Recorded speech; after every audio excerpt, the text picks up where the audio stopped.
Yeah. Yeah, that's what I'll do. But I was just playing with it the other day. Okay, we've got one minute till Valentine's Day liftoff. So we'll just wait for Sarah to give me the, Should we have a motion to declare Castlegar a Valentine? I brought my Valentine with me. Aw. It's not even a bear. I think we each got one too, didn't we? Yeah, we did. Those are from We got the Maddie. very nice cards. I brought the one that my guy carved me. My guy. I'm not gonna eat you, they'll share. Oh, wait, Oh. no, send them to the back there, sure. I ate all of mine already. That, Funny That- because it's true. I was just gonna say, is that considered tampering with the Pass press? around if anybody else wants Is that have tampering? Are mine. you trying to buy some favor it. with the press? Yeah. Some of us already ate all of ours. I can't eat. Okay, everyone, it's 4:30 and we're going to start tonight's meeting. Welcome everybody to Tuesday, February the 14th, otherwise known as Valentine's Day, to the regular meeting of the City of Nelson Council. We would like to acknowledge that the land on which we gather is the traditional territory of the Ktunaxa, the Syilx, and the Sinixt peoples, and is home to the Métis and many diverse Aboriginal persons. We honor their connection to the land and rivers, and respect the importance of the environment to our strength as a community. Councillors, is there any introduction of late items today? Seeing none. If I could have a motion to adopt the agenda as circulated. Moved by Councillor Tate, seconded by Councillor Page. All those in favor and those opposed, and that carries.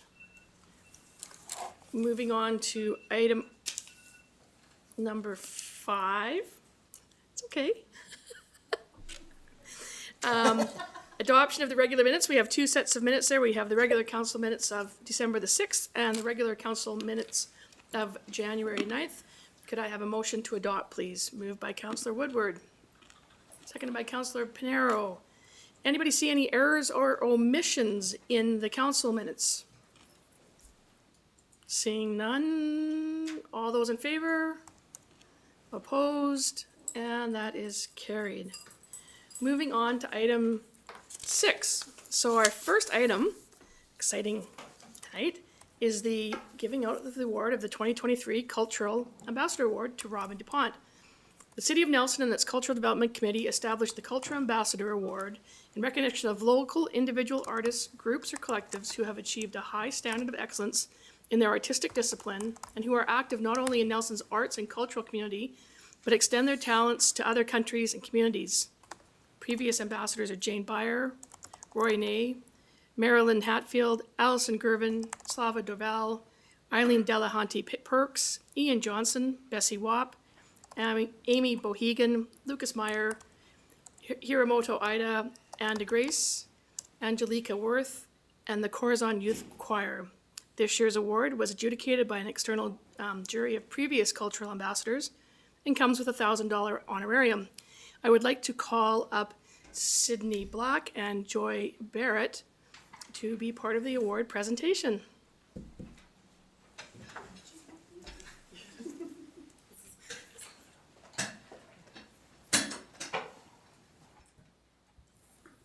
The City of Nelson and the CDC are pleased to present the 2023 Cultural Ambassador Award to Robin DuPont. Robin moved to the Kootenays 25 years ago to pursue an arts education at Kootenay School of the Arts, attracted by the supportive and diverse arts community in our region. Cut to today, and his professional profile as a ceramic artist and educator has garnered both national and international attention. He's exhibited and lectured widely throughout North America and has received numerous grants and awards. Most recently, the prestigious Northwest Ceramics Foundation Mayor Wask Award in 2021. His work continues to push boundaries of form and surface, while his research into new ceramic surfaces, diagnosing and resolving technical challenges, and the development of new clay bodies and kiln design is unparalleled in current Canadian studio ceramics. So currently a faculty member of the ceramics program at KSA, his commitment and passion for sharing his knowledge and enthusiasm for the medium of clay has reinvigorated this well-established studio-based program, encouraging the next generation of working potters to make well-crafted pots that demonstrate technical proficiency and dedicate themselves to personal creative development. Through his many national and international contacts, Robin connects KSA students to working potters by bringing in visiting artists and through opportunities after graduation. In 2023, Robin is pursuing many opportunities, including a month-long artist residency in Northern California, jurying the Alberta Potters Association Teapot Exhibition, bringing a curated exhibition to the Canadian Craft Symposium in Burnaby, leading a firing workshop in Prince George, and locally, mounting an exhibition with KSA students at the Craft Connection. Each of these commitments contribute to the visibility and cultural reputation of our region. We are proud to present Robin with the 2023 Cultural Ambassador Award, formally acknowledging his accomplishments as both an artist and educator who contributes so much to this community. Come on up, Robin.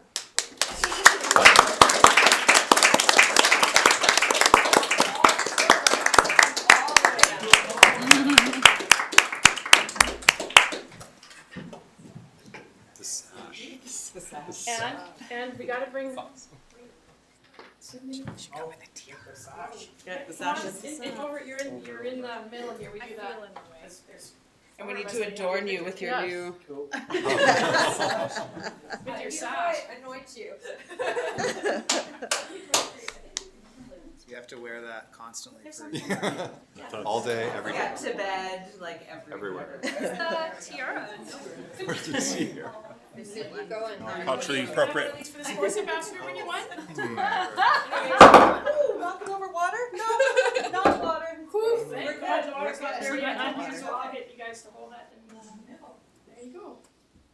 And so you can get to see his sash. Awesome. Okay, look over here, you guys. Thank you.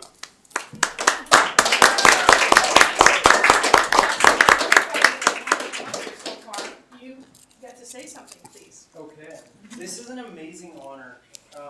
My wife and I, Eden, who many of you know, moved here 20-ish years ago, and the very reason we moved here was because of the cultural identity. So this award means a lot.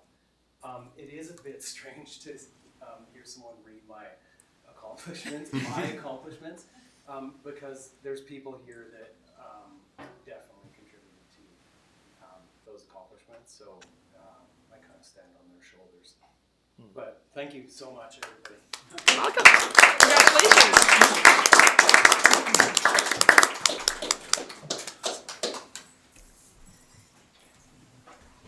It's always so wonderful when we can start off a meeting with an award or recognizing one of our many community members that does outstanding works in so many different fields. So once again, congratulations, Robin. And actually, what all of these award winners don't know yet, because I haven't shared it with them, is that I'm hoping that in the course of the year we can have you back.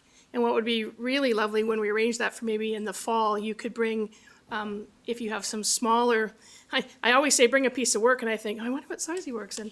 A few pieces of your work so that we could also see them at that time. But I will be in touch with you to come back and share how your year is going as our cultural ambassador. So. Definitely, I'd love to come back. Okay, great. Thank you so much. Moving on. So we are having our first of hopefully what is many workshops, educational sessions, call them what you may. We haven't found the right title yet for this, but I would like to call, thanks everybody for coming. There's an amazing learning opportunity. We're doing Maybe development we'll have you bring, services all of you will next. have to bring some pottery in. Visit us in the fall. We're having a show in June. We'll be there. That's hilarious. You almost lost Sebastian. Going with the crowd. So I'd like to introduce Sebastian Arcane, who's our Director of Development Services. Sorry, I had to think about that. And Planning, there you go. And Climate, that's right, he's got the climate portfolio as well. You've got big shoes to fill. So, like I say, our first workshop educational session, so over to you, and we are looking at just an update on what's going on with patios, seeing how patio season, well, it seems like it's there right now. My guy was outside in his shorts today doing yard work, but yeah, still a couple of months off. Yes, a couple months. Yeah, thank you, Mayor and Council, for giving me an opportunity to provide an update. I think it's probably a good time, since there's a lot of new members on council, to understand, how this bylaw came to be. And you all notice the patios in the summer, and there's a bit of work that goes behind before those get installed. So what I'll start with is maybe just giving you a quick, quick update on, how in the past 4 or 5 years what's happened. So pre-2019, this was the sidewalk cafes or patio. I will use that term interchangeably.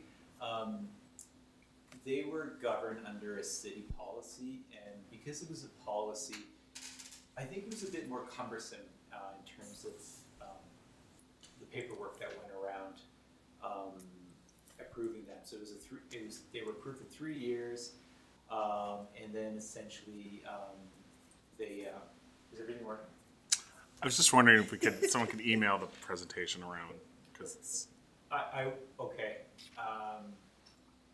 Yeah, I can't do that now. Okay, keep going. So pre-2019 was a policy, Vision test. and then there was a lot of, we thought it wasn't the most efficient way to regulate them. So we did a review of the policy in 2019, we decided it was best governed under a bylaw. So as part of that process, not much changed. What we really looked at is maybe tweaking the design guidelines of the patios.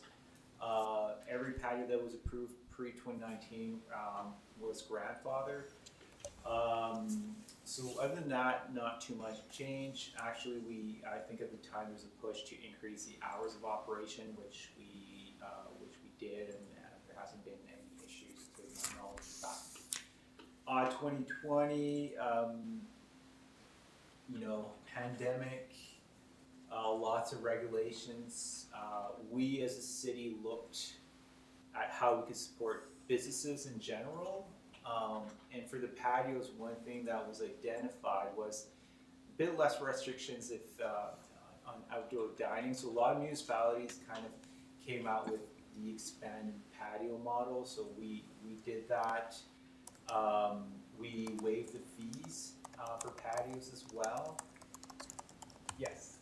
Sebastian, I think, if I remember correctly, it was because the restaurants had lost square footage of usable space in their restaurant because of COVID. So the patios was a direct response to trying to increase their square footage to do business in, right? That's correct. That was kind of the core. Correct. Yep. Yeah. Okay. Yeah. And so that was one thing we looked at, and initially, the parking area you could use was capped to, and I'll go through the details in a bit, but we expanded that, and the wording we used the terms extraordinary circumstances. So that orange text there is the text in the bylaw that we changed. So we felt that was an extraordinary circumstances, and it gave me as a director the right to approve an extension, but we had a good neighbors clause. So there needed to be dialogue with your neighbor, and your neighbor needed to agree to your expansion. So that was the 2020 model. 2021 status quo, same thing, waive the fees, and allow for the extended patio. 2022 was a bit of a transition years. A lot of the restrictions started to ease off, but at the time, I think council wanted to waive the fees again for 2022.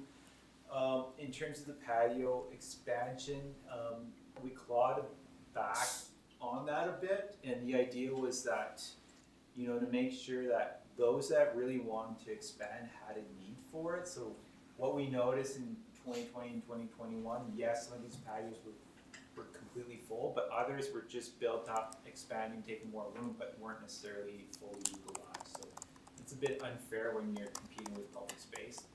So 2020, we put a fee to that. So that's essentially what happened.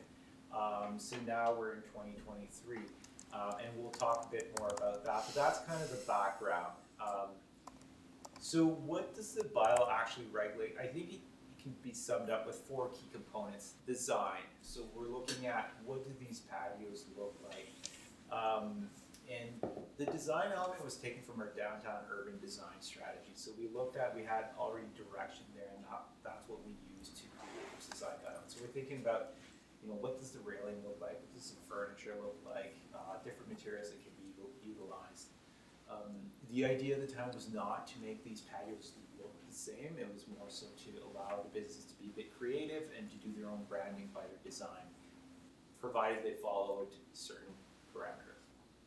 Location. So where can they be located? They can be located partially on the sidewalk. They can be located in front of your business, on parking stalls, things like that. And I'll give you a bit more details down the road, but that's a key component. Hours of operation, they could operate until midnight, no outdoor music past 10.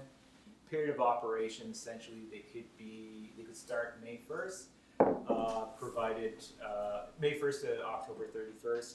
We have in the past 4 years been able to allow them to opt to start earlier, but it's important that I know the weather gets really nice in April and they want to get those patios out, but we have a lot of work to do. We have some street cleaning, some painting, some fixes, so we need to give us enough time. So it's always been conditional on our work being completed with the guarantee that on May 1st they could be installed. Other regulations and policy that need to be taken into account. All of these things, we look at the big picture. So what else talks to sidewalk cafes and how they are regulated. So our official community plan talks a lot about public space and public use of the space, or privatizing public space. And there's a lot of wording there, but there is one number that we use when we review, is that 50% of amenity area should be retained for public use. So that's a component that we use, and I know some people visually think that that's not necessarily respected, but we do look at that when we review permits. So, amenity area, let's look at the Baker Street bump outs. In theory, 50% should not be, more than 50% should not be rented out to private enterprise. There's two different policies that somewhat talk to the same thing, but one is specific to Baker and the other one is throughout the downtown. So it's around the use of that land for vending and sales. So sometimes you'll see sidewalk sales and clothing racks out there, and those are governed under different policies.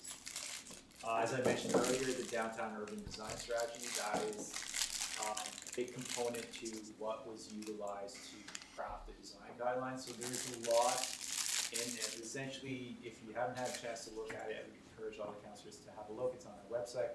It's a framework to guide public realm improvements in our downtown. So this is a document that we use often before we pick street furniture. If we're eventually redesign Baker, that would be a starting point. So there's a lot in there. And of course, a downtown parking strategy. So there's a lot into the downtown parking strategy, but a few key components is really about balancing different groups' needs and wants. People have various opinions, as you all know, of what and how Baker Street should be utilized, or the downtown in general, in terms of parking. And also, it looks at customers and downtown residents first, but also balancing amenities like patios, because we do realize that patios bring a lot of vibrancy to the downtown. So it's finding a balance, and never the right balance, but that's what we try and do. Type of sidewalks that you've probably noticed out there, there's essentially 4 of them. There's the frontage patio, a couple of chairs and tables right against your business. This is kind of the European model you would see. Take the chairs and tables inside and set them every day I think there's only one business that does this one. Challenges with this one is if you're not on flat ground, it's a bit hard. And also if you are serving liquor, there's a lot of things that fall outside of our scope. A lot of people will often say, why don't we just do like in Europe? It's very simple, different liquor laws, right? So ours need to meet liquor licensing, so which usually means railings. You'll notice patrons can't take their liquor from inside the building, across the sidewalk to the patio. That needs to be done by an employee. So, but there's one or two businesses that take advantage of that. That is free. We encourage that. So, it's a good model for a cafe or something like that. Curbside amenity patio. So, essentially, there's some areas in our downtown that the sidewalk's a bit wider, and if you don't need a big space, you can use that area. Other obvious places are in our Baker Street bump outs. You can think of a few restaurants that take advantage of that area to set up chairs and tables for the patrons. There's also around Hall Street, there's a few bump outs there, a few restaurants take advantage of that. Then there's the parking patios, obviously it's on the street. And then there is the curbside and the parking patio. So again, if you utilize a parking stall plus a portion of the sidewalk, provided you leave the minimum buffer between the face of the building and your patio, and that varies. If you're on Baker Street, it needs to be 2 meters. If you're on other streets, it's 1.6. And those numbers were taken from the downtown design strategy. Just in terms of that brings us to the use of parking. What does that look like? So obviously, we have angled parking and we have parallel parking and we have 9-degree parking in one location. So if you have angled parking, you can take 3 spaces, and essentially you can just think about it as you can't use one parking stall and create a patio. It would be a very strange patio space, and it would be kind of jammed between vehicles, so doors opening and all of that. So that's the idea with the 3 parking stalls. But it should be, in theory, should be rectangular. You take that area. If you have a parallel stall, you'll take the other area that is parallel. That's pretty obvious. They are relatively the same size.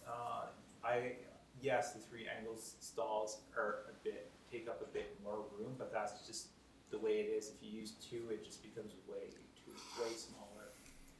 Keep in mind that you pay per parking stall, $300 per parking stall. So if you take up 3 parking stalls, it's $900 plus the square footage of the patio itself. So the fees range from maybe $1,000 all the way to $3,000-$4,000 per year. So there is a fee there. Okay, some questions, if you don't mind. Can I just get to the end? If Okay, that's sure. Okay? And I'm writing it down. Okay. It was just the per year versus per month. per year. Okay. Yeah, I got a couple slides left, and then I think we can more efficient that way. That's okay. That's fine. Thank you. By the numbers, so essentially, number of restaurants operating patios haven't changed a whole lot. There is a number there that's in orange. That was just a typo. Don't need to pay too much attention to it. What's changed a bit over the years, and mostly between 2019 and 2020, is that more of those restaurants are using on-street parking to operate a patio. And the number of on-street parking stalls utilized in the last 3 years has been fairly consistent, around 24, 25. And during the pandemic portion, in 2020 and 2021, the number of restaurants that expanded, we had 6 in 2020 and 6 in 2021. And in 2022, as I mentioned earlier, we had a fee attached to it, and only 1 patio expanded in 2022. Community's perspective, in 2020 we did a survey that did 2 things. It talked about, it was for mobile vending, so food trucks, and also at the same time we asked about patios, and just to see how the community felt it went. on that first year. That we expanded, and generally people were happy with them. And questions around should there be a cap. I think people felt that was a bit more divided up. But generally people, I think it's nothing to hide. People generally like patios, right? If we would ask another question around, do you want to give up more parking spaces? I don't know, right? But when you read the actual comments, it was a bit more, is this typical comments around, no, I want more parking. Others said, well, we should close Baker, right? So that's kind of what we hear from both ends. But I think it's important to reflect that because we did do community surveying. So in summary, I think it's important to understand that each location is unique. The parking configuration that you have in front of your business is set. You don't decide that. The road grade is the same in your relationship with the street.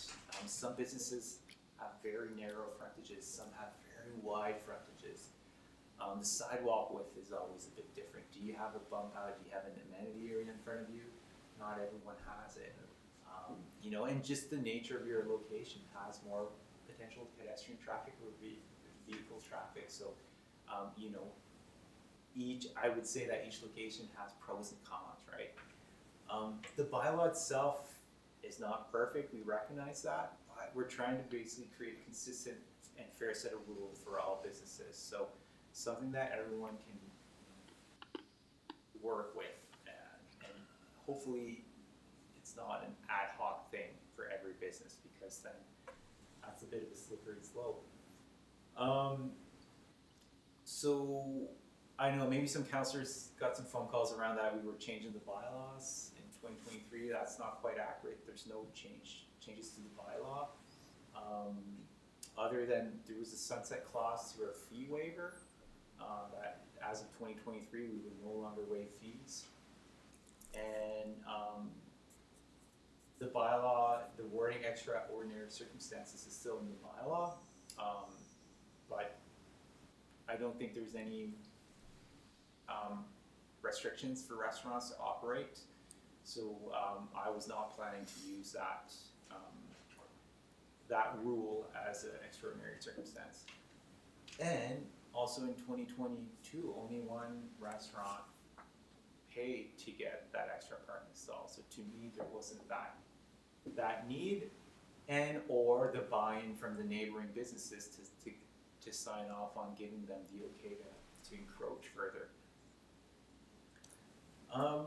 And this is a quick presentation, but if council's interested, and I'll make sure that you get a copy of the presentation, but you can simply, if you want to dig in a bit more to see, all of these reports and when they were presented to council, so you just have to click to these links. So the introduction of the bylaw will give you really the background and what's in that bylaw. In 2020, the COVID amendment, RFD will give you all the background of what we were doing as a city and why that was, a solution to what we thought could help not only the restaurants, but it would generate more vibrancy and bring more people downtown, and more foot traffic. I think it's good for all businesses, and we heard that. Background in community survey, why we did it, and some of the results. And in 2021, the RFD around continuing the fee relaxation. So you can dig in a bit more. My intent today is really just to give you a high-level overview, and also to clarify what's happening in 2023, which is, in my opinion, we in 2022 we said we were clear on where we were going. So we're not changing anything to the bylaw. So I just wanted to clarify that, unless council tasks us otherwise.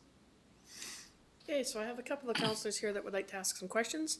I'm going to start with Councillor Lockenberg, then Payne, then Page. So, Sebastian, to be clear, that's $300 a month, or a year, not a month. A season. A season. I'm thinking Yes. is what it is. Yeah, Correct. See, same thing. right? yeah. That's a year. So every year when the application comes in, Yeah. Typically, they don't change the design of their patios. Right. You know, we just look at it, we review it, nothing's changed. So it's, when nothing's changed, it's a pretty quick turnaround, and we evaluate, you know, okay, if we do the square footage, there's a fee per square meters, Yeah. plus the amount of parking that you take. Right. And then for comparison, the amount of revenue lost for those parking stalls, back of the envelope seems to me it is an effect, a subsidy to those restaurants. Like we're losing more money than we're gaining from that $300.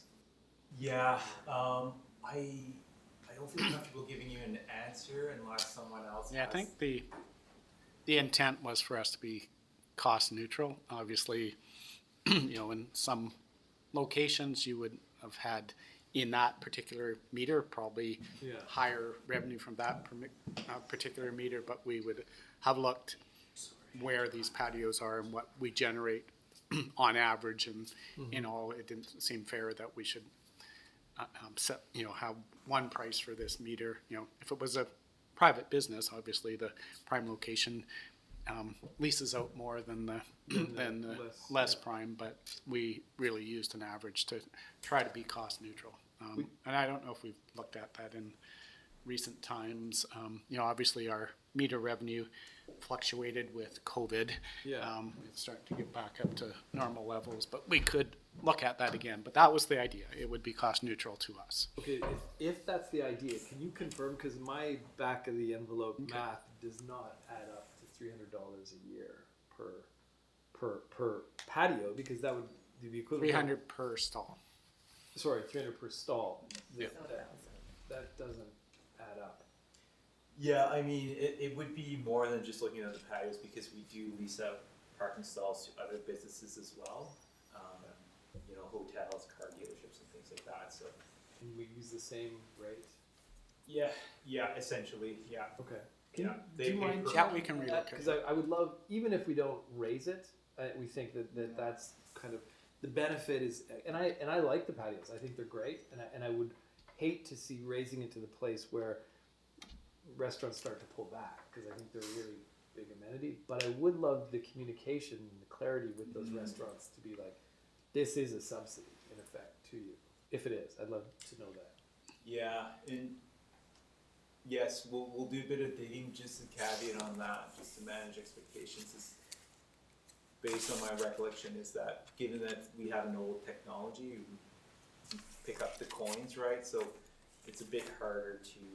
So we'll have to do general math. Which is fine. Okay. I think given that the principle is that every stall is more or less the same, Yeah. Okay. do the whole thing, divide it by the number of stalls we have, and let's get a number. Yeah, we can do that. Thank you.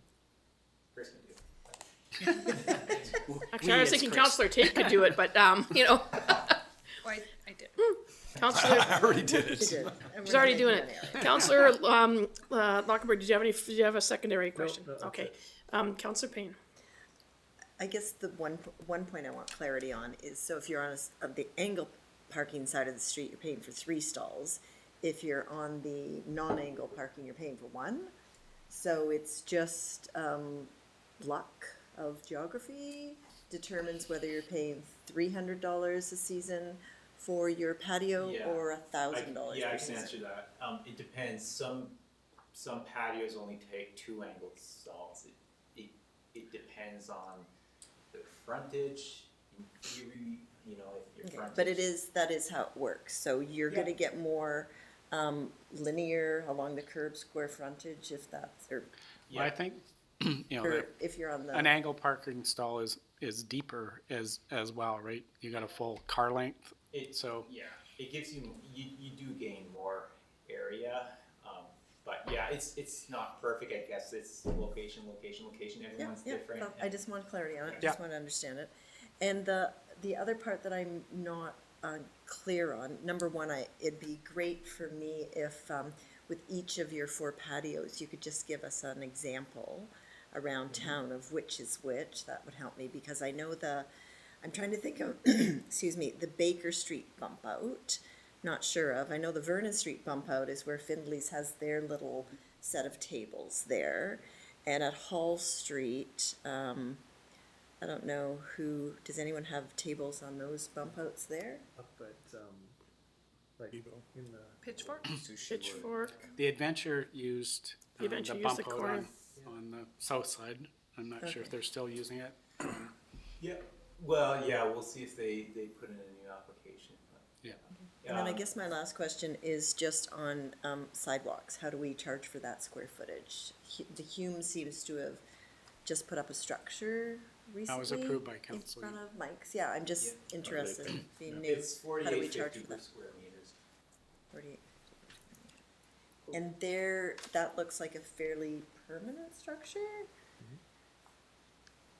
So for clarity on that, is it $48.50 per square meter just for the frontage ones, or is that kind of the base rate for all of them, and then there's the additional parking fee on top of that? Correct, the parking is above and beyond that. Got it. Thank you. Yeah. But the Hume doesn't have parking, they're completely on the sidewalk.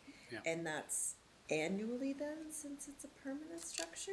Yeah, it's the same fees, but they're governed a bit differently. They're governed through a land lease. And that's covered under the 50% of amenity space. That's not taking out of the amenity space. Yeah. Because the sidewalk we consider an amenity, Yeah, right? that one was a special approval by council, because it didn't meet, the bylaw. Because there's certain regs that, we don't allow them to be built against the building. But, it's case specific and, that one, I guess, the merits of it, were introduced to council and council approved it. So it's a bit of a different one, and I want to emphasize on that too, is that, ideally we don't do one-offs. Sorry. But our bylaws are meant to be, to have variances or exemptions, and that is usually if there's some merit to an application, if your location is quite different, then there's a rationale to.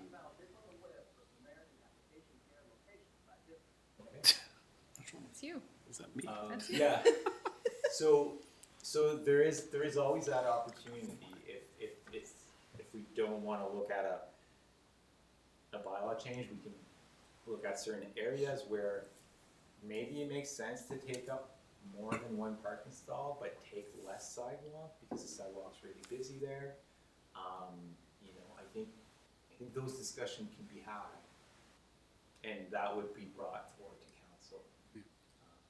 And John Ward would be the same, right? It's on city sidewalk. Yeah, there's a handful of.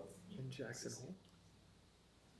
Jackson Hole's on city sidewalk, yeah. And that's a permanent structure. It, again, it got approved to, remain up. Norm, it was coming down and up, and when it first was installed. Get approved to remain up since, was that a COVID thing, or was that No, I beforehand? think it was pre-COVID, I believe. Jackson Hole. Jackson Yeah, Hole. I think it was, from my understanding, it was an accessibility thing as well, because there's a bit of a ramp there that allowed it to be more accessible. So the patio was kind of integrated into that design. Just for clarity, just because of something that I just heard Councillor Payne say, I've never thought of a sidewalk as an amenity area. I think when we talk about amenity areas, we talk about the amenity areas like the bump outs that are on Baker Street, not that the sidewalk is an amenity area. That's what I wanted to clarify, Yeah. because when we're calculating 50% of the amenity areas, I want to understand, are we calculating that area of the sidewalk? So that's not included. I don't believe a sidewalk is considered an No. amenity area. It's those bump outs, that's where we do the 50% That's why I asked the application question. rule. Yeah, Yeah. but it is public Still, It's public space, yeah. Public space. Public But it's not- space, that's not an but amenity area. Our definition talks about amenity areas, not public space, and there is a difference. Yeah, but we do in the sidewalk traffic bylaw have minimum Yeah. separation between patios and the front door. So, for example, during that application, because the sidewalk is so wide on that area, the patio could fit and meet more than our minimum separation. So that was one of the arguments brought forward. Yeah, again, unique location. Yep, They just yep. happen to be where there's very wide sidewalks and And, and when we, as Sebastian said, when we look at redesigning Baker Street, those are the considerations that will be made, how wide are sidewalks, how are, how are patios, do we want them on the sidewalk and parking? All those things will be part of a future redesign of Baker Street. How does that all work? We have a kind of a somewhat new sheet of paper to envision on. Woohoo, color markers. Yeah. Further, Councillor Payne? I just have one last one. I believe I saw that Backroads Brewery had applied for a significant increase in their occupancy. Is that for their, would that, to the liquor license board is? I thought that was Beauty's applied for a liquor license increase. Beauties did because they didn't miscalculated. They didn't consider how big their patio added to their seating, so they had to ask for more for that. And also, you're right, the Backroads at some point did also make a request. It was last summer. There were signs on both at some point. Yeah. Yeah, I think they asked for quite a bit more within their own space as well. I don't know. There was some in and some Yeah. out, but it's just with the same space that they've had since they put it out. But not the whole amenity. They have to go back into their regular space, right? Yeah, so the way the bylaw reads is if you, you could encroach over the neighbor's property as long as you don't take an additional parking stall. So, so if you are in an amenity area, and your neighbor agrees to it and you don't occupy more than 50%, we can entertain that as part of this, we can approve that as part of this bylaw. So the 50% rule still applies for the amenity area. Because that particular block of Baker Street seems to Just be hasn't- pretty full. So it's at its 50%. The amenity area? Yeah. Yeah. Yeah. And, we've introduced sculptures now into amenity areas and, they're, the sitting spaces decreased because of sculptures and but that would still be considered the 50%, that's public space, right? And it's always a fine line, right? Because you need those areas to be programmed. Public space is great, but there needs to be something, right? So that it's utilized and, people are there. So I think private enterprise has a space to have people there and, eyes on the street. But you don't want it to be completely privatized so that somebody can still enjoy it without having to, be a patron of that. So that's kind of the balance, and that I think is where the 50% really comes from. Councillor Page and then Councillor Luckenberg, as long as the other councillors don't have, I'll go back for a second round. Yeah, so the first question I have is around the fencing within the amenity spaces specifically, and how much we are bringing requirements and conditions on what that barrier needs to look like that are above and beyond what the liquor regulations require. Essentially, just to simply answer, to give you a simple answer would be that it's a minimum height, and we wanted to have some transparency because some of you may remember some patios in the past were basically big fences, and that's not not the idea. So essentially, that's what we're looking at. The liquor inspectors look at various things such as, can somebody walk by and kind of reach into it? So they have a different set of rules and regulations, but they don't really look at design so much. So I guess my question there is especially around the amenity areas and in this idea of public space that when not in operation has the ability for the public to leverage and use it, do we want to look at how high these fences are and whether everything needs to have, a big fence inside of the amenity area, or if there's another way to delineate or allow creativity on part of the proprietor to try other models of having seating out there that's, and let them deal with whatever liquor regulations might be required, but without bringing our own set of like, we must have a cattle-worthy fence here. I think our regs would be more flexible than the liquor licenses, so I think even if we were to say you can just put a rope there, it wouldn't fly, so. Right. So I don't know that it would change anything. But you don't know if it won't. No, I know in conversations with the liquor inspector that he was uncomfortable with some of our design elements that, you know, we felt were completely fine. And you can talk to the patrons, you know, the liquor laws are pretty rigid, so, Okay. I don't think we can do something.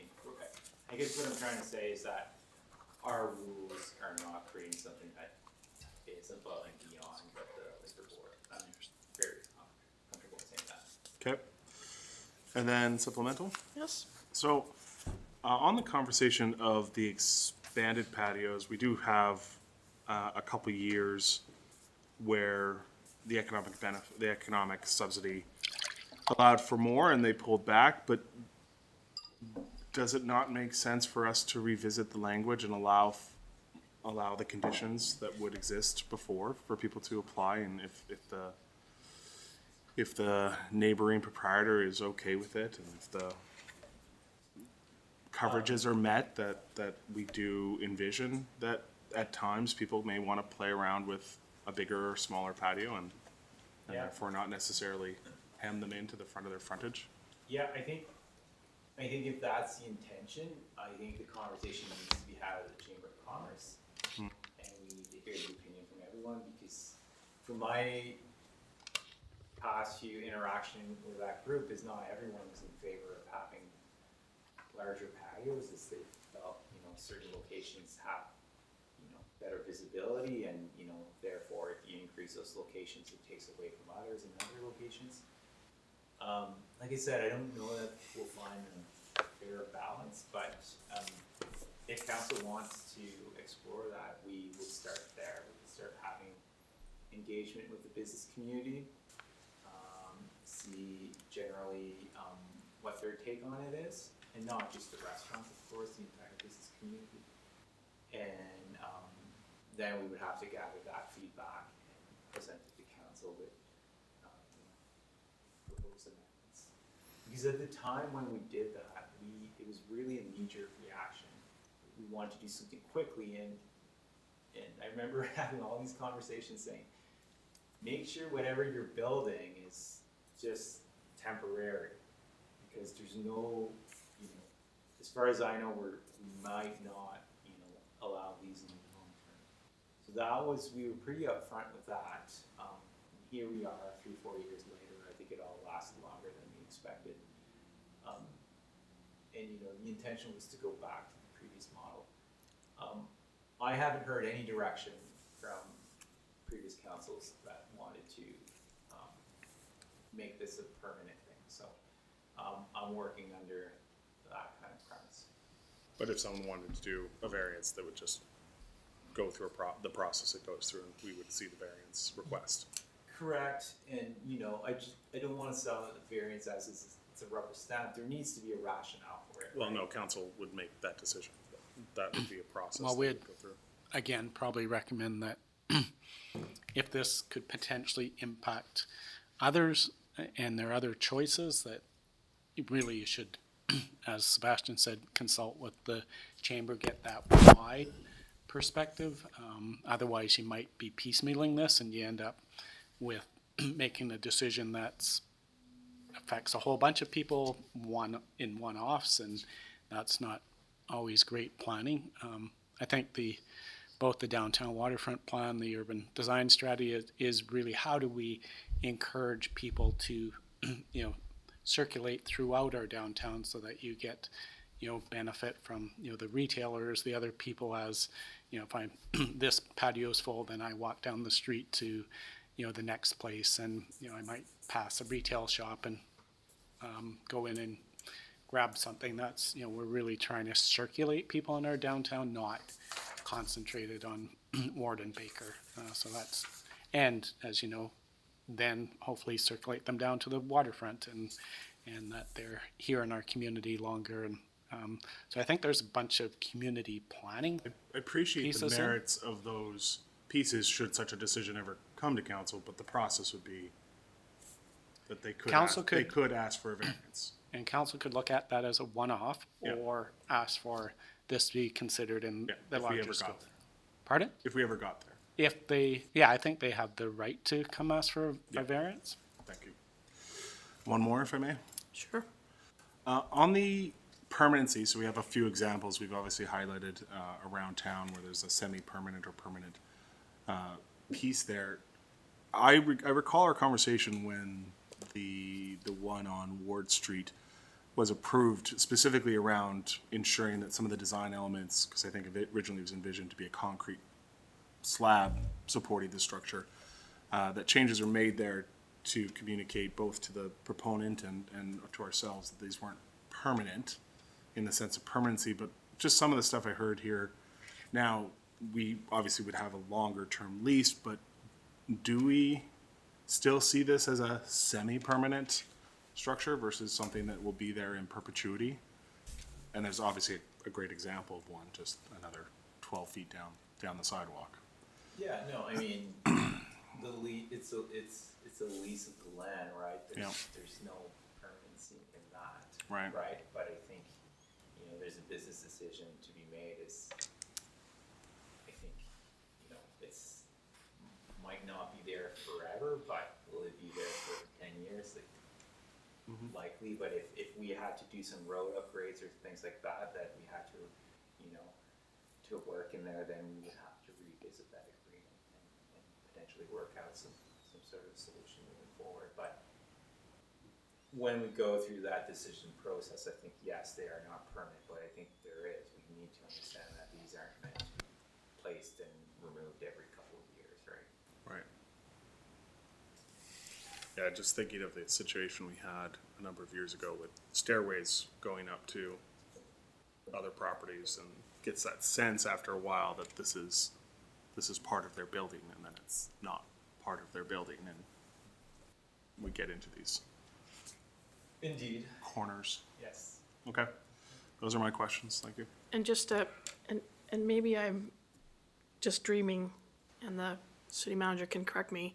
In terms of the structural design of that particular patio being changed, it had to do with the catacombs underneath, and that the weight wouldn't have been able to hold a concrete designed structure there.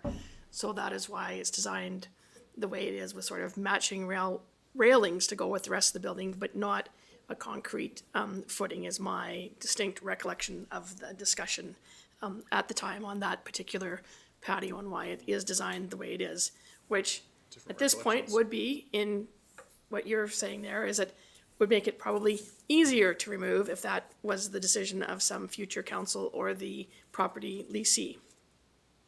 Am I wrong? Thank you. I'm not wrong. Yes, you haven't spoken yet, so Councillor Woodward, and then if there's nothing from Councillors Tate and Pinero, I'll go back to Councillor Lockenberg for a second time. Thank you, Mayor. One of the things, when we did allow this kind of loosening of the rules and these patios grew, I think, again, it was really vital for the restaurant during the COVID period. One thing that was concerning for me was the sort of safety of the patrons sitting in, fairly rickety constructions. How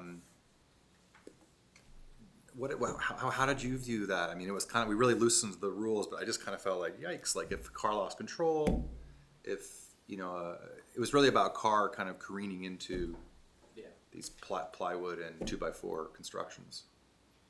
Yeah, no, definitely. It was something that we looked at and we evaluated it with the Public Works Department, and we felt that it seemed okay. There's no guarantees and all that.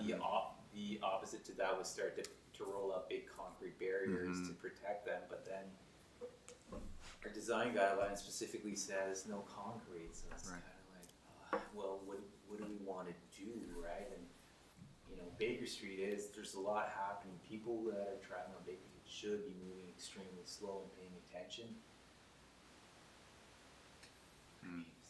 That's kind of the idea behind it. The sidewalks could be argued have not a whole lot more protection, right? Sure. And there's a lot of people on them, so Sure. Less.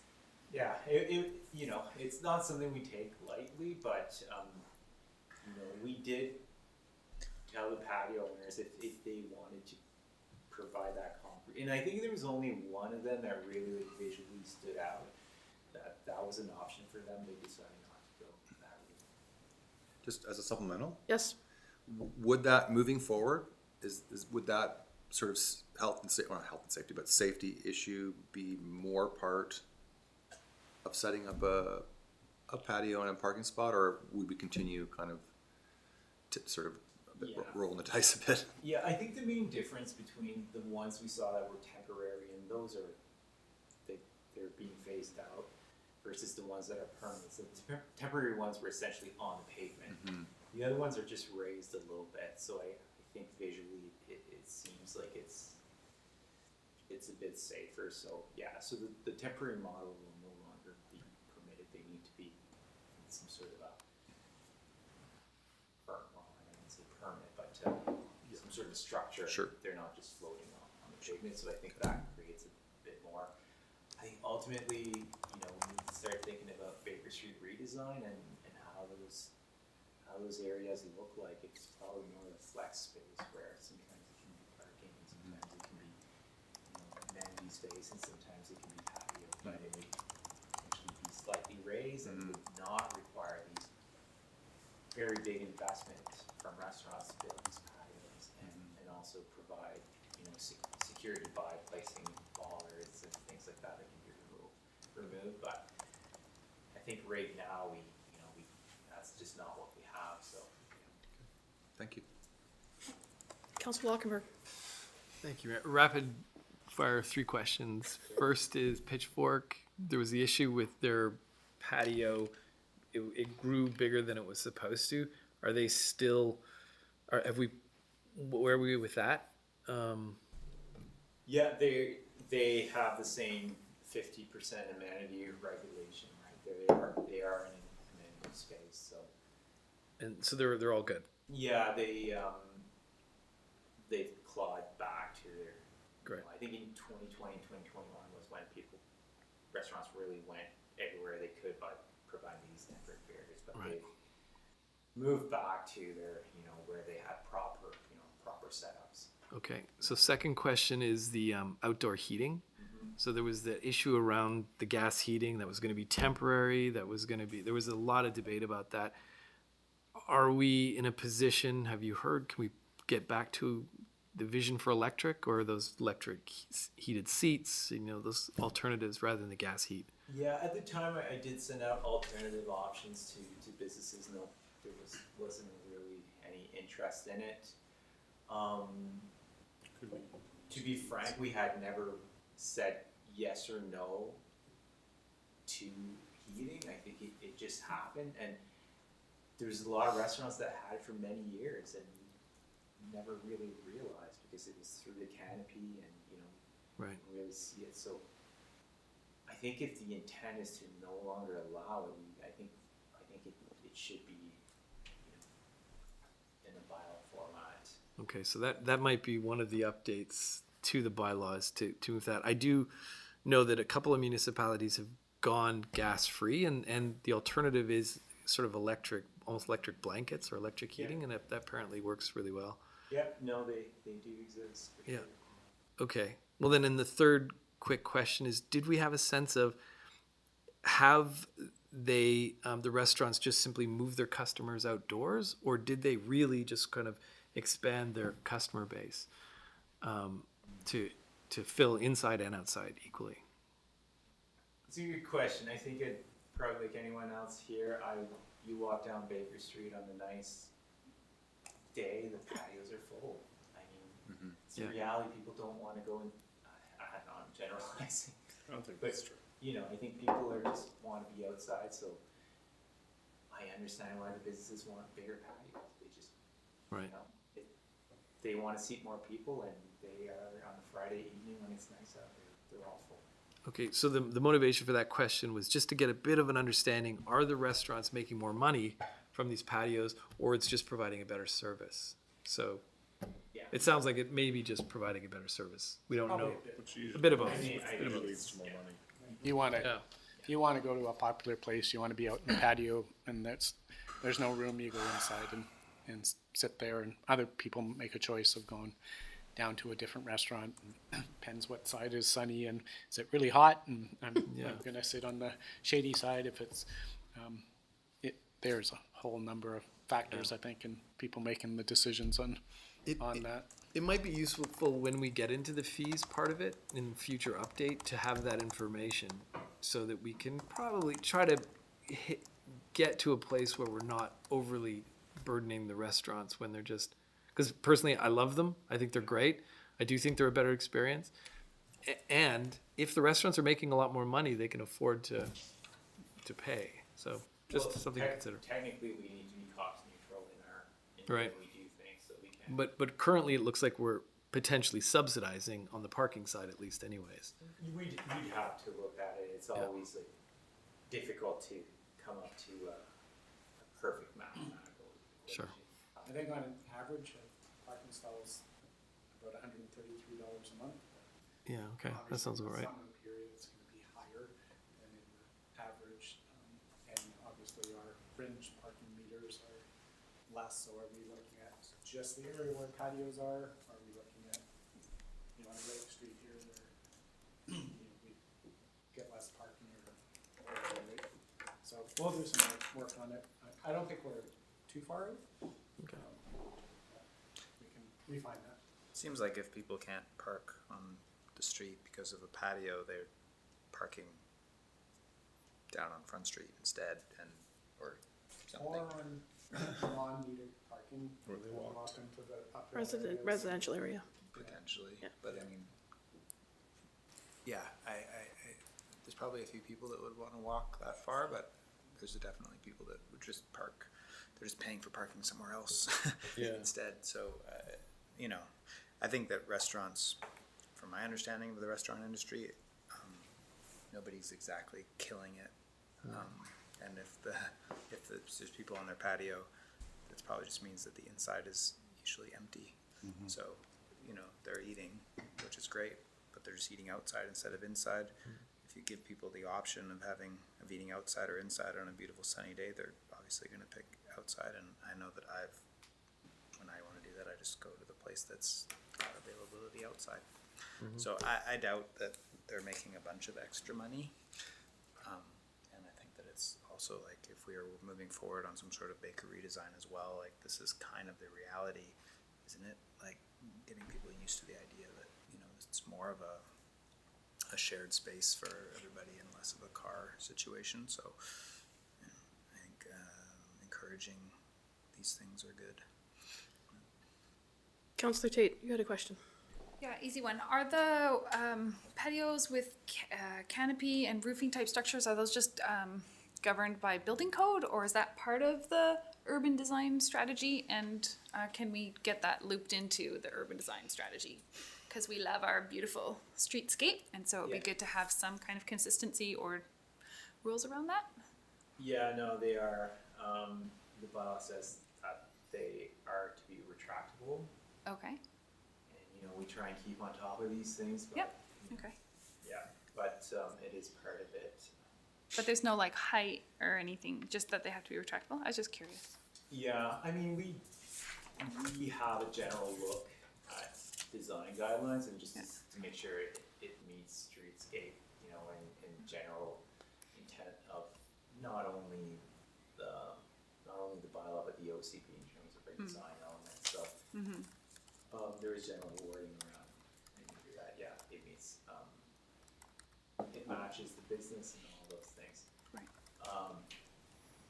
Sometimes design is always a bit hard to For sure. argue that with a business owner, so we do do our best. There's a lot of give and take, and we try and come up with a fair solution to give them, you know, what they need to make their business successful, but at the same time to make sure they fit in with the overall context of the downtown, but at the same time without everything being exactly the same. So those are kind of Disneyland. things that we're juggling. Could you please send us the urban design strategy? I'm sure it's findable, but I would just love if you could just email me that PDF, It's giant, so I will send you the email link. the link. Yeah. Sometimes the links don't work. But It's- yes, I think please. it's one of the more findable ones. You Is can it? You can Okay. Google it and it comes right. Okay, thank you. It's on that slide deck.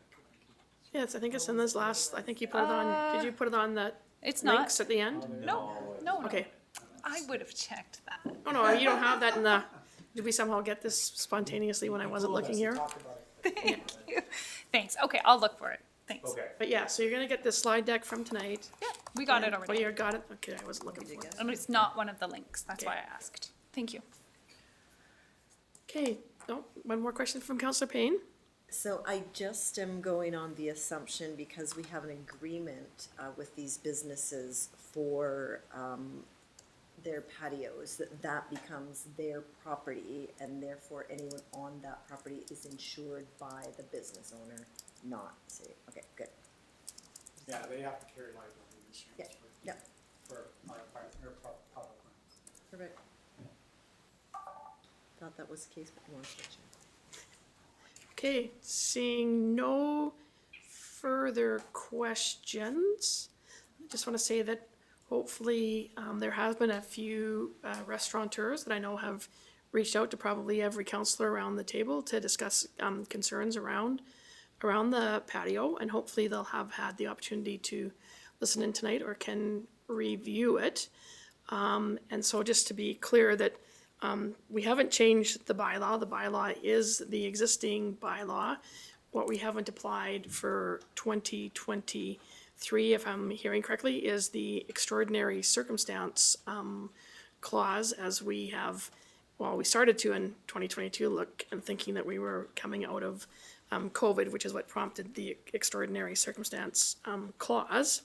And I would just encourage any restaurateurs that have ongoing concerns to make an appointment with Sebastian to have a discussion, to make sure that we can try to meet needs without having to go to variances. I don't want to see a litany of, 20 restaurants in town and then coming in with 20 variances. I mean, the reason we have a policy is to avoid that kind of what could become onerous work. So I do encourage the business owners to come in and make an appointment with Sebastian. And the only piece of work that we've asked for here is to maybe have a little bit on the cost ratio of regarding parking and parking revenue on the utilization of those spaces. And I'm sure that's something that we can report out at some point, or the city manager can, on one of his reports at a future date, report out that little tidbit, so we don't have to bring Sebastian back for a whole big, we have a question, so we'll get the answer and make sure that it's circulated to everybody and that it's public information. So thank you very much, Sebastian, for coming in, and thank you for our first council workshop. I like the information session. I like that. That's what you called it, the sidewalk information. Yeah, for the record, there we go. Anyways, thank you very much for coming this evening. Very well. Thank you. Okay. Moving on to item 8 and just checking the time. Number 8 on our agenda is the city manager's verbal report. So, city manager, do you have a bit of an update on things going on in the city, please?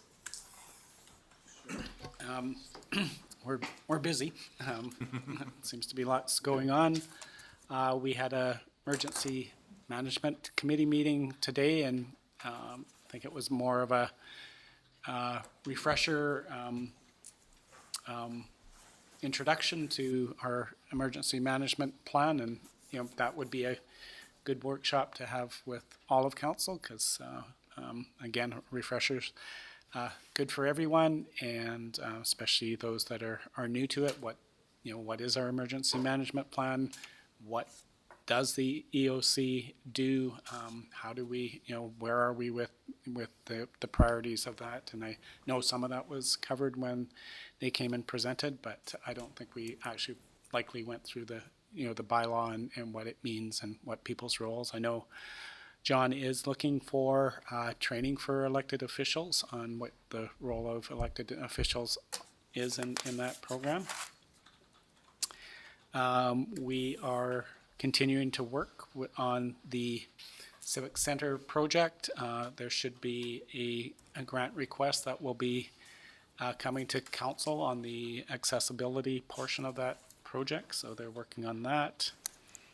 Hall Street Pier project is before you tonight. I know the Rotary Spray Park is before you tonight. I believe the curling club they want to apply for a grant that doesn't, there would have to be a bit of a change in the policy because they want to apply for a similar grant that we're applying for. So they're going to come on Friday to explain what they're applying for and why they feel it still fits. We are, what else are we doing? I think we're getting into the operating side of the budget here Friday. We'll try and send something out to you tomorrow so you have something to look at ahead of time. So again, it's just a work in progress, but we can share with you how things are looking so far. So we'll send that out to you.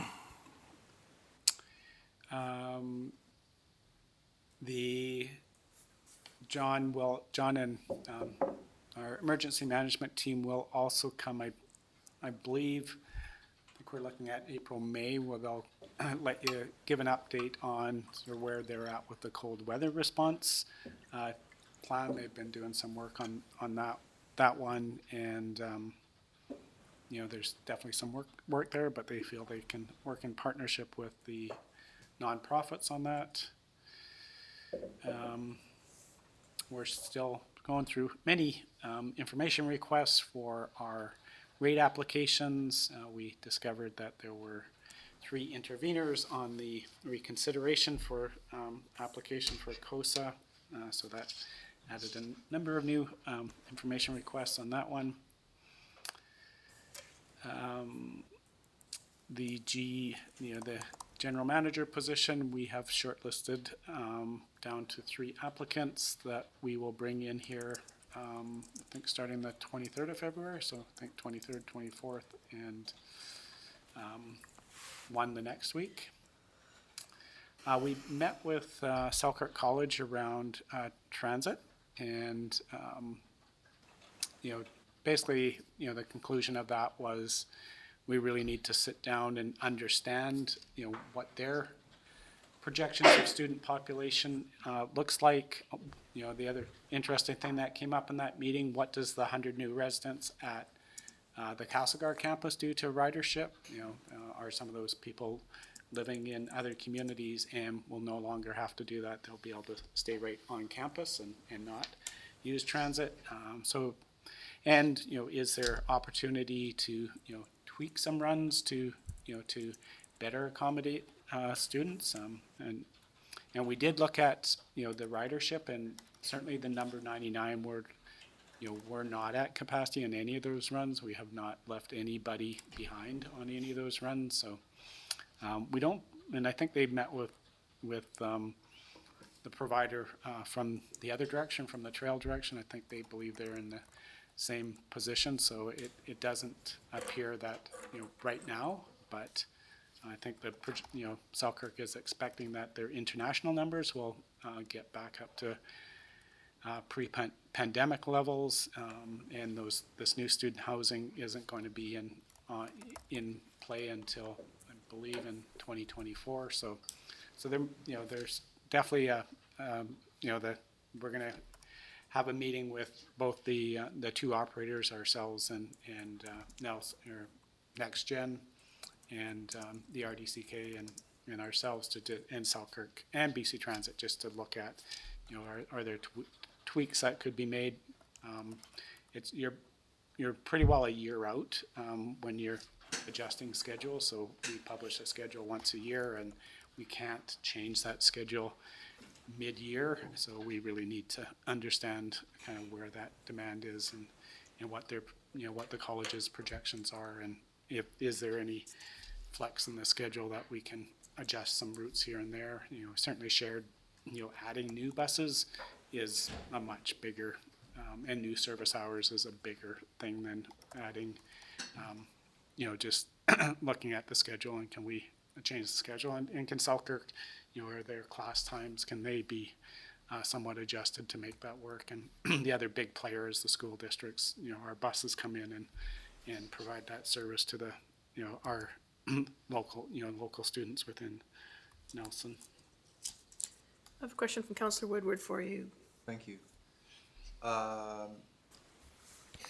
So, as mentioned before, buses were like bursting at the seams before COVID, and then now you're saying that's not happening.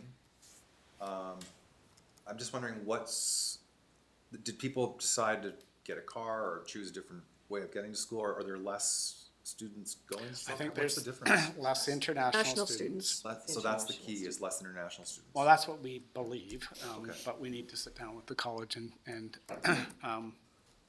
understand that. They're also, we see this sort of spike in, at the beginning of I don't know if it's both semesters, but definitely in September, we have this high ridership, and then it seems to tail off, so we don't know what that is. Do people start to carpool, find housing closer to, to the campuses they're going to? So we really need to understand that better, because we're only dealing with who we're picking up. We don't, we don't have the data from the college of what their student population looks like. Thank you.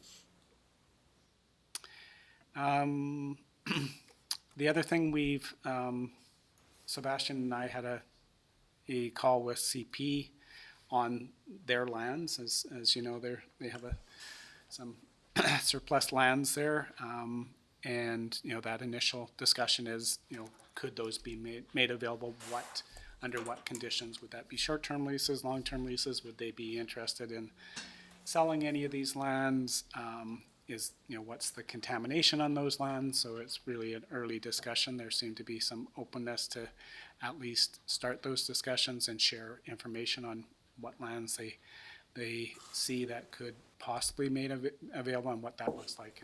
And I think the thought at this stage would be to, look at some of the easier pieces like our work yard. Can we expand into some of the CP lands for, parking vehicles or storing stuff without actually, needing to construct a building or anything else on that. So we've started that discussion. And I think that's about it from me. I don't know. Chris, is there anything from your end? I did have a conversation with BC Transit. I know about the electronic fare model that they're rolling out. And I know last time we mentioned it, there was some questions about, well, how is this going to work as far as revenue and how would the sharing work between the different partners. So I think that one of the thoughts that was raised is, could we, could all the funds be pooled between, the RDCK and ourselves and Kootenai Boundary and kind of come up with some metrics for, to ensure that everybody's made whole and not one partner is seeing a decrease in revenues while someone's seeing an increase. And I mean, theoretically, the pie should be getting bigger as transit expands and more people are able to ride it. So just kind of looking at the sharing ratios amongst the three partners and ensuring there's some parity. It'll be a bit of a growing pain in the middle, but coming up with some agreements between the three of us.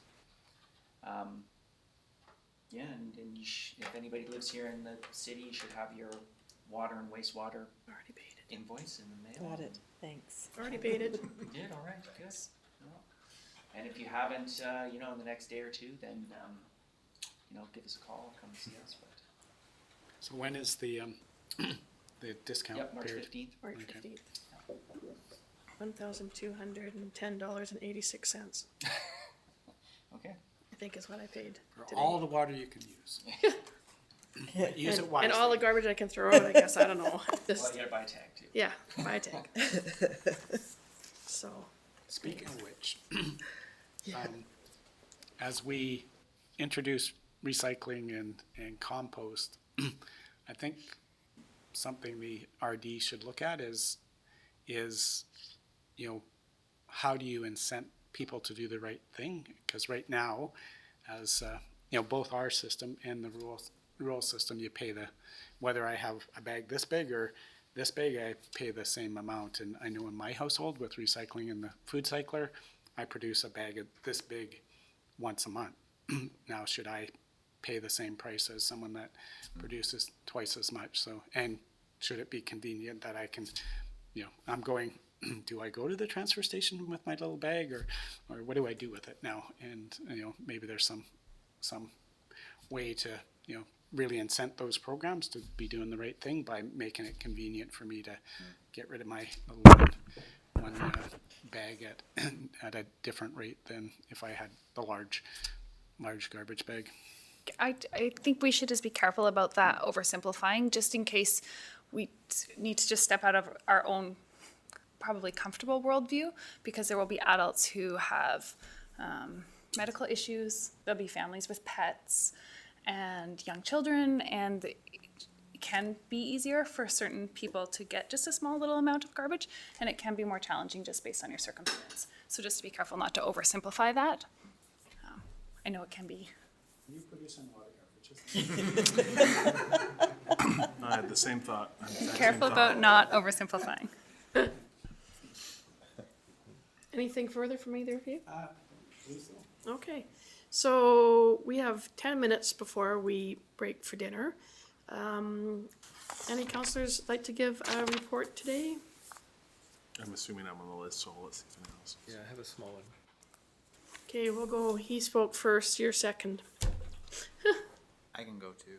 Oh, 3, okay. Minutes each? Okay, so we approved a draft financial plan at the recent rec meeting. We're looking at a. I would take my only report. Oh, did you want that report? No, you're doing great. Keep it up. I'm the chair. I'm not, yeah, he's a chair, I don't report on recreation unless Now he we're makes, burning- now we're unless he burning says something time. about recreation that I 7%. don't agree with, so then I, 2019. so then I say something, but Yeah, so we're looking at a 7% increase over the 2019 numbers. And had a lot of discussion around that. And a big change there is just, we have some carryover surpluses, but we also wanted to ensure that we were not pulling from reserves on top of capital expenditures in the tune of about 330,000 that we're spending on for asset management maintenance. So part of it is just not losing the momentum in that service to get to a place where it is properly taking care of the asset management of that major facility. We have some major ice plant renewals to the tune of $1 million coming down the pipe in 2025, 2026. We have a grant application out with the Green Infrastructure Fund to potentially see about other ways that ice plant service can be delivered.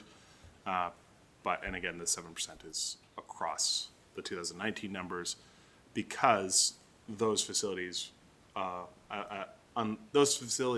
stand out in how they were impacted by COVID shutdowns, and in terms of both revenue and closures and reopening, restarts, unlike maybe garbage or wastewater. So that's that update.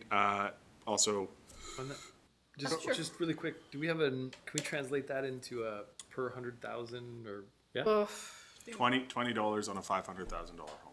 Okay, thanks. Great, thanks. We did the math.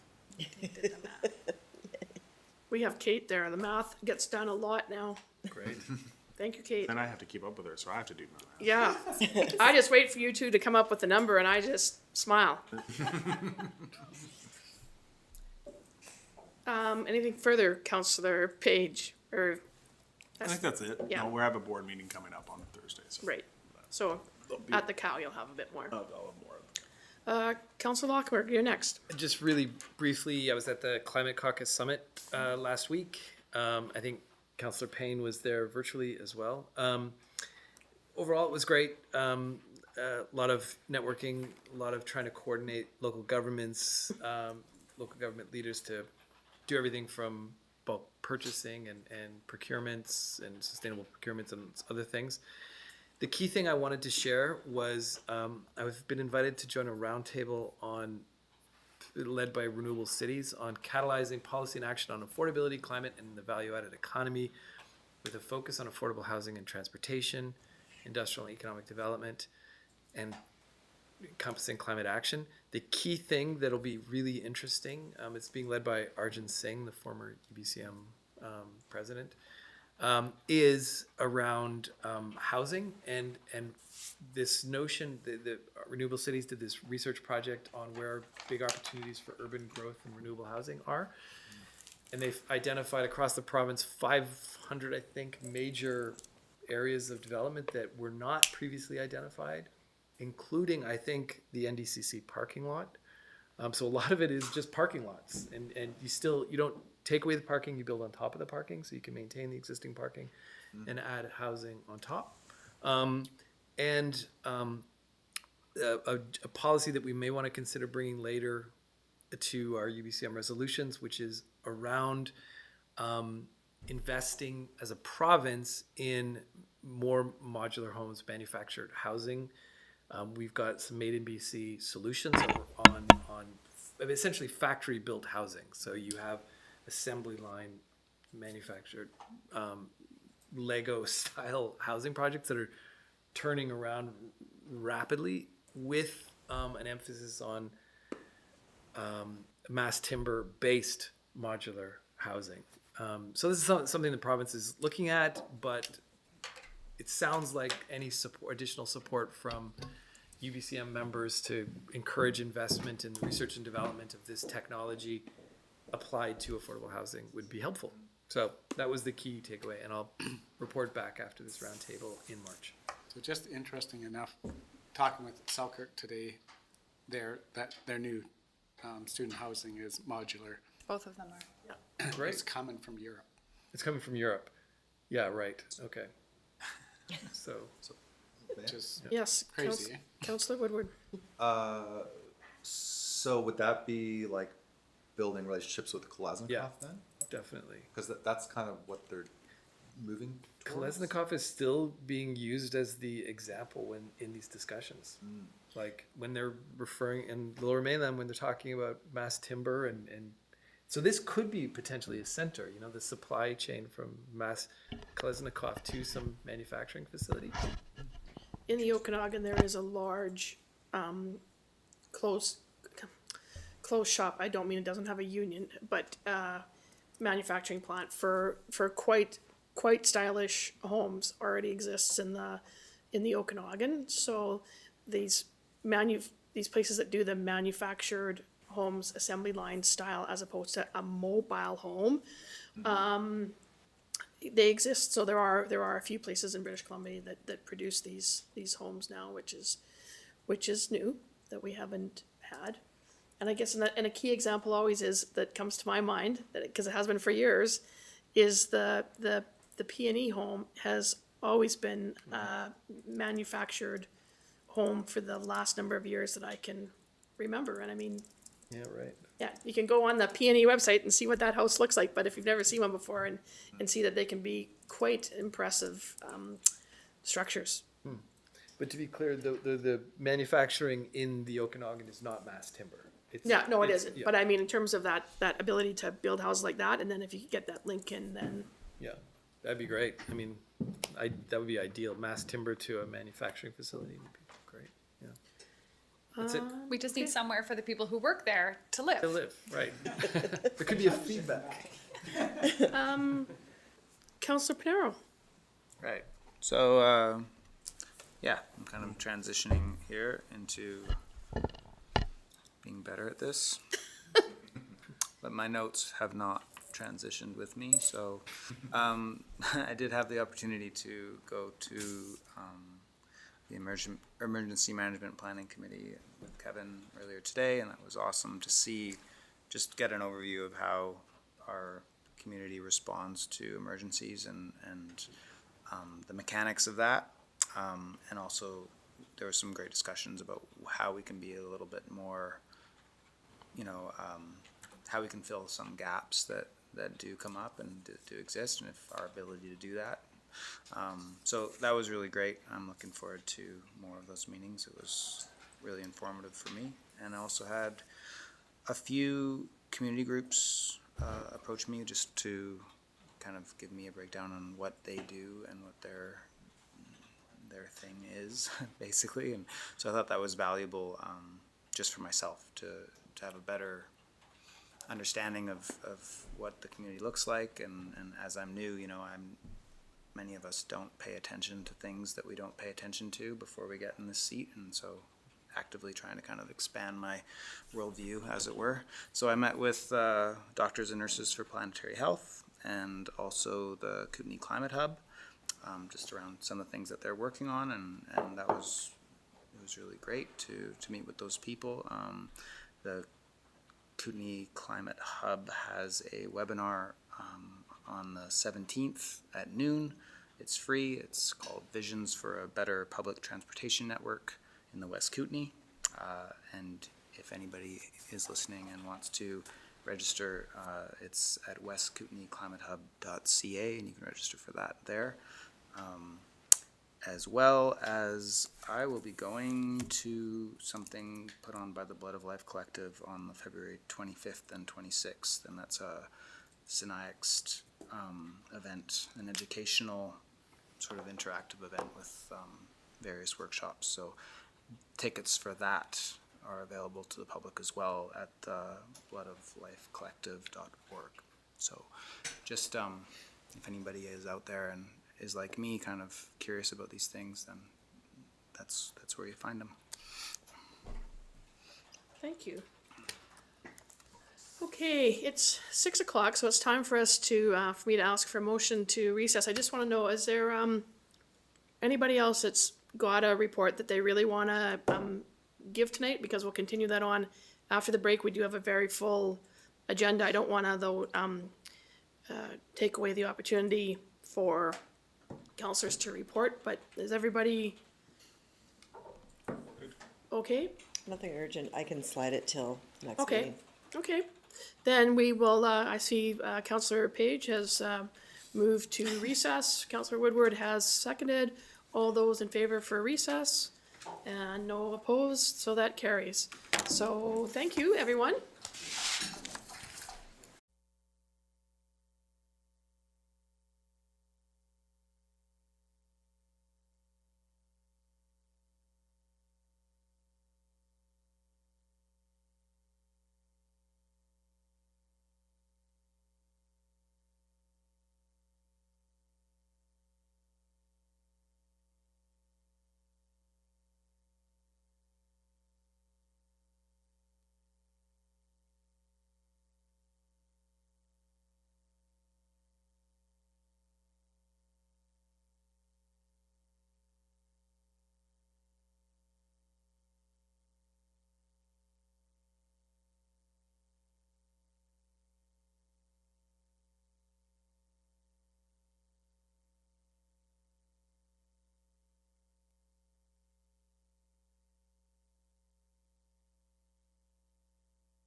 So Canadian. Okay, if I could have a motion to reconvene, We have a city manager. We moved can by vote. Councillor Woodward, seconded by Councillor Tate, or I think she was just putting her jacket on. You That can't works. leave. It's on Jacket, camera now. Not Okay. yet for the jacket. No, this is all this is all those- for YouTube. All those in favor of reconvening? We're Okay, here. and that's moved, nobody's opposed, and that's carried. Okay, under number 11, we have no requests, no delegations, no bylaws for approval or change.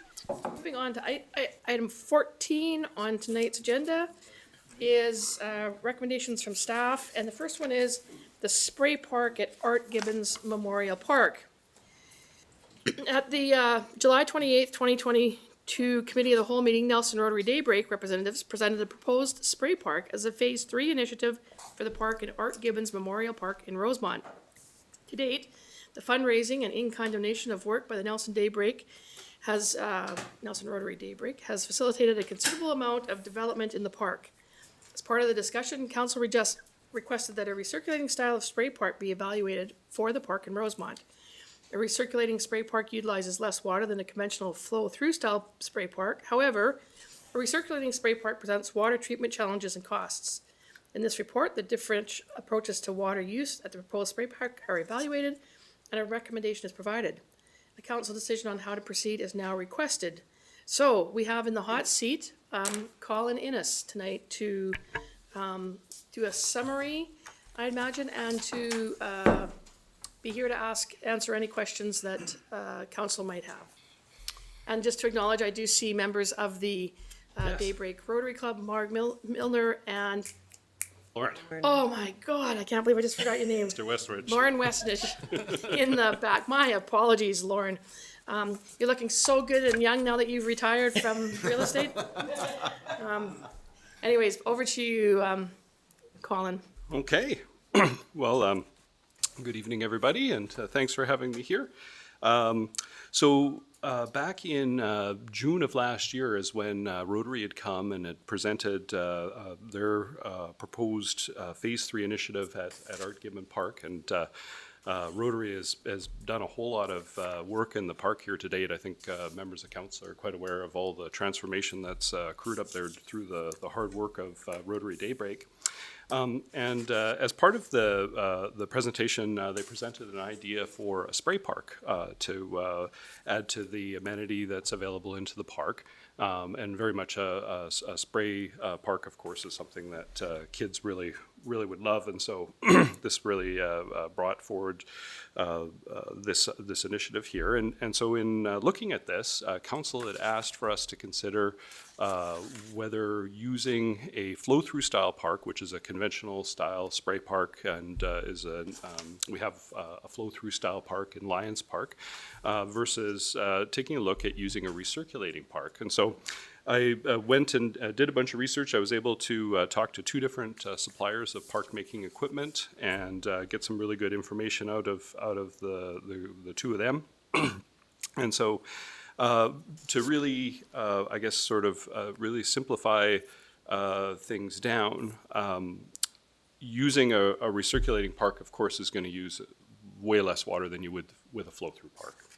The difference really in using, or the rationale and why a flow-through park is something which is utilized is because of it. As soon as you start treating the water, it gets a lot more complicated, and there's a lot of cost that goes along with that as well. Now, in parks where you've got a very good sized footprint and you're able to include features where you're dumping a lot of water, the makers of the equipment refer to it as a big water experience.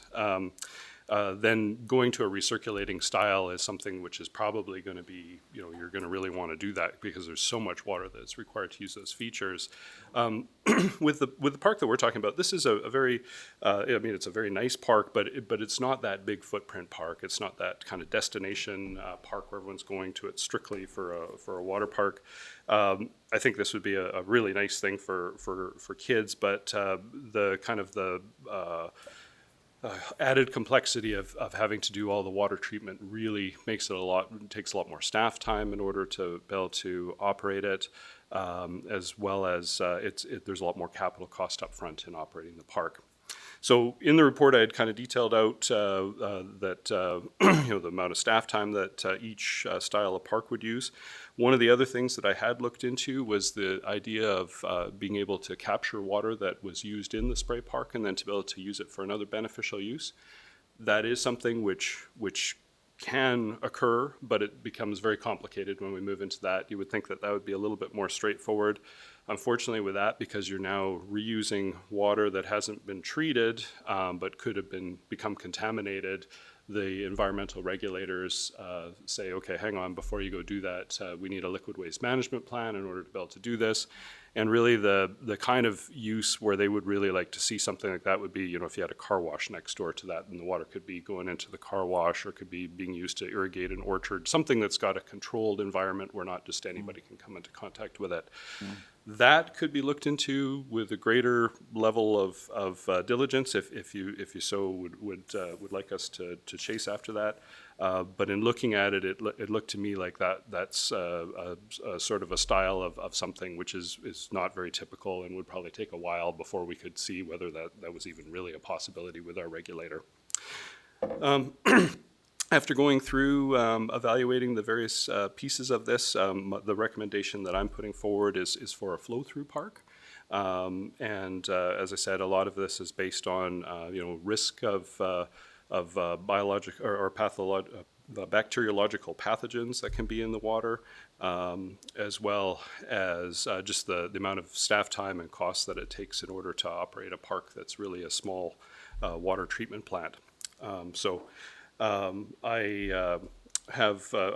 feel that I pretty much outlined the case in the report, and so I'm here to answer any questions that anybody has. Okay, and the hands are up. So we're going to start with Councillor Lockenberg, then Councillor Panero, and then Councillor Woodward. Thank you, through the chair. Colin, I'm interested actually in the recirculating park, and I want to explore that a little bit. Sure.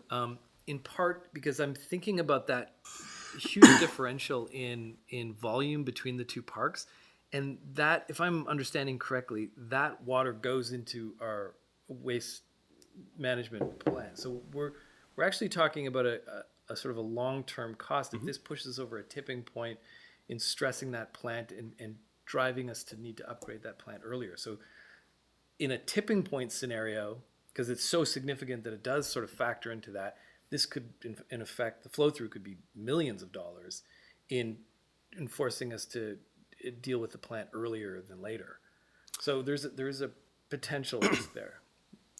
Sure. Well, Councillor Lautenberg, I certainly understand where you're coming from on that, and that a big piece of what we need to do with our sewage treatment plant. I mean, a lot about volume of material going to those plants. I mean, that is definitely something that's a big concern.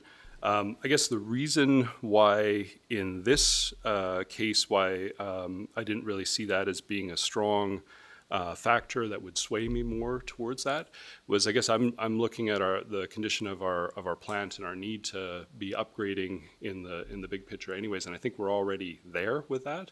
And so, although you are correct, adding more water to the equation only makes it more difficult. At the same time, I think we're already there, and so that's why in my thoughts, it didn't really add to make that situation,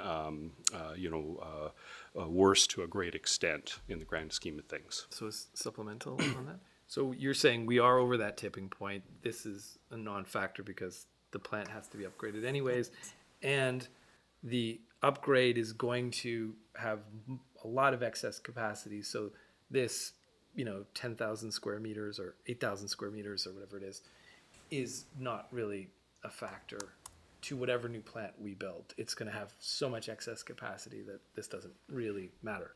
That is correct, yes. Yeah. So then in that case, you're saying, just to be clear, that this doesn't push the timeline for the sewage treatment plant sooner. No. It doesn't. And then this circulating plant is essentially what we're doing is in the circulating plant scenario, taking the sewer treatment plant system to treat that water and just kind of splitting it. So in this case, it kind of makes sense the flow through is just sort of consolidating that service that has to be provided one way or the other. So, Sure. So in a sense, the circulating plant doesn't deliver any benefit and is less efficient. I would think that a large scale wastewater treatment plant is going to be more effective at treating wastewater than a small compact system. Okay. Okay, Can I great. just Thanks. ask one question on that? So there's not an option to have a drain pit there, the drain rock pit that people use to, on other properties. I know it's mostly for stormwater, but is that an option, or do you fall under the same regulations? If there's underground piping goes into a drain rock and it basically dissipates into the ground as opposed to going to a water treatment plant? Sure.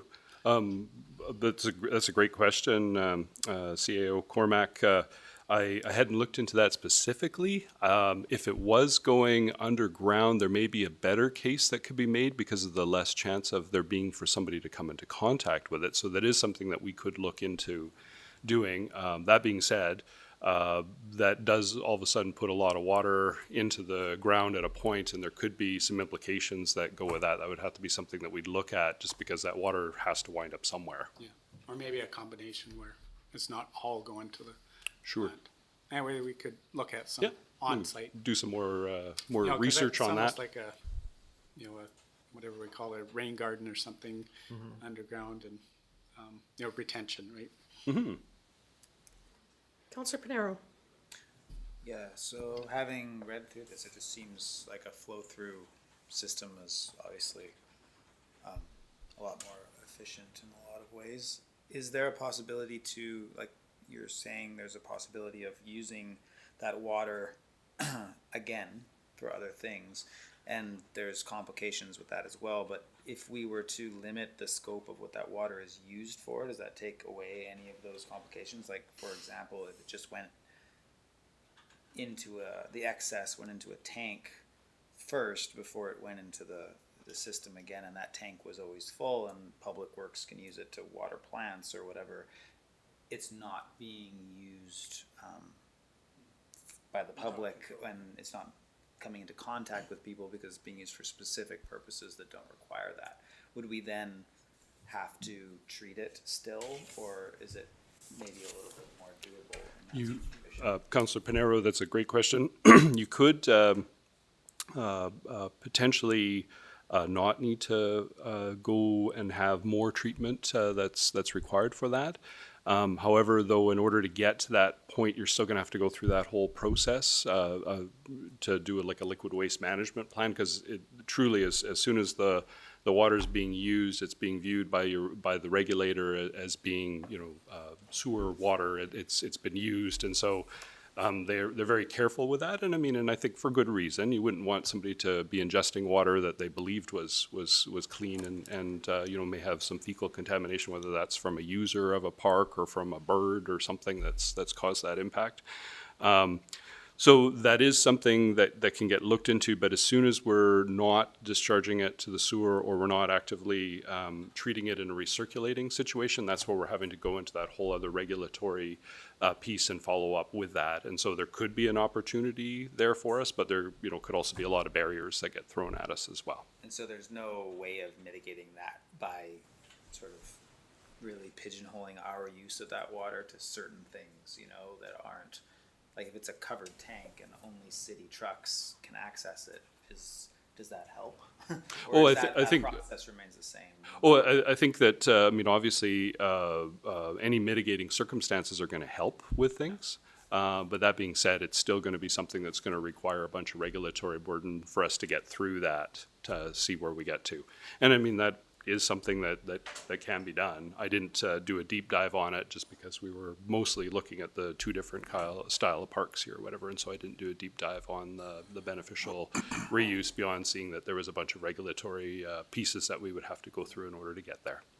And just maybe one more clarification, just that, it sounds, when you read it like this would be use a lot of water, and it will, of course, but like in a situation where we need to conserve water for various reasons, we can always just shut it off, right? Yep, Oh, we do. 100%, yeah, We've closed the spray park at Lions Exactly, Park for the so- same reason, so, sure. yeah, so it's Very not, good, we're not trying to put out a fire and Sure, having yeah. both the spray parks running out full blast, so, yeah.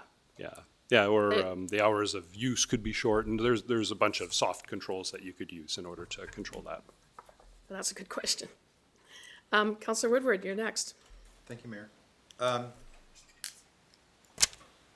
I find myself, I'm struggling because I think we spend so much time in this room trying to find ways to find efficiencies and to reduce water use. We've spent, can we just say millions over the last 5-8 years reducing water use in our town. So I guess for me, I feel like, and especially with the summers we have had extremely hot, water becomes a precious item. I worry about this being built and then only functioning periodically, especially in, say, July and August, when you would love to spend it, Sure. run around in a splash park. But yeah, so I just feel a lot of concern about that. And so I understand the recirculating piece is very expensive. I just wish that we could dig in a little deeper about, could we use this water? Because it just feels like we're just chucking away amazing, clean water that we've spent money cleaning at our water treatment plant. And we're telling our citizens to constantly conserve, put in low flow toilets, all these things. So I'm struggling with this, I have to say. I understand why this is an attractive item to have. We already have one at Lions Park. So I guess my request would be to maybe dig in a little deeper, are there any options to use the water? Could you have a pond up there? Could you have a place for wildlife and bees and birds in a pond area? I know that's probably adding a lot of costs, but it just feels having a flow-through park goes against a lot of what we've been trying to do over the last 5 to 8 years in the city. Sure, and I definitely understand where you're coming from, Councillor Woodward, in that, water is an extremely valuable resource, and we certainly don't want to squander it. One of the things in talking with the makers of the equipment is that, a lot of the new equipment that's being done is all something where it's a push button activation, or a short duration of activation that the park runs for. So as opposed to a lot of years ago, you would have turned on a spray park and would just ran. This is something where features are being activated by the kids, and so you're not continuously running the water. As well as I think all the nozzles and everything have been designed in a way, and so you're kind of getting the maximum sort of fun out of it while using the least amount of water. That being said, you are using water. So I definitely understand where you're coming from.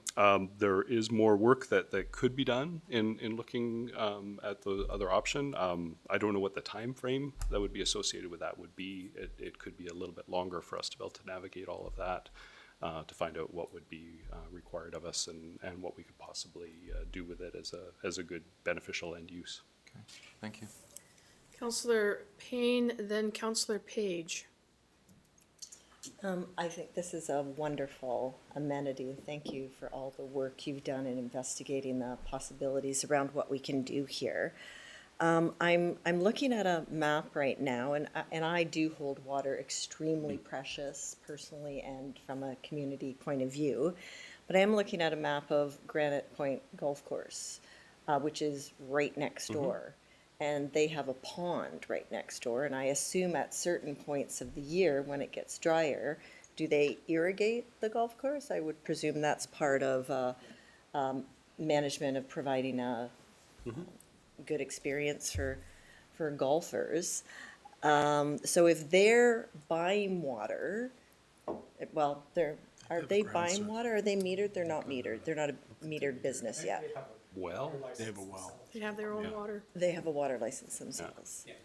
But it would seem that would be a complementary use of water. We know they're gonna use it. They've got the pond right over the border of the park there. So I know you know your business inside and out. I'm not trying to, but I think we all are feeling very conscious about, I think this also is something that's absolutely necessary in Rosemont. We know that with climate change, the number of degree days over 30 degrees is going to increase, and at times we will need to have those places, not only cooling centers, but this is like a outdoor cooling center that many families and all ages in the area can utilize, with the beautiful forest right beside and the spray park there. So I think however we can make this work most efficiently, it's an extremely worthwhile project from a variety of views. So thank you again for all the work you've done in trying to accommodate the flow through. It does seem like a huge expense. Councillor Page. Now I'm just chomping at the bit. I have a few, so I'm gonna go a little rapid fire, if I may. You've got a few. Okay, go for it. Can you give us, just to give us some relative perspective, what is roughly the metered square daily volume going through the sewer plant now? Or even hourly? I think Councillor Tate beat me. I've already emailed this question, but you go ahead. I'm so excited. This is we've done this. I love this. Go. Okay. Or even an hourly number, like any of the broader community volumes, to put this in perspective. Sure. Okay. Well, let me help you with that. So for an 80-gallon a minute park that would be open from 10 a.m. to 8 p.m. May the 25th to September the 5th, which is our current operating up at Lions. This park would be projected to put 9,124 cubic meters a year as use out in the water park. Now, the amount of water that you would see in a year is 1,849,855 cubic meters. So it would be a portion of that amount of water that's your annual total. It's 0.5%. Sure. Perfect. Thank you. Just to give the discussion some of that. Wait, sorry, clarification. Did you say 1 million? And It's 9,125 meters cubed. That would be in a flow going out from a flow through park, besides like the walk off. so roughly 10 and 1 million? And 1.8 million. 1.8 million. I didn't Yes. catch that. Thank you. Yeah. Over a whole year, so Over a then whole break year. it down into whole a season, Yeah. call it 60, make it 0.5% 60%. of what we're doing right now, which is why it's not that tipping point, I think is what he was getting at. Sure. Okay. I think this is a wonderful amenity space because as much as there's going to be the cooling component, it's also a shared space. It's a shared space where people get to come together and use water, as opposed to using sprinklers on their lawns and all the various things they're going to do to mitigate and tie to a garden hose and do them privately. Having a place to gather and do that in an efficient, effective fashion makes a lot of sense to me. I am also interested in at least making it redirect ready, so that if we can deal with a regulatory burden later, there's some sort of tie-in already, that if it can end up as irrigation for a green space that properly meets regulations, that people then no longer need to be like told to stay off of, or can water a hedge or anything that brings the greenery and brings the cooling effect of that greenery into the space. I at the very least would say, let's put a tie off somewhere, and if we can come back to the question in a couple of years, if it can be an add-on project at some point, then let's just make ourselves ready for that. Okay.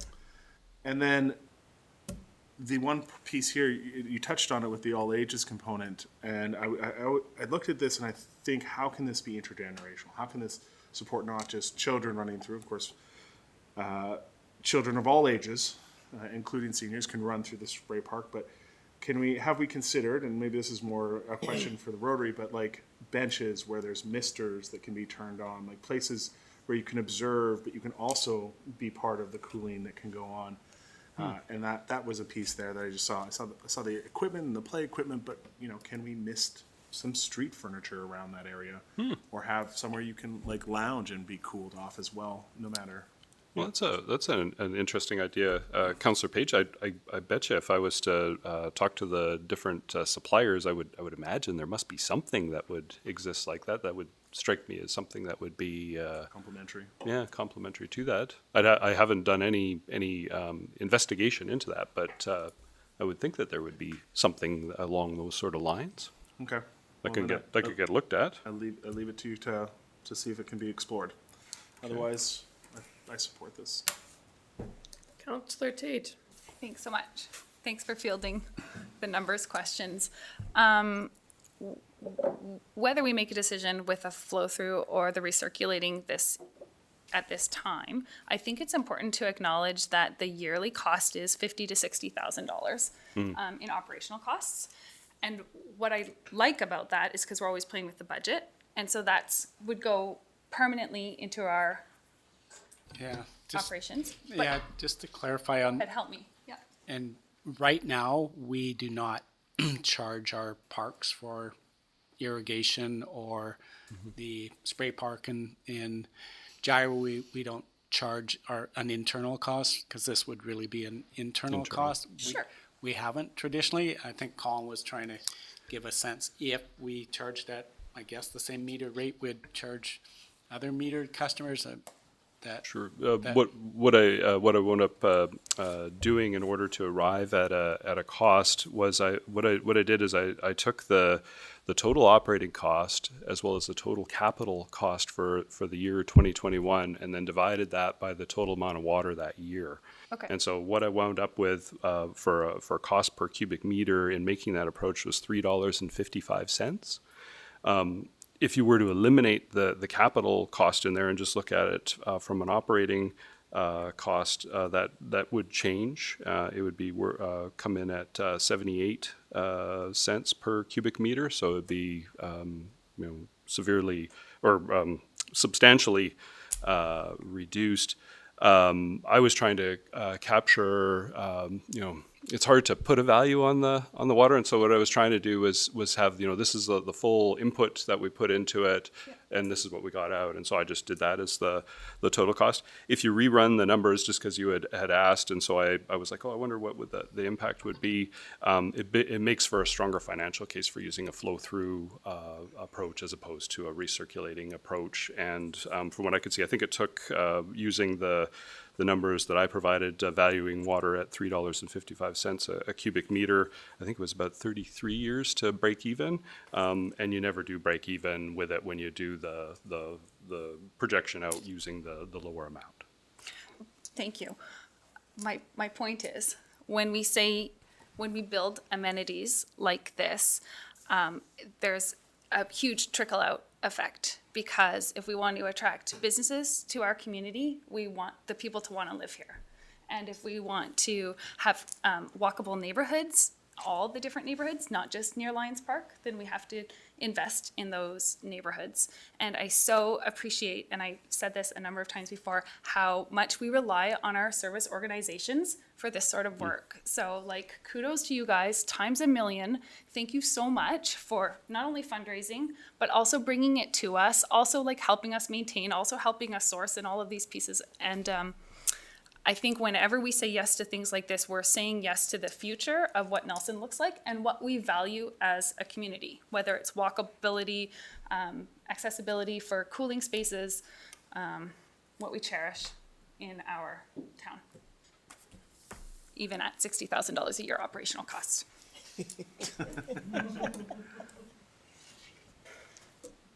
and just to be clear, as Colin said, he just got an average. It's not that's not an actual cost that would be, our water budget or wastewater budget wouldn't go up by that amount. We wouldn't incur that additional cost. He's just saying, if we're gonna try to value water, which we should do that, but, you're not gonna see a line item in the budget that says we've incurred 60,000 more in costs. That it doesn't kind of work that way. I understood that, yeah. That was clear from your report. It was very clear. Thank you. Yeah. Great report. Thanks. Well, I see no other hands up, and so I'll move the recommendation. I was gonna talk about this, but it's okay. Sounded like you're gonna call for a vote. Well, I was gonna call for a vote. I It's just your wanna say turn. that, just because people always, sometimes wanna know what the mayor thinks. I mean, so I'm just gonna throw it out there.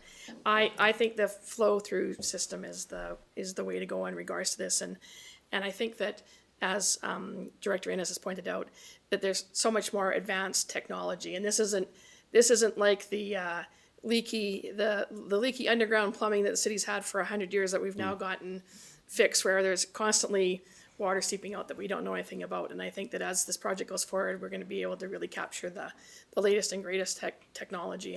And I have the concerns that Councillor Woodward does, because look outside. I mean, if this keeps looking like this, we're going to have water restrictions of some capacity this summer, without a doubt. But to answer the question is, yes, we can turn spray parks off, and probably a number of other things that we can turn off, that nobody's told me about yet, but I'll figure that out as my years go on here. And the other thing about looking at where it's situated, I think that this is a ideal park to have this, and that park, in terms of available area that's left, and I know that I'll get some nods from the Rotarians in the back there, it does have a small footprint. So this is why this is not some large water feature, is because, trying to get it in and leaving that as forest-esque as possible in Rosemont has limited the footprint that something like this water feature can even be on. But that's a very dense neighborhood. You look up there; that's where we have the 3-bedroom townhomes. I mean, those aren't necessarily. I mean, of course, there are some there, but those aren't single seniors living up in the Rosemont area. Those are people with family and young children, and there still is the potential with so much development there. If we ever get anybody starting to develop the lands around the golf course, that's a major land area that we have that can have further development. So there could be even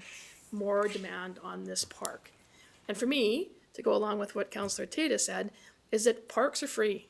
Parks are where every person can access. We don't charge admission, and these are important amenities to have for all of the citizens of Nelson, because they're free public spaces. And it is our duty to be able to put those in place to have that all access. So Councillor Lockenberg has moved the recommendation as it's there. Could you read the recommendation, please? That council passes the following resolution: that council approve the flow-through park design to be used for the spray park in Art Gibbon Memorial Park, and that funding from the Rotary Daybreak in the amount of $190,000 be applied toward the spray park's capital costs. And further, that the spray park in Art Gibbon Memorial Park be scheduled for construction in 2024. And finally, that the funding for the spray park project, including the city's contribution, be included in the 2024 capital budget. Is there a seconder? Councillor Tate. Any further discussion? All those in favor of the motion as read? And those opposed? The motion carries. Do you wish to be recorded, Councillor Woodward? It's okay. Thank you. Okay, moving on. Our next item on the list is the 2023 AKBLG resolutions. So the City of Nelson has received the final call for resolutions for consideration at the 2023 Association of Kootenai Boundary Local Governments Annual General Meeting to be held on April 21st to 23rd in Cranbrook, British Columbia. Council's direction is now required for timely submission of resolutions from the city. And just so everybody understands that are watching or listening, is that we did ask councillors to put forward a few ideas if they had some about resolutions to bring forward. I am going to ask Councillor Page, before we get started discussing these, to give a brief overview of how this process and all these acronyms work. Councillor Page is the current, for this year, president of the Association of Kootenai Boundary Local Governments. Thank you, Mayor. Thanks. So the Association of Kootenai Boundary Local Government is one of the provincial associations that feeds into the Union of British Columbia Municipalities.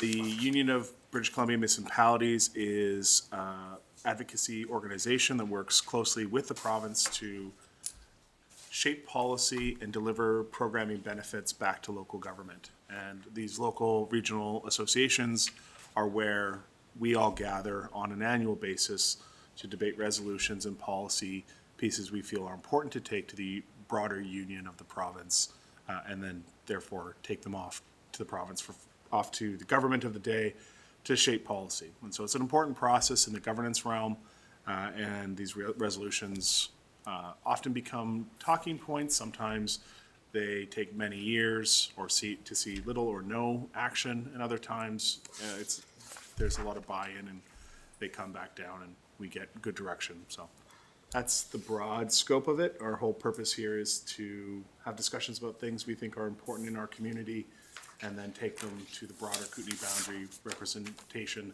and see if those are values that are shared there and want to be advocated for at the provincial level. Thank you. So I have asked to have circulated to everybody's tabletop just some general thoughts. So these aren't the official resolutions. Of course, staff will help make sure that the appropriate background information is attached to these. And we have 4 that have been sent in by councillors. And basically at this point, what we're looking for is a yay or a nay as to whether or not. It's 5. Two-sided. Oh, sorry. No, there's 5. Sorry. I was just like, the one there is such only 2 lines, and so I made it into 1 at the bottom of the page. So a yay or a nay in terms of whether or not we feel that we want to have this go forward and have staff do the work in terms of making the deadline. So I'm just going to start on what I see as the first one, and that is regarding landlord licensing. And the summary really is that therefore be it resolved, the province develop mandatory licensing model for landlords of residential properties to an appropriate professional organization as required prerequisite to renting residential properties within the province of British Columbia. And I'm just going to go to Councillor Page just to maybe flesh that out with a bit more detail for listening audience. Yeah, so this idea has been floating around in some of the tenancy advocacy spaces and comes from a desire to move beyond just the financial penalty piece that can happen when we have actors within the landlord community that are detrimental to the overall health and safety of people who are participating within the tenant model. And believing, obviously, that the vast majority of landlords are doing the right thing, they're implementing best practices, and they're working with their tenants to deliver a value-added service. There's also a very serious and real health and safety and human rights component to the relationship between landlords and tenants. And I think it's a prerequisite of a functioning system, because I think we need to think about the broader system pieces or system models that we're dealing in that have systemically been delivering issues across our province and our communities, and look at how we formalize that relationship more through a professional association. So many of the practitioners within health and safety domains work within their own professional associations, accountants work within their own professional associations, licensing is required, certification is required. I would not anticipate that the regulatory burden of something like this would be overtly onerous on landlords, but I do believe that the mechanism to be able to say as a local government that we require licensed landlords to operate these commercial enterprises within the residential market would potentially give us then the tool that when those individuals in very small fractions that ruin it for everybody else are running into systemic issues, that their ability to make money on this particular enterprise could in fact be removed because their licensing could be revoked through a professional organization that they would be required to be a part of. Questions, Councillor Lockham or Councillor Pinero? I love this, the idea. There's 2 concerns that I think we'd want to address in the resolution. The first is the onerous burden it would put on landlords that have like a single suite in their house or something like that. It's not really a commercial enterprise. It's more like a mortgage helper kind of thing. So I'd almost want to exempt or be clear to exempt them and put it on the commercial enterprises, because I think that's where the problem lies. If somebody's renting out a secondary suite in their house, I wouldn't want them to have to go through the rigmarole and the work of joining an association. The challenge, though, is I think one of the burdens between people in the short-term rental market and the long-term rental market is the additional burden that's not present in the short term. So I wouldn't want to add to that burden for people that do have secondary suites. So that would be the only. Otherwise, I love it. That's my concern is those people to whom it's a mortgage helper rather than a business. Because I think they would just not do it. They would go to Airbnb. Because I think the other thing concern would be, would people that don't need it as a mortgage helper take those off the market because they don't want to go through this licensing process? So But I take think that a step further. What does that do when they take it off the market? It reduces the demand on the market. And, No, it and it reduces also the reduces supply. the ability to have a mortgage helper, which reduces what you can qualify for. Like there's second and third order effects of that. No, if in my case, for example, we don't have to rent our suite. We could, but if there was a bunch of, in my mind, I think we need to take. So you don't need a mortgage helper though. Right. Yeah, That's what Rick's so I could take I may never make my suite available if I had a bunch of more regulations. I think we need to look at reducing those regulations on the secondary suite owners, because it's not their business. It's a mortgage helper or, maybe a bit of a supplement. Like I think you shouldn't tax that income. You should give incentives to renovate those suites. You should look at ways to encourage, those secondary suites to, homeowners to build secondary suites, upgrade those secondary suites, make them available. But right now, even the tax burden, I have to, track that, that income. I have to, record all the expenditures. I have to do all these things, and I'm going, and actually all I'm trying to do is supplement my mortgage so I can afford my house. I think taking those burdens off people will open up more of those suites, will encourage them to upgrade them as opposed to the regulatory side of it. But I agree 100% on the commercial operators. If I'm in the business of renting, 2, 3, 4 suites, that's quite a bit different than me having a secondary suite. Councillor Pinero, then Councillor Woodward, please. Yeah, so I kind of agree with those things. I think there's people that, own apartment buildings that maybe keep them in disrepair. That this is obviously good for those. I'm curious where you see, there's already requirements, I assume, laid down in the Tenancy Act, and landlords already have responsibilities and that they can be brought to account for by tenants if they're not fulfilling. That in real life is very onerous on the tenant generally, having been in that situation a couple times, and so it exists.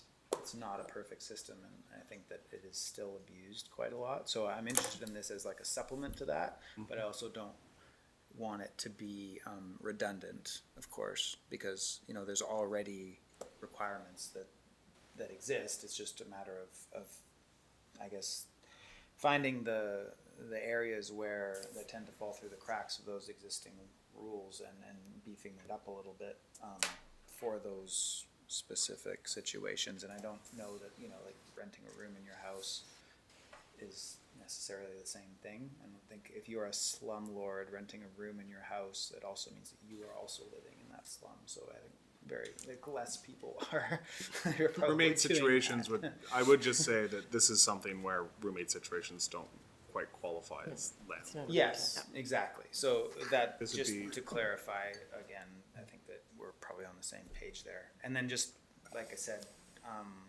just trying to massage it a little bit and just making sure that we're not replicating something that already exists. And in fact, we're just kind of beefing that up or making those areas more easier to navigate for people that are affected by these things.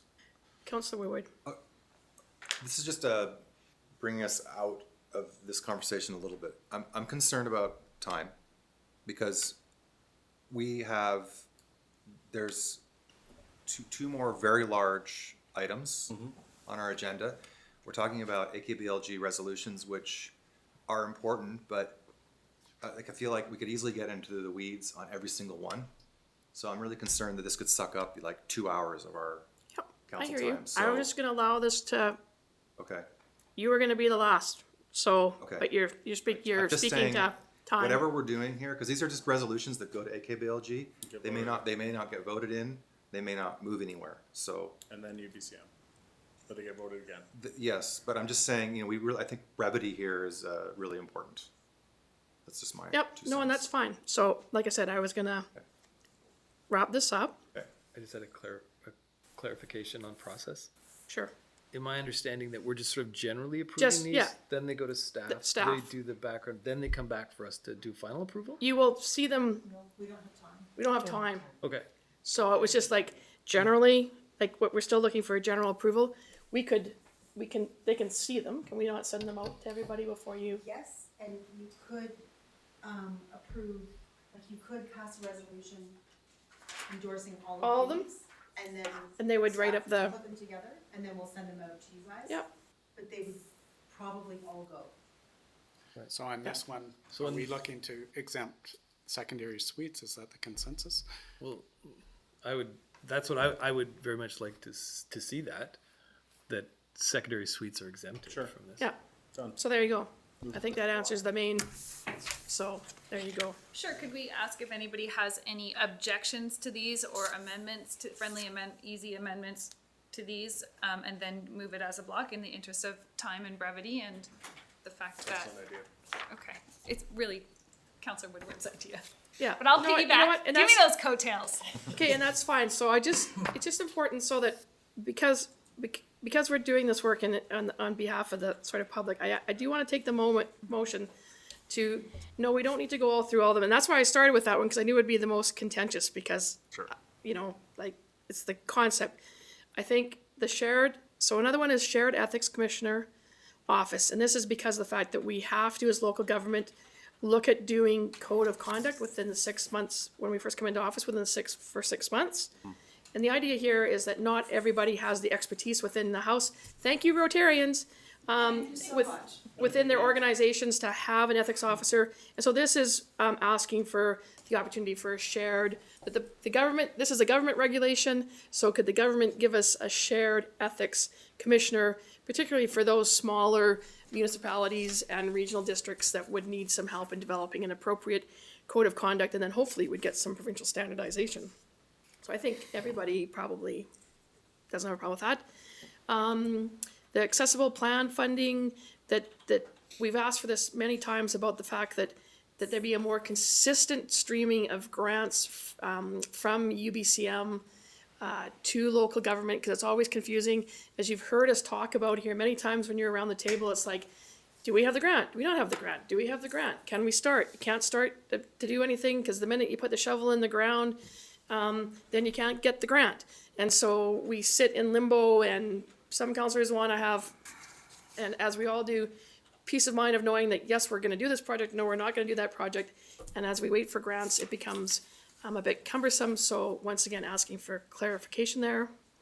Madam Mayor, on this one, as opposed to us having to apply to UBCM Yeah. and go through all that process, the recent announcement by the province where they just provide a funding stream and we have to do this work. Everyone has lots of work to do in this, and it would be way better to give us a grant rather than us having to apply for All the time as well. annual grants. So if we'll just word it And that makes way. it more, and that also makes it more Alignment with our consistent. last resolution from last year. So, and then 911, so there's, looking at what the 911 levy, we know, we've had the discussion at the table before about e-com and the changes to 911.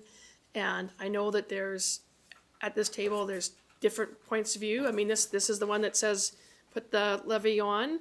I know that there's some councillors that don't believe the levy on the cell phones is the way to go, and I appreciate the fact that this table itself doesn't have agreement.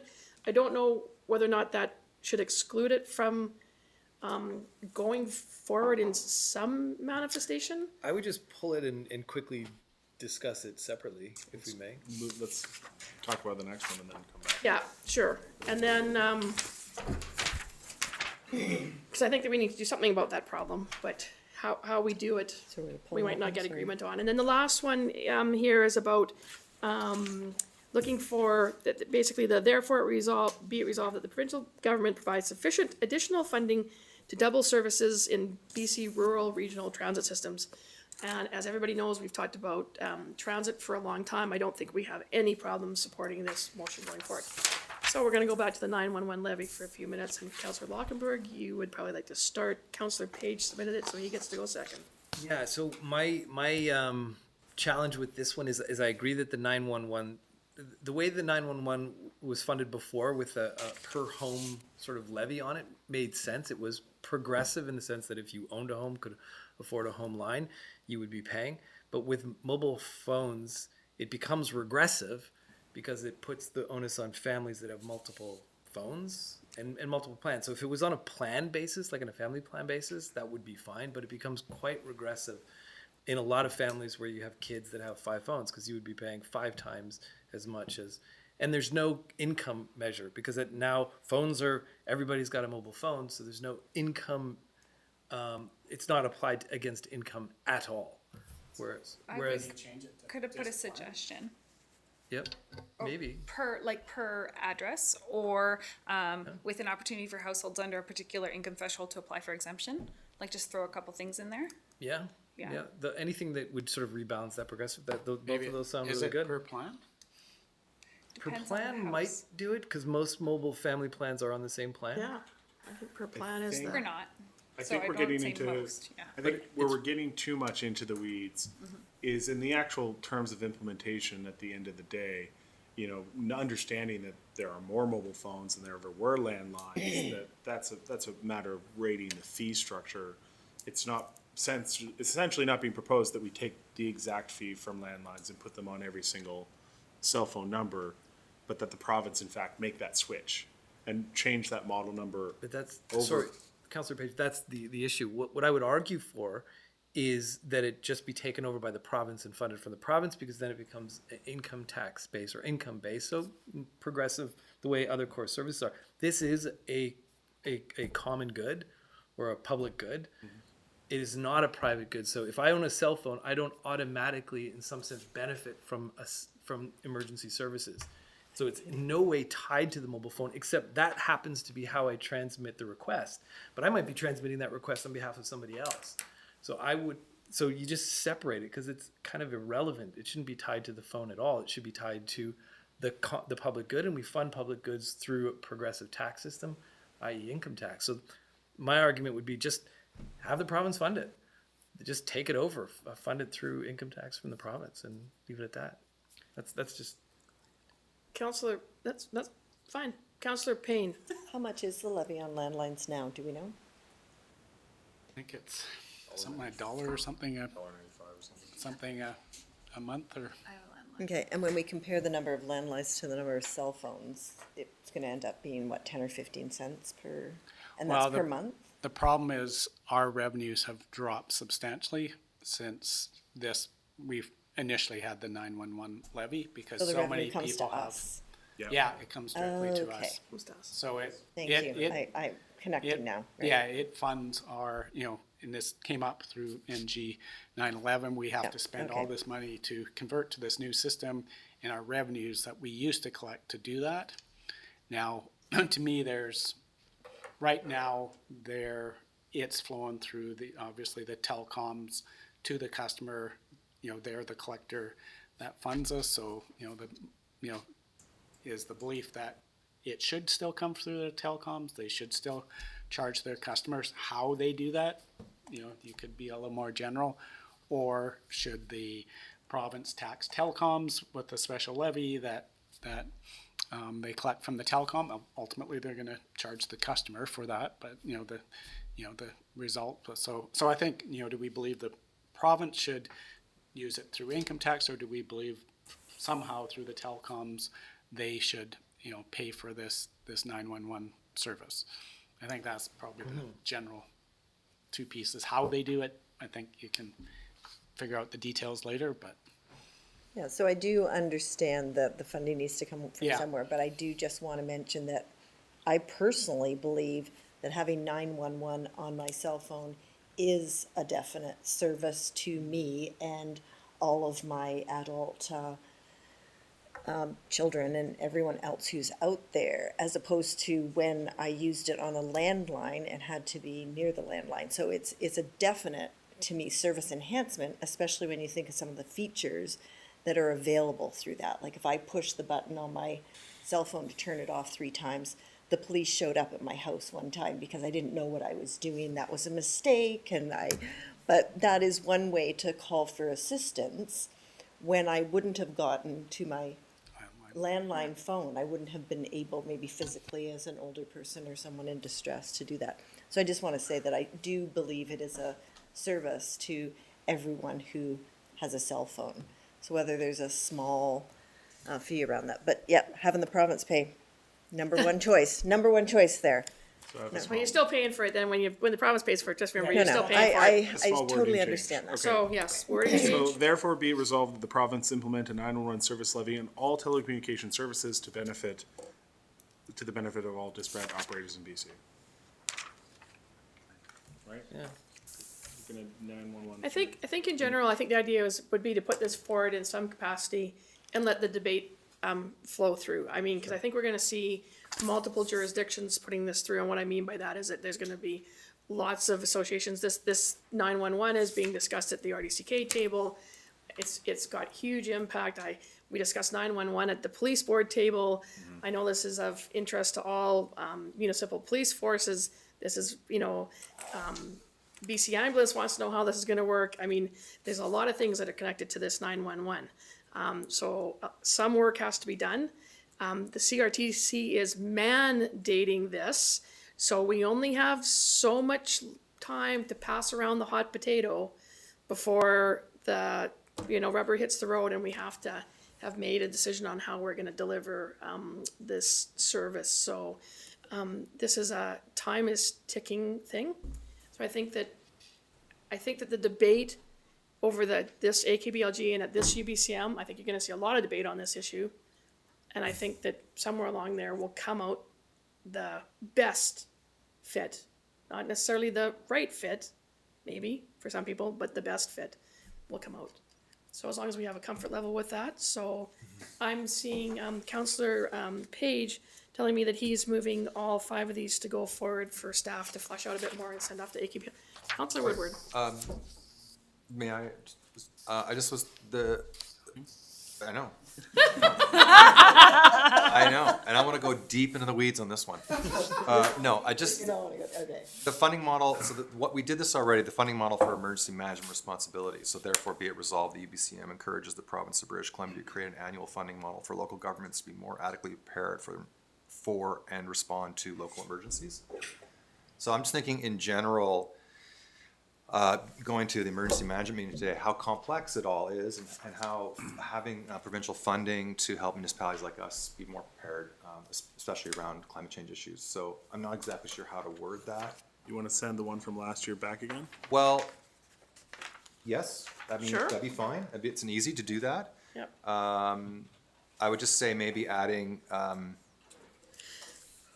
I guess it says whereas local government across British Columbia are increasingly being impacted by severe weather events that are creating complex emergency situations. So that's basically climate change. Yeah. So Yeah, I would like to let's send it back. That was from the 2022 ones? 22. Or 20, okay. So let's send that back. Just for the public, in our package, we were given, if you're not, because we have new counselors, we were given some examples of previous ones that have gone forward. And so what Councillor Woodward here has done is looked at what's in our package and asked for resubmission of a very important resolution to go forward. So Thank you. now we have 6 resolutions. And is the mover okay with the addition of the 6th one? Object, no. Continue on. Yes, I am. Is there I a accept the seconder? amendment. Seconded by Councillor Lockenberg. All those in favor of sending forward our 6 resolutions? Okay, no one's opposed, and that carries. Great, thank you very much. That's probably the fastest. Demand. No, let's not demand. They just do. Threaten. Thank you, everyone, for Threaten. Yeah, keeping that brief. that's the fastest we've ever gone through those, so Woohoo, look at us, congratulations, team. everybody. Okay, the next item is Civic Center project, the accessibility upgrade funding. So staff are presenting council with options to address funding for the Civic Center project accessibility upgrade. Staff are requesting the council pass a resolution authorizing staff to apply for a grant through the Green and Inclusive Community Buildings GIBC program, Infrastructure Canada. Further, staff are also proposing that a second resolution be passed that would direct staff to initiate the process to borrow the required funds in the event that the grant application is not successful. I just want to acknowledge that both Madeline Mint, who's the chair of the Civic Theatre Society, and Eleanor Stacy, who is the executive director of the Civic Center, are in the audience. Of course, this is a business meeting, and it's actually Council Director Innes who will be presenting on the funding models for accessibility. Thank you, Your Worship. And again, yeah, thanks to the Nelson Civic Theatre Society for the support here this evening. As the Mayor said, we're here asking for support in applying for a Green and Inclusive Community Buildings Program Fund. What this is for is within the Civic Center project, there's kind of it's sort of three separate yet very highly integrated projects. The one is the green initiatives that are being done in order to deal with all the amount of greenhouse gas and our impact on the climate with our existing situation that we have there by improving mechanical systems and putting cladding on the building, working with insulation roofing materials. The theater portion, there's a 3 theater renovation that is in the works for the Nelson Civic Theatre Society, which will greatly enhance and bring a lot more functionality to that space for them. And then, of course, the accessibility piece, which kind of ties it all together, which has been envisioned as a concourse on the Vernon Street side of the Civic Center. The grant itself is actually, it almost seems like it's been tailored in a sense for this project in that it's for green and inclusive. And we're looking to do both green things as well as improve the inclusivity or the access and inclusivity of this building. So I think that we're a really strong candidate for this. And we're looking to do this to be able to fund that accessibility upgrade piece. We had made an application to another grant program and hadn't been successful with that. And so we were really pleased to see when this had come up. The concourse and this accessibility piece is really, really key to making all of these projects work for the theater group itself. In order to meet code issues, to have the way in which you're able to have 3 theaters and to have the proper access and egress, to give better functionality of their concession and lobby area, and that, I mean, this piece is really important for just pure building accessibility. I mean, right now, the building is, I think it's only 5% accessible, if I remember correctly, and this would radically change that, both horizontally as well as vertically. In addition, this also does play a big piece in how the green retrofits are done, in that this provides also with, there's an elevator that would be used in the accessibility piece, but this also provides some chases that we're able to run, piping, etc. through. And so it really is a very kind of an integrated project, and this accessibility piece is really key to making it successful. And I really think this is a big piece in helping move the Civic Theatre forward too, and really changing how people are able to engage with it. Right now you're having to go down lots of flights of stairs really to make use of it. And so we were really excited to see this, and we're looking for the council resolution to help support our application. Counselor Lockberg? Do you want us to move them together or separate? And if You know what, separate? separately probably, So then I'll- separately, because one's for a grant, yeah. Okay, I can move the first resolution. Okay, could you read, yeah, and could you read the first resolution out, please? That council support the Civic Center Accessibility Upgrade Project and direct staff to submit a grant application to the Green and Inclusive Community Building Program, Infrastructure Canada, requesting grant funds to cover 80% of the project. That's 3.36 million. And further, that if the grant application is successful, council commits to funding its 20% share of the project at 840,000. That's been moved and seconded. Is there any discussion on recommendation number one? Counselor Lockberg as the mover. I think this is a great project. I totally support it. I think that it's going to create a strong, not only is it going to be great for the users of that space currently, it's going to open up that space to a lot of people that don't otherwise have access to it. And it's also going to provide a strong anchor for the downtown, so connecting Baker Street past the Kootenai Co-op, even more so. I think so. It does a lot for the community. I'm really excited about the project. Counselor Woodward as the seconder. Also, if we do this right and we get the grant and the funding, that we're gonna cut 30% of our city-owned building GHGs on one project, which I think is amazing. So. Counselor Page. We do have a whole funding pocket specifically through the chair to deal with the green side. This is the elevator and accessibility walking side. I'm assuming there's crossovers that will be complementary is what I heard. Yes, that's correct. Does this make any sense? I also support this resolution at this level. Does this make any sense to request a letter of support from the RDCK to strengthen the application? I don't know. I think letters of support always help. I think you mentioned tonight they're applying under the same program for the ice plant or something. Is that correct? No. No, Oh. no, we're not doing the ice plant for 2 years. It's, Yeah. it's in the budget. We're We trying to- are funding, we do are chasing capital. after a planning grant specifically Oh, a to planning grant. explore Okay. what options might Yeah. be available so that we're ready when we actually do the plant in 2025, 26. Yeah, So it's that's 2 what years we're out, going on, yeah. 2 or 3 years Yeah, out. no, I think, and we'll look at our other partners, the chamber, the other community partners that, certainly the recreation side, the art side. So we'll definitely be gathering letters of support, but if you can, do you want council to ask specifically Well, for a I letter of just- support or?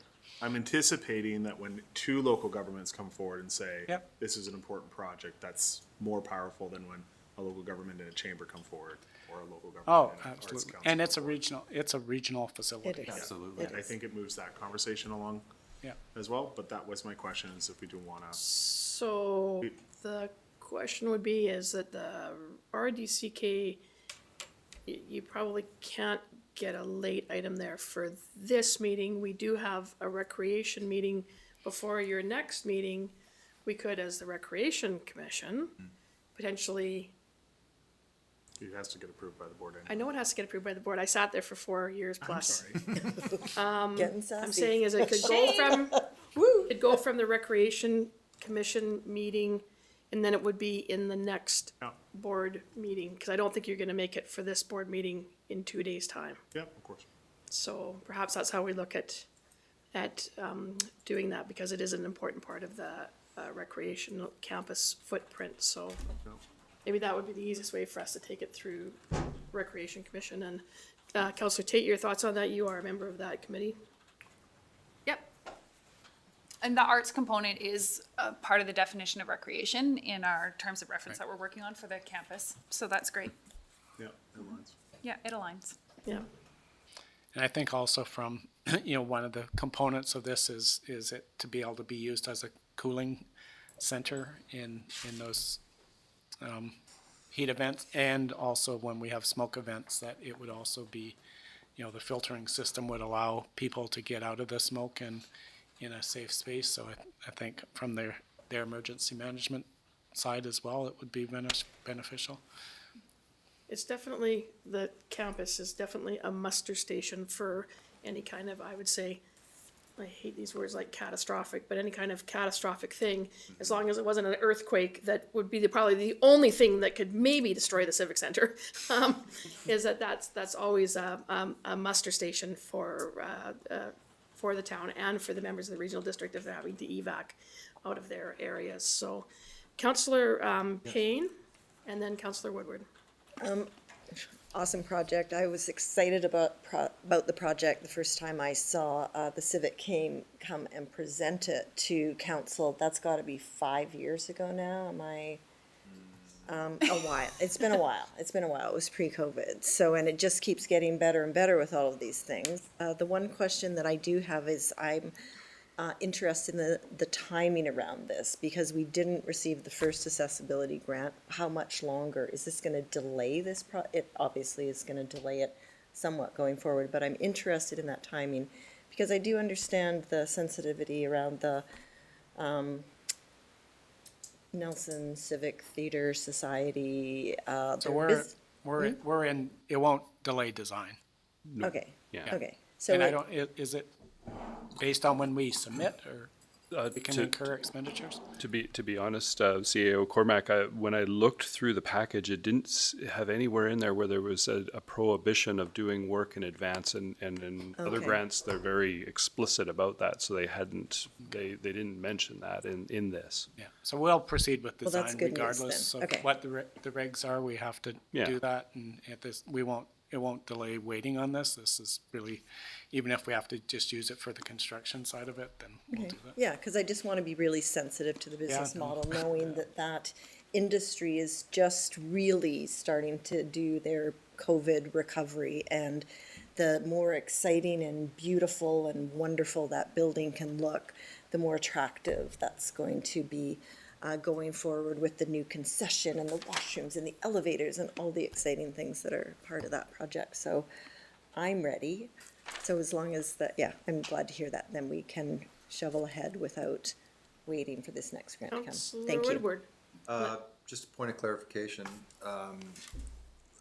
The design, as we replace the old mechanicals, are we going to make, because we're talking about being a muster station or a cooling center or smoke-free center, is that part of the HVAC design? system? Yeah. That would be, Yep. so, Yeah, that's correct, Councillor Woodward. so, in that, so this building would actually be sort of Yep.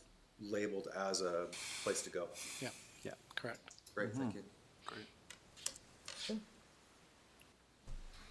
Ready? Okay, so, recommendation number 1 has been moved and seconded.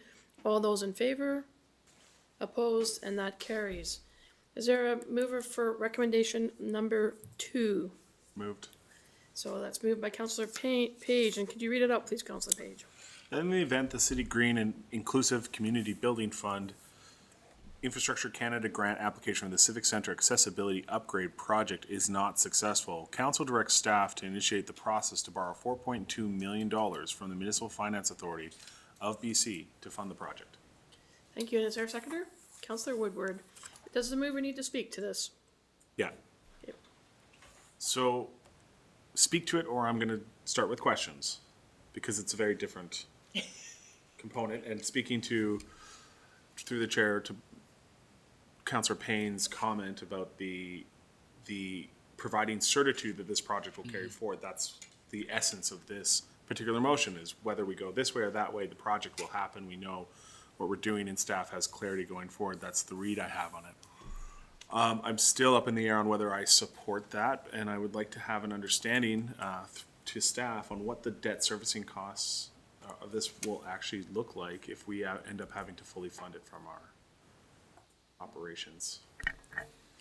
Yeah, so we had some numbers in our capital plan for funding this entirely, the 4.2 million from borrowing. Yeah. And the plan was to pay that through our Community Works Fund. So the debt payments were in there. So we did have that in the last version of, I don't have the numbers right in front of me, but we did have that in our capital plan. That might have been Yep. one of the pieces.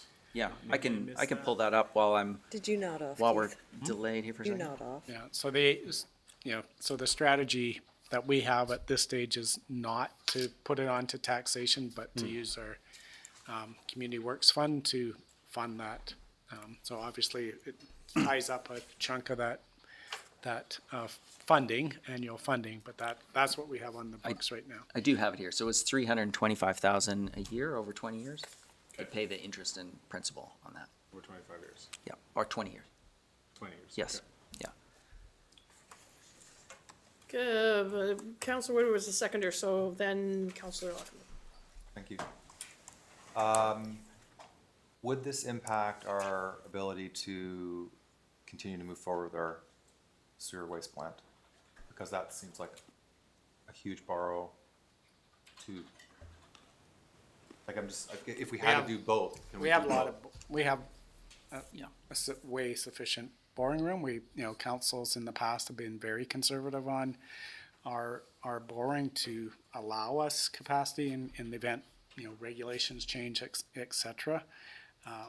So no, what this does do is it does tie up a portion, or I would say the majority of our assent-free room. So the sewage treatment plant probably puts you in having to do an alternative approval process. You would have to with that borrowing anyway, like even if we had no other borrowing. Okay, Yeah. I guess what I'm just saying is, like, I think this is a vital project, but so is the Yeah. sewer plant, so I want to make sure that we're not We have boring pushing capacity. ourselves too close to the edge. And that's one of the things we've, just as a sidebar made with the BCUC with them trying to force council into having so much debt in the electric utility. I think that's the bigger issue of forcing us into, substantial borrowing on the electric utility that doesn't create, borrowing room for the rest of the city. The assets of Nelson Hydro are about 15% of our total assets. And if we have to borrow 50% of those, that ties up all the borrowing that we would do for other assets. So that's why we're really pushing back on that side. So that's a bigger worry for me than the, this project on borrowing. Okay, thank you. Councillor Lockenberg. I think mostly it was answered, but I just want to clarify, our community works funding is I mean, we still have to borrow it, it's just, we don't have to go through the alternative approval process. Yeah, two separate things. So Yeah, so what, borrowing, we're not going to borrow through the Community Works Fund, but we would use the Community Works Fund to repay the debt and that's what the you're interest, saying. the principal Okay, and the that interest, makes which they allow you to do. The borrowing itself, we have certain levels where we have to go to alternative approval process, or we can borrow We're within below that that range. Below Yeah. that, we're below that, Thank you, that, because we have prudent fiscal management. Yeah. This could, for any other community, have popped it over, because if you've already got too much debt on the books, even this amount of money, you'd have to go to the AAP, potentially. Give a supplemental. Just, I wanna make sure that Councillor Payne didn't have her hand up there, she actually has, it's good, so supplemental to Councillor Page. I say this and I don't want to derail this particular motion because I feel it's more of an implementation strategy after the fact and in the coming years, but I want to say it anyway at this junction. I think there still is a value for me here that over the long run, we leverage the tenants of the particular building that's seeing the improvement in the user groups to support the repayment cycle as well. I think there are certainly values for subsidizing and sustaining the building as a community asset and using community works funds for that purpose, but I also think there's a value to the individual organizations within that for this upgrade. And so whether it's Dance Umbrella or the Civic or gymnastic or Glacier and Gymnastics, whatever it happens to be, when we're trying to evaluate fee structures, when people are trying to set goals for fundraising, this debt sitting here, I think we need to have an implementation strategy to taper off the community works funding as the only source of the debt repayment, because it is fundamentally, as a landlord, an investment we're making into a building so that the tenants within that building can be as successful as possible. And I think there's weight there that must be carried by the people who are directly benefiting from that. And I just want to say that at this junction, that I hope we have that conversation in the coming years. But at this point, I'm certainly supportive of giving that clarity to do the borrowing now, even knowing we have that implementation strategy. But I think we need to go a little bit further in the long run. Thank you. Can I make one just thought on this Sure, number you're two the here? money guy. We Yeah, always want to well, hear from you. You know, I'm conscious of the time that it takes to initiate borrowing, and we had MFA come and do FMFBC come and do a presentation, and they talked about how much time it takes. I know that this says, you know, we would initiate the process to borrow. I think it might be prudent though to at least bring forward a borrowing bylaw and do your first 3 readings and kind of get the process started with the province before we actually borrow. And we can always, you know, not complete that borrowing bylaw and not actually borrow, but I think we should start the steps there. So at least by the time, you know, everything gets through all its processes, we're not starting from zero. So Sounds like a titillating bylaw. Oh, it's really quite boring, but you'll love it because it's got lots of math in it. Anyways, I would agree that that is the process that we need to be following, is that we need to run these things in parallel. And, you know, hopefully 3.36 million just happens to parachute in on us. And then our borrowing will be less, but I think that we need to get the borrowing bylaw up and in place, because we do know that the intakes for MFA is usually only a couple of times a year, and there is quite a process. And that's why it's good to understand how that works. But that's where Yeah. we're gonna get our best rates from for borrowing. So could we just strike the to initiate the process? So it just council direct staff to borrow 4.2 million from there. Oh, okay, okay. Up to, yeah. Initiate the process and approve. To borrow. To borrow. Up to. Up to. That's a friendly amendment. Is the mover okay with that? Yeah. And the seconder? I'm fine, but may I Okay. ask one more Sure. clarification? With the grant, has the grant been written already?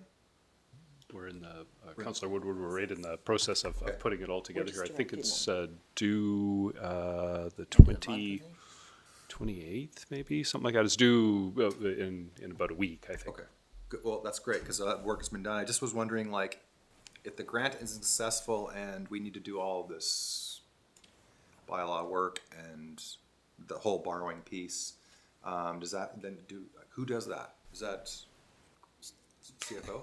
So do you feel like you have enough space? I mean, it's, you know, this. Yeah, I don't think there's much to a borrowing bylaw. We can put that together and bring it here and, you know, work through the process with the province. The time that it takes isn't so much our time, it's just they need to approve things, they'll ask for information. Staff time, it's how large this piece of work is, and. Yeah, no, we have the capacity for that. Okay, thank you. Okay, seeing no, I am so excited to think that there could be this whole new legacy project at the Civic Center. It just makes me, I'm sorry, a bit giddy. Giddy. Yes. Titillated, giddy. Existing What a night. space. I love it. What a Yeah, night. yeah. cool. You know, only my family lived here when it was built. I mean, like, it just makes me giddy to think that, and the fact that it's going to benefit all of you who have children in the room, and grandchildren perhaps coming, that this building is going to potentially have another 80 years of life is. Not that I know. It's just really super exciting for me. So, I mean, I probably should be recused because I really want it to go through, and yeah. Sorry. Anyway. Enough, he's saying to me. I can read the sign language at the end of the table. If I'm not mayor, I want to come back to cut the ribbon, okay? Is there a All bylaw those, for that? all those in favor of the motion? And opposed, and that motion carries. Thank you, everybody. And on to our next one here, we have the City Pier project.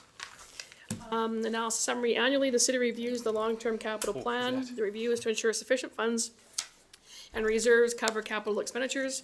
Council is now presented with some alternatives for completion of the Pier project in the 2023-2027 5-year capital plan. Mayor, if I could interrupt. Yeah, I have become aware that I could be perceived as being in conflict with regards to the completion of the canopy portion of the Pier project. So so I'd like to be recused, please. Okay, and so noted. Thank you. Okay, it's been noted by the corporate officer. And grab a coffee. I wouldn't. Call you back. Wouldn't drink coffee this hour. We'll let you know when you can come back. Thank you for that. Okay. So, we had quite a discussion last, Can I just clarify, does the electrical component change if we do the canopy or not? Because I don't think Councillor Tate may be in conflict if the electrical component's the same regardless of which decision council makes on the pier. Well, if there's electrical component on the remainder of the pier, I and just of meant course there's dollar-wise, is there? there's well, I mean it's a fairly sizable piece of the funding that would go to an electrical On the a pier piece itself? on the canopy Okay. itself. Okay. Just wanted to I clarify think, that. I think Councillor Tate, city manager, did reach out for some consultation with the corporate officer. And as is the case, it is up to the individual councillor. It is not up to councillors to ask for a councillor to leave. It is based on the individual's own thoughts and research as to whether or not they need to recuse. So Councillor Tate has felt that recusal, given the relationship with a prominent part of the structure being completed, was the appropriate thing to do to reduce the perception of conflict. So here we are, back to you once again, Director Innes. Okay, well, thank you, Your Worship. We had spoken, I guess the last time was the 3rd, where we had some discussion about having the canopy portion of the project getting finished in 2023 as opposed to occurring in 2024. And what the rationale that we were looking at in doing this is that with the costs and everything we've seen on this project as we've gone through it, in setting that piece off to next year, it just seems that there's a pretty good chance that we're going to see additional costs that goes along with that. A lot of it, I mean, there's some inflationary costs that's in that number, but a lot of the cost goes along with, you've got a crew of folks that are there and consultants that have been mobilized out to the site. We will do the work this year and then shut things down. And so if we were to be coming back in 2024 to be following up on it, there's a process in remobilizing everybody and having all of that happen. And so the reason why I had brought this forward was just in a sense of trying to find that last bit of efficiency in this. I recognize that it's not a small ask.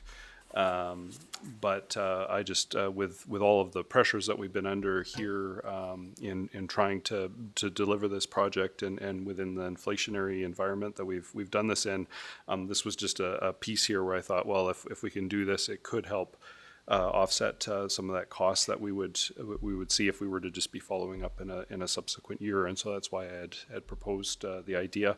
I think that CFO Jury had done some analysis of the approaches and had developed a nice table for us here that shows the options and kind of the total cost and a way for this project to unfold. There's a couple of different options here. Do you want to speak, Chris, or would you rather I take it? Or Is there no way to put this up for people that are either watching or in the room so that they can understand what we're talking about, or is that not?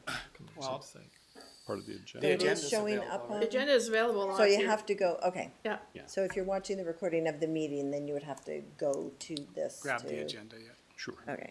If you view it through the website, the agenda and the Okay. video are side Sorry, by guys. side. Yeah. Oh, okay.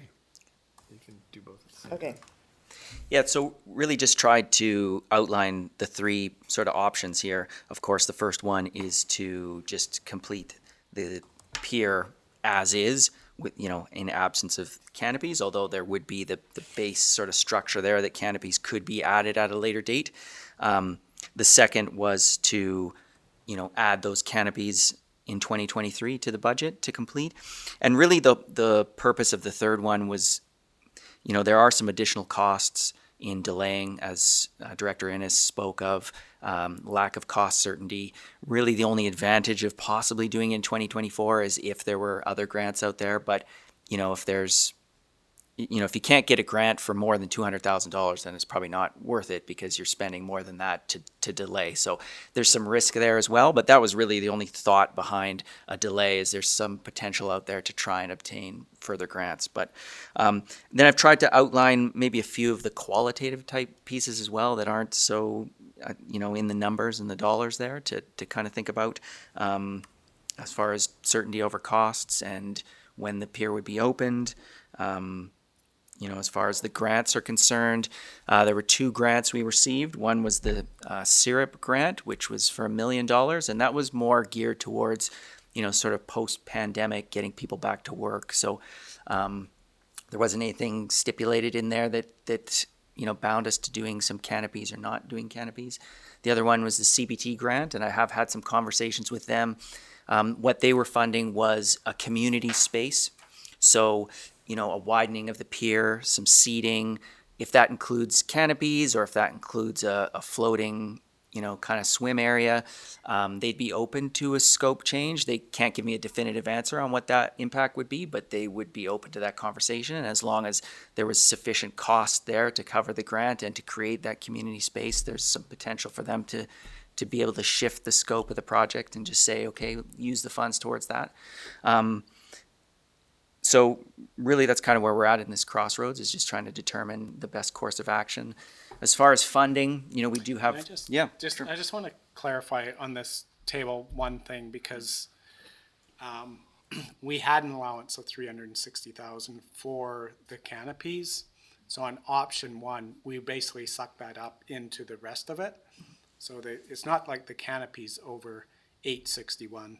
It is over 500,000, but it appears that the canopies, was unbudgeted for. It was budgeted for at 360. We just are over in some of the other areas, and we've absorbed that in that first option. So really, we're looking at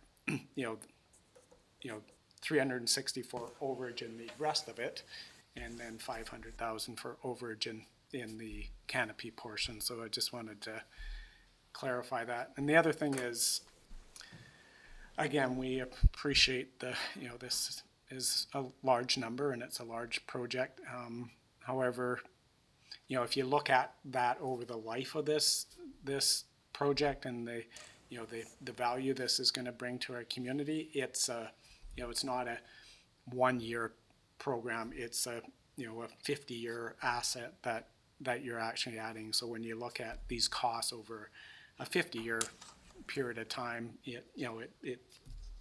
it's much different. This is a long-term asset. And, I think the marching orders for the consultants when this was originally scoped was, bring something that really showcases Nelson, that really shows, we're not, we develop quality in Nelson. We develop things that, really attract people to our community. And, we just got caught in that really price escalation. We got caught in, the pilings had to be driven much deeper than we planned, and there was a lot of, it's just one of those projects that happened in a challenging time. But I would, suggest that we look longer term, because it looks like a lot of money short term, but when you look longer term, and we do have ways to fund this. I think Chris is going to get into one of the ways. Certainly we have the old museum that's up for sale, and we're confident that's going to sell and will more than cover this $500,000 overage. And I think there's options that Chris will outline of how we could fund that and not impact our reserves going forward. Yeah, well, we talked a little bit with development services and about that, the parking that's down there, and if this, especially if this sort of creates this focal point where folks are coming down to the waterfront. you know, how could we develop some parking along the airport down there, what that could bring in potentially on an annual basis as far as revenues there. I think we were looking at, you know, $200 a day potentially that you could bring in. So say like $50,000 a year that you could bring in additional parking revenues that could kind of go to funding sort of a landmark piece down there by the water. You know, we'll be bringing some parking strategy ideas to you later in the year that will kind of talk about electronic parking and expanding parking and that type of thing. But that's one potential to kind of use that as a, you know, as folks come down there and spend more time, how we can kind of use that model to fund that over time. And we also have the downtown waterfront reserve that we could, again, top back up the reserves by using a portion of that. That's what it was meant to do, is build amenities. We've used it for the sculpture, the murals. It really is to bring those type of assets to the waterfront and the downtown. So we're not, you know, on a staff level, that concerned that we can, you know, that we're gonna draw these reserves down without ideas of how to make sure that we top them back up. And we know there's a huge number of capital projects that in priorities, you know, this is one that's been approved in the past, and we believe you should, you know, go ahead and complete it. Councillor Woodward, Payne, and then Lockenberg. Thank you, Mayor. Page, sorry. I could go in though. Oh, Is that what well, you're we'll throw you in after speaking? Lockenberg. My speaking notes. P1, P2. Thank you, Mayor. Yeah, I find this has been rolling around in my head for a while. And I keep thinking about, you know, we lost the grant for the transportation phase 2. We didn't get it. And I'm thinking of, This round. what's that? This round. This round. Yeah. I'm thinking of about cost benefit of use for our citizens. So like a transportation route would be a daily use piece of infrastructure. And you know, this to me feels a little more like sculpture, a very large, beautiful piece of sculpture. And I understand the value of cultural pieces in an urban setting, of course. Look at any city, there's these pieces that are not necessarily like strictly, you know, asset, what do you call it, maybe daily use assets. So I guess my concern is the close to $1 million price tag for the benefit of our citizens and where that lines up. I'm a little concerned that we're pushing hard to finish and maybe getting a little blinded when there are a lot of fish to fry in our town, and there are pieces that are coming up that are very expensive that we have to deal with. So I guess I'm just asking CAO or CFO to comment about the cost benefit of this piece of infrastructure over other very important pieces in our town. Yeah, you know, I don't think it's necessarily our role to look at the cost benefit. The cost benefit is for us to decide here. I think that's yours. We've got the cost there, so. I think what we're saying is we don't believe it's an either or. We believe that we can generate other revenues, we can use these other assets. There are other grants. Yes, we didn't get that one grant. That doesn't mean that program's ended. There, you know, this is a long-term strategy of both the federal and provincial governments. There will be other funding for those projects. I just don't think you need to look at it. If we do this, we can't do that. No, you're not, sorry. Not So I to- just need to explain that because, I don't think it's happened in this term yet. Somebody in the gallery who has expertise on the area has wanted to comment, and, mainly the, Matt Stanley, who's the architect of the Pier project. If the council, would like to hear from him, we can vote to give him, freedom of the floor, and he can, address any issues, or we can hear comment from him. but before we do that, I would just like to just have a couple more people question, but just that's how that process works. Do you have a process question, Councilor Pinero? Not a process. I mean, in the sense Letting him that speak. my question actually would sort of facilitate maybe letting him speak, but. Okay, no, but I mean, but we can have a vote on that. I'm just wondering, do you need, like, where do you sit? Would you like to speak? Yeah. Okay, I'm gonna go to the three that are on the list, so that's Payne and Lockenberg, and then we can have a vote on allowing the architect to have freedom of the floor. Is that okay with everybody? Am I on the list? You said Payne, Oh, but you okay, pointed at okay. Page. So, okay, and I'm- then I'm I'll still add you there. Okay. You're obviously your favorite. Okay, so let's try to get through the four speakers, and then we can ask for a vote to allow freedom of the floor to Mr. Stanley. Okay, Paige, you're next. I've also been sitting with this one a fair degree, wondering if this is the best use of funds from the taxpayer, and looking at the cost that is attached to this, the additional cost to try and achieve other grants. We're looking at about a 20% increase over top of what we're at now.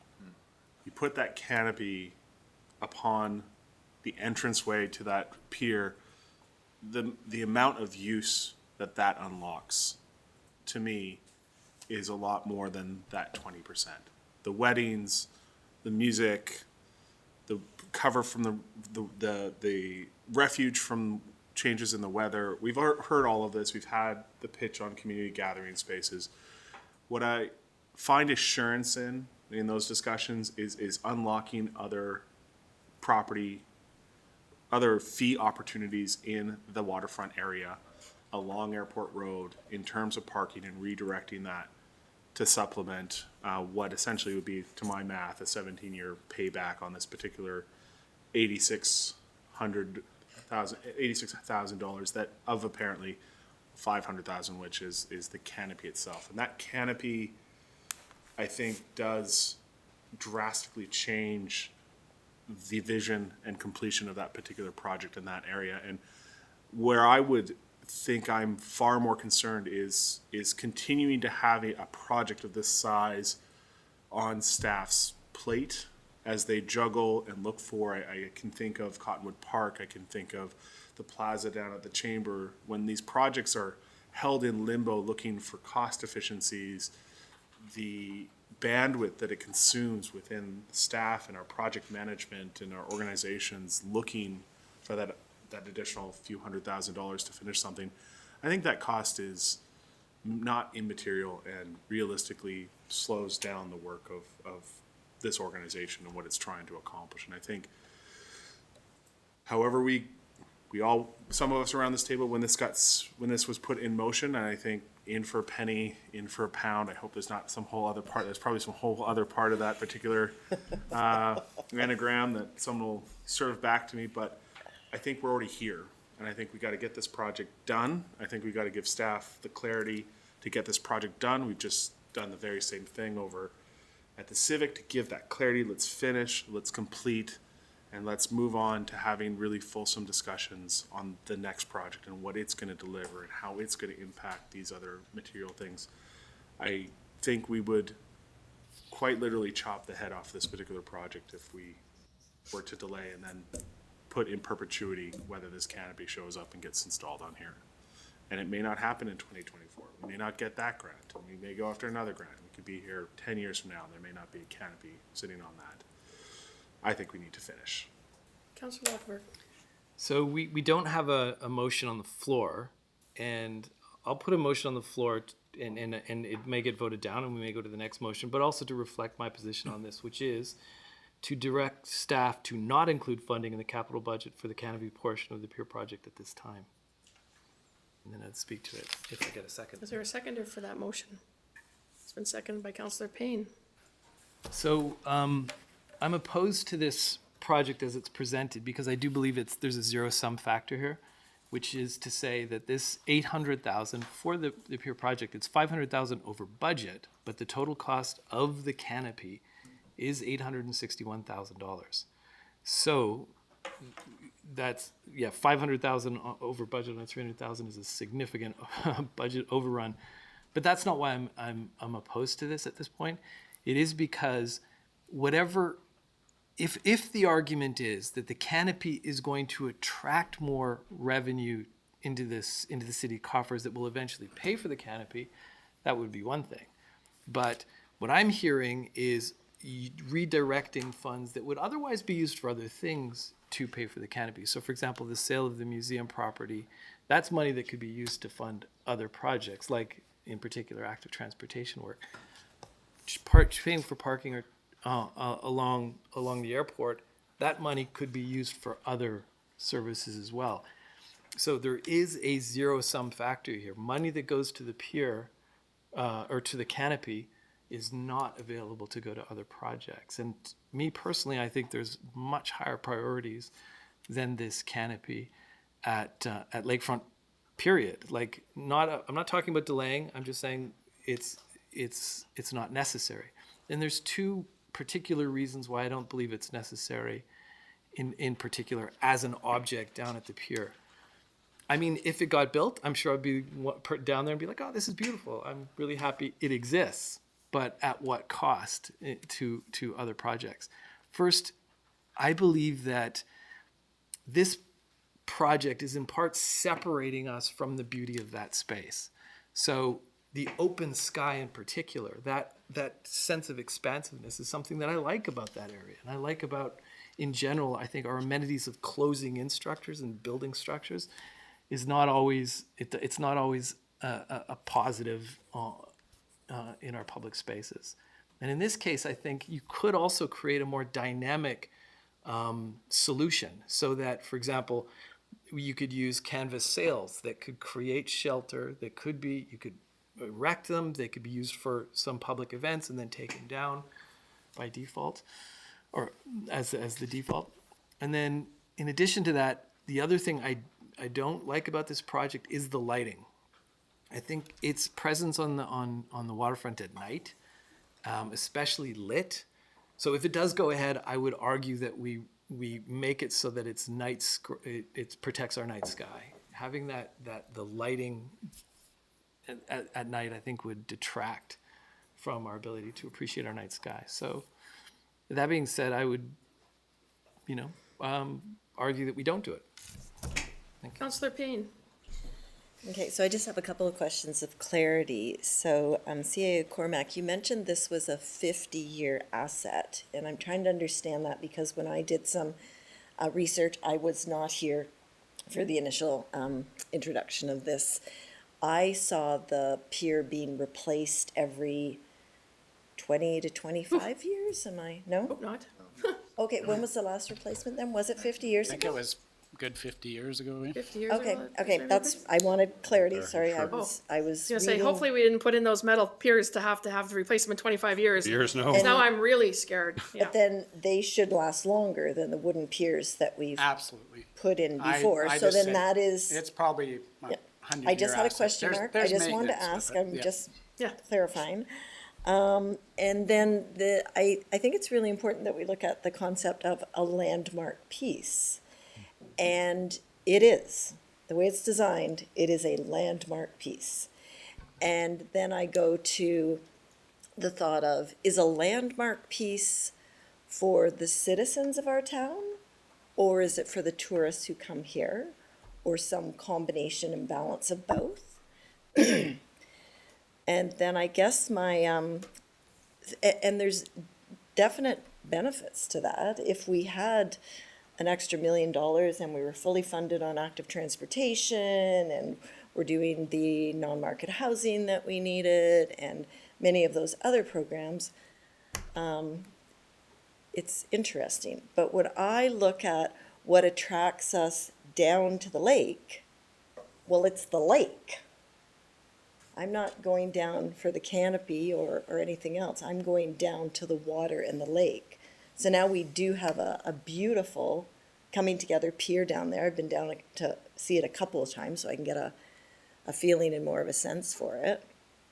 So as I say, if there were unlimited funds, if it weren't a zero-sum amount that we're working with here, it sounds awesome.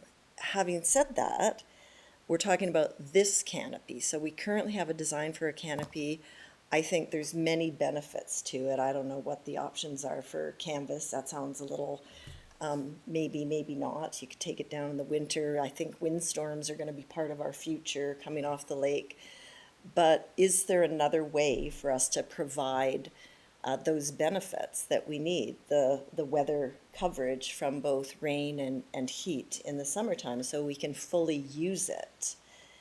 And I certainly don't want to destroy a vision of something that could be beautiful, but $1 million is just, for me, and I reached out to many people to talk about this because I wanted to have a feeling of what the community reflected back, and got a variety of different viewpoints, but I didn't hear anyone say, woo, let's go. They said, a lot of good things about it, but I think we have other fish to fry, as you've mentioned. So that's my thought. I guess not a real question, but I just wanted to add some of those things. I want to verify the life of it, 50 years, maybe amortized over that time. Councillor Pinero. Yeah, so I do think that it's a bit difficult to be, and I think maybe Councillor Payne is in this similar situation to me, in that I wasn't sitting here when this ship has sailed in a certain sense, right? And the only reason we're really still talking about it is because it's over budget, and Someone doesn't want to pay for the sails. yeah, like exactly. But the ship has sailed. If I had been in this situation that I'm in now, when the conversation was being had, I probably wouldn't have been in favor of it at all. Just full disclosure, I actually was fine with the pier the way it was before. And so, but that's kind of, I'm sensitive to the fact that it has sailed, and that's not the case anymore. And so there is something, Councillor Page is, I think, correct, and we can, the only thing worse than, this pier potentially is something like half of this pier, and I kind of get that. But I also, what Councillor Ochtenberg had sort of said, really, I think that's really how I feel as well. I don't really, the idea of this like landmark thing at the end of the pier, I don't particularly, it doesn't really resonate with me anyway, and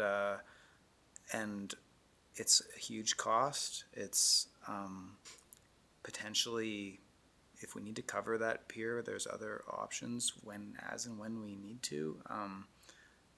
I just feel like I want to be sensitive to the fact that now we're kind of coming in and kind of screwing up this thing that could end up worse if we screw it up than if we just continue on.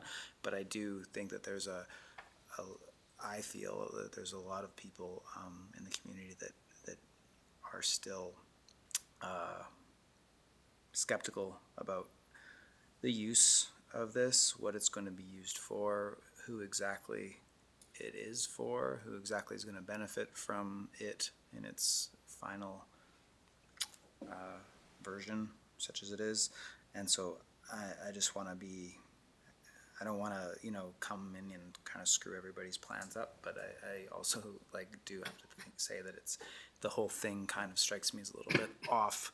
And so I'm not sure what the solution to that is. I think we've already done so much, and it's obviously we're quite a ways down that road, but I would kind of err on the side of no canopy as well, because I just think, first of all, the lake is beautiful as it is, the mountains are beautiful as it is. That lit, the way it's, the photo that we have, I'm sure people can see it if they look it up. It's very striking, but I don't know that it's kind of incongruent with the way I feel like this town is, if that's a way of describing it. So, yeah, I have reservations about it, and I am cognizant that I had reservations about it before. as a project in its entirety, so I don't want that to bleed in too much, because I already know that that's happened, and I don't want to just be here being negative, but I think that going forward, we do, if we have an option to change our vision for it in a way that is truly beneficial to the community and to the other projects that are important in the community and to our other priorities going forward, I think I would lean towards that myself. Could I'm gonna speak, if you don't mind. Just because I think everybody needs to hear, like, so, I just wanna, just for a couple, because you raised the question about the pier was fine the way it was. The pier was actually at end of life. So this project was triggered by the fact that there was a significant liability to the city of Nelson to fix the pier. So the pier either had to disappear. You just see the press are gonna be all over that tomorrow morning. Or we fixed the pier. And the pier's been there for a long time and people like the pier. So that answers that question. So it wasn't like a project, had you been here, I think you would have voted because you would have understood that there was a liability. I may have, but Yeah. a pier, Yeah. like a pier is a pier, and Yeah, th- just so for you there- understand for that. there a pier to be there, I don't think that that's an issue. Like, Yeah. I would have voted for a pier, Yeah. a pier that wasn't going to fall down or kill anyone, probably as well. But like, I don't know that I would have voted for all of Oh, yeah. So anyways, I just wanted to let you know that the pier had to go. So, Sure. just because you said, I don't know whether I would have voted. So I mean, but I think you would have for at least the pier. And the project has been scaled back. I think Councillor Payne is probably maybe more aware of that, having followed council a bit more closely than. So this project has already been scaled back because of the things that were mentioned by Director Innes in terms of the fact that, you know, we were trying to do a project and have local people employed during the middle of a pandemic that was fraught with issues in terms of supply, demand, and in terms of even finding those people that we thought we were gonna keep employed, that suddenly, everybody that, they all disappeared. Yeah, so that was a bit strange, but anyways, so there was a number of things. It was just in terms of timing, it was a tough time to try to complete a project of this scale. In terms of the canopy, I have to say that, I mean, here's my point of view. I think we should build it. And part of that is because I have spent the last, since we had this discussion on the 3rd, going and standing at the top of Hall Street. And we put 4, 5, how many millions? I don't know. Hall Street, 8? I'm thinking close to $8 million in terms of Hall Street to be the mainline connector through our town to the waterfront. And I know I tell you guys this all the time, but I mean, my family's been here for forever. And when I stand up on the top, when I stand up at Silica and I look down, when I stand above the park, or I even stand on Baker Street and I look down, there is nothing, I'm sorry, I love my waterfront. There is nothing that really makes me want to finish the walk down Hall Street to the water. And I've stood up there because we've spent, part of this project, we were fortunate enough to get a grant for $500,000. Who knew that a small boat had to have a $500,000 box? I mean, you don't even know that the Ladybird is on display there, because when you're that far away and given the size of the height of the building, which you can go and look at now, there is nothing that draws my eye even to the Ladybird, which is part of the history of the area. Whether you believe that it is or it isn't, or it should be in a museum preserved situation, right? But so there it is. So for me, it's the fact that when I look down there, I can envision something that stands a little bit prouder that would make me go, oh, so what is down there? We've got beautiful steps down there. I can't see them from Baker Street. We're gonna have the Ladybird down there. I can't see that from Baker Street. I need something to complete, for me, the vision. And yeah, I think, Councillor Woodward, you've got it completely right. I think it's a very sculptural piece. And it's that concept of the artisticness of it, the fact that it's wooden, that is something that, you know, the city of Nelson was built on the lumber industry as much as it was the mining industry. You know, if that was gonna be some stainless steel shiny something or other, I think that would be abhorrent. But it's wooden, and I, sorry, Councilor Blackmore, I think it's gonna look nice lit. We can always turn the lights off. You know, there's an on and off switch for most of these things. And I think that glow of warm wood, I think it's very attractive. And I see benefit for locals and for tourists that come in, because I see the opportunity for weddings and things like that. I mean, people, I haven't heard that Nelson's a wedding destination place, except for the two people that climbed up Pulpit Rock at the one time and got married halfway up the rock. But I mean, I think it's both gonna be used by the community, and it will be used by those people that come into the community. But I think that, yes, it's expensive. I'm distressed at the overruns of this project.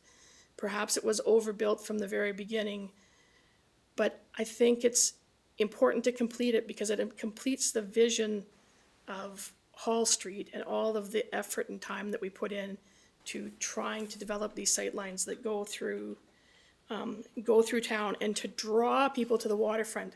Because one of the lessons I learned a long time ago from Roger Brooks is that unfortunately here in Nelson, we have not done enough to encourage people to be and utilize the waterfront. So although all of us in this room appreciate and know that it's there, when you listen to people in the tourist business, they say we very much underutilized our waterfront in many ways. So, yeah, I mean, it's the vote of this council to decide what happens here tonight. And because this is not a case of delaying it to 2024, this is a case of, I really believe, that we either build it or we don't build it, so that the project can be finished, because right now, there's electrical that still needs to be done even for what's there. For some, there has to be some lighting there. I'm sure it's probably even tied into how we light or humidify the Ladybird. I mean, there's still a number of pieces there that still have to be completed. So it's like, we're gonna complete the minimum or we're gonna complete the project. So that's what I have to say about this project. Now, what I want to know is there any flavor for, does this council want to give the architect freedom of the floor, or do you feel that you have enough information to make a decision? Can I just, because I think the important, if there's a thought of something different, I think we should hear from the architect, like what could you do without a canopy or other structures. I can tell you, I went back and said, what else could we do, that could bring this budget down further. They basically came back and said, really, we're kind of late in the game to now try to do something totally different. The lighting, the structure, the footings, all those things were designed for this particular project. So I think, if you're thinking what would be plan B, I think the architect would, what would that look like without any canopy? I think he's probably in the best place to give you that answer, not us as staff. Councilor Woodward. Yeah, I'm really glad we gave ourselves the time to talk about this. I just want to say, because this is a huge decision and it weighs really heavily on me, considering the work I do in my day job. And I'm having a really hard time putting my brain and my heart together over this. Because I don't think it's going to be the price tag we have here. Considering what's happening in the world, it probably is going to go higher. I think we have fun pricing, It's all Okay, but even still,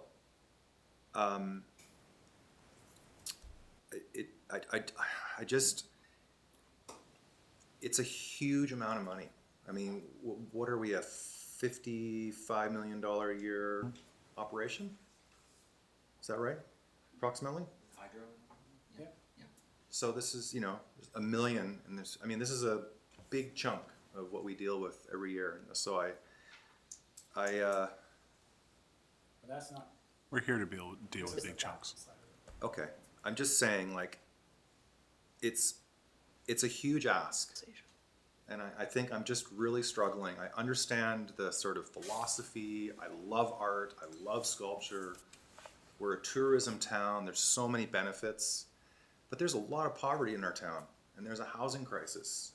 And I don't know how to put the two together. And I'm struggling really hard here because I just feel like we, as a council, we're kind of like, where the buck stops here. We make the decisions here that have massive impacts on our community. And there are a lot of issues out there, as we all know. And I don't know how to put this together. I really don't. I don't want to be labeled, oh, this is like, the council just spent $1 million on this. That's heavy on us. And we carry that as the elected officials, right? The staff is doing the work, and they have a lot of their own responsibilities and struggles. But we carry that in a public place. So, the decision we make tonight will wear that. And I really worry about what the perception is as we're supposed to be stewards to the taxpayer here. And I just want to remind you that, so this, we're not asking for $860,000 in taxation. So this isn't, we're not taxing for this. Of course, I know. Okay. But it's as Councillor Lockenberg said, Yeah. the money we spend here is not available for other things. And I just, and I fully respect that, and I agree it's a large price tag. We've looked at our reserves. I don't think from things that you have on the table that we're going to, we have good reserves. We have low borrowing. We've got other revenue streams. We're not a community that is like, if we do project A, we can never do project B. That's not, this council and many before it, gave us that financial flexibility. So I get, get what you're saying. I just don't want council to feel like if we do this, we can't do other things. I just don't feel that's the case. I think you can do both, and I think ultimately you're trying to find that balance. And I think part of it is some of it you have to stay in your lane. We're not responsible for housing. That's the provincial and federal government. So, and I know people go there right away and go, well, you're doing this, you should be building housing. Well, we don't do housing, but we support those organizations that do housing. We can make land available, etc. So, there's definitely a role for us. But it's not like if you spent this $1 million, we wouldn't build something else. Maybe that wasn't the right example. I'm just, and there are grants available for active transportation, which are way more achievable than a grant for this. That's the other thing that we looked at. So like I said, I fully respect, this is a lot of money. It's a large project, but I don't think it's a zero-sum game. That's not where we've set up ourselves financially. I think we've done a lot of work to give councils the ability to do projects, whether they're active transportation or other type of projects. They're not this or that. Councillor Lockenberg and then Councillor Page. I just, two points to clarify what else could be done. As a part of looking into this, because we have, in my community, we have sales structures and so I did a little bit of research and I'm like, oh yeah, there's a lot of public spaces in Canada and Canadian manufacturer who create these free sales canvas fabric spaces that are huge and big and beautiful, to be honest. So there are alternatives for creating the shelter that would permit other uses. So it's not like, don't do this and you can't do anything else. You can. The second thing is, though, I would push back again on the zero-sum nature of this, that there is a zero-sum component to this in the sense that, yes, it's capital, but there are other capital projects that if we said $860,000 today put towards, upgrading or creating new sidewalks in a part of town or something like that, that's 860,000 we wouldn't have had otherwise. So there is a zero sum component to this that I do stress when I look at the whole picture. I just think there's some beautiful alternatives. There's other more important pressing projects that we have. And I think that as much as I respect the mayor's view that this was something that we started it on and we, the urgency or the need to complete it. But I think that in for a penny, in for a pound is not actually an argument in favor of it. It's a warning about doing a project like this. It's sometimes when you're in for a penny, you don't automatically then drop in a pound because you've invested 10 cents or 1 cent. You caution and you say, well, maybe I'll let it go so I don't keep chasing the initial investment and keep doubling down and doubling down. So I'd love to see it, and if it's done and it's built, it would be great, but I can very clearly in my mind see just as attractive alternatives that would do the same thing that would be dramatically more affordable. So that's the last I'll say. And Do you want to hear from the architect then on some of these ideas? Because I think we should have that. Sure. Or send it back to us. Gonna just ask that. I mean, like, I don't want to hold people hostage to my ignorance, but I just got here and I wasn't here for the initial decision and any of the consultation. So actually it would be helpful for me to hear from the architect, and maybe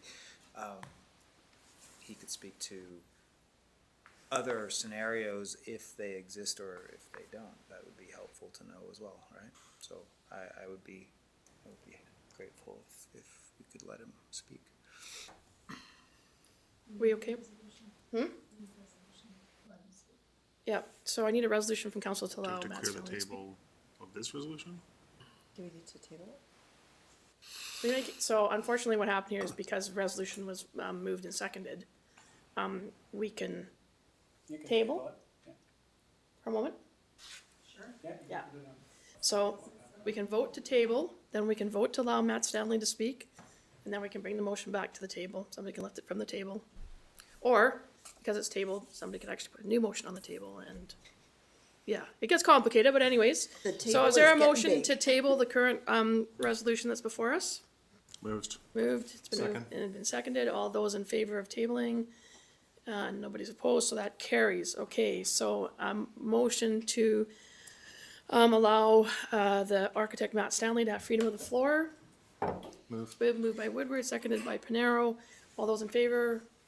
And no one's opposed. So, Mr. Stanley, if you'd like to come forward and have a seat there with Mr. Ennis, or Mr. Ennis is gonna leave. Or hang close by, there you go.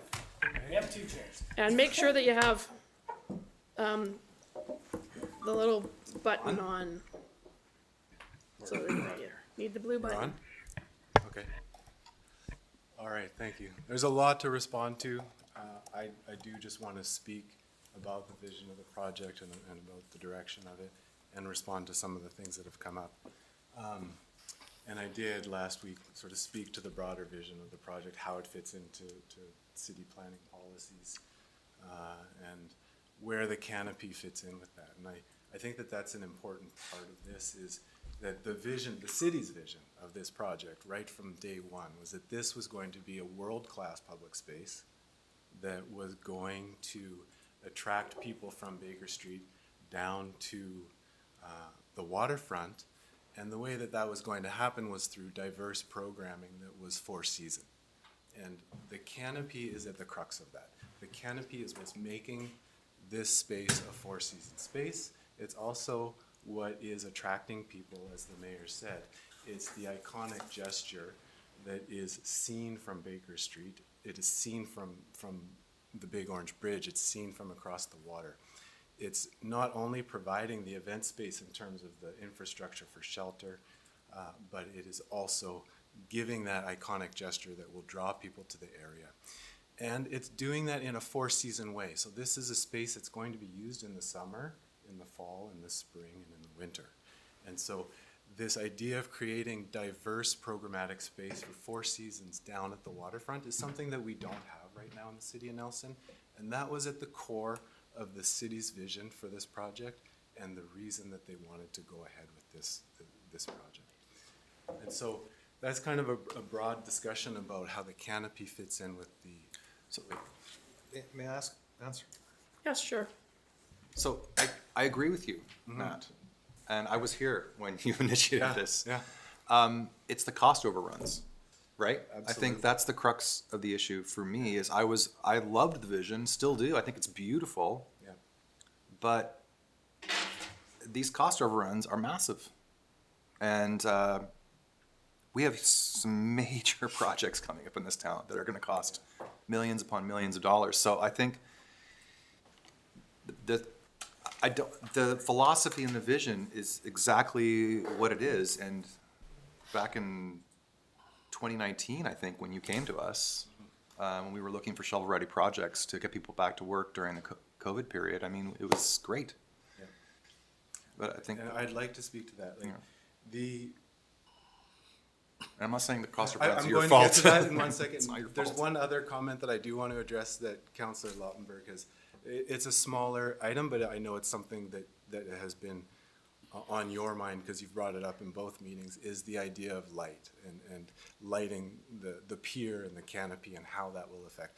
I do want you to know that our lighting designer and lighting engineer has designed it all to be in a way that is dark skies compliant. And so we're not floodlighting this space and trying to cause issues with the airport or seeing stars. That all of the lighting meets code and it's all designed to be dark skies compliant. And I only bring that up because you've talked about wanting to go down there and not feeling like you're all lit up and you can't see the sky anymore. And so I want you to know that is also very much on the mind of the lighting designer who's working on this project, is the quality of the light that's down there. And as the mayor did say, we can turn off lights, but that's not the intention. The intention is that it's properly lit so that it feels safe for people to be there throughout the day, throughout the night, but it is dark sky compliant.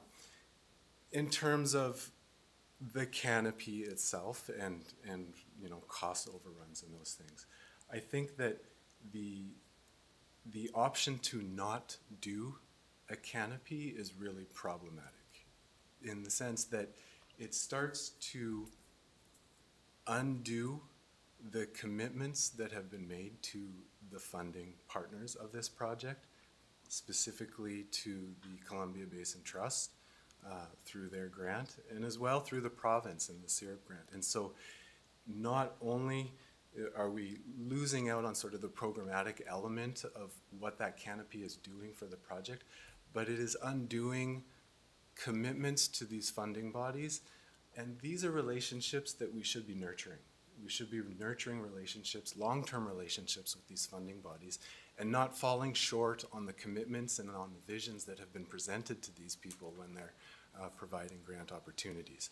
And so the option to not do a canopy at all is starting to undo and untie some very important funding relationships on this project. And in the short term, it will likely have an impact on the funding for the project itself, but it will also potentially have an impact on the long-term relationship between the city and these funding partners for future community projects. And so we need to think about how are we following through on this project for the funding partners and for those groups, not only for this project, but for future grant opportunities.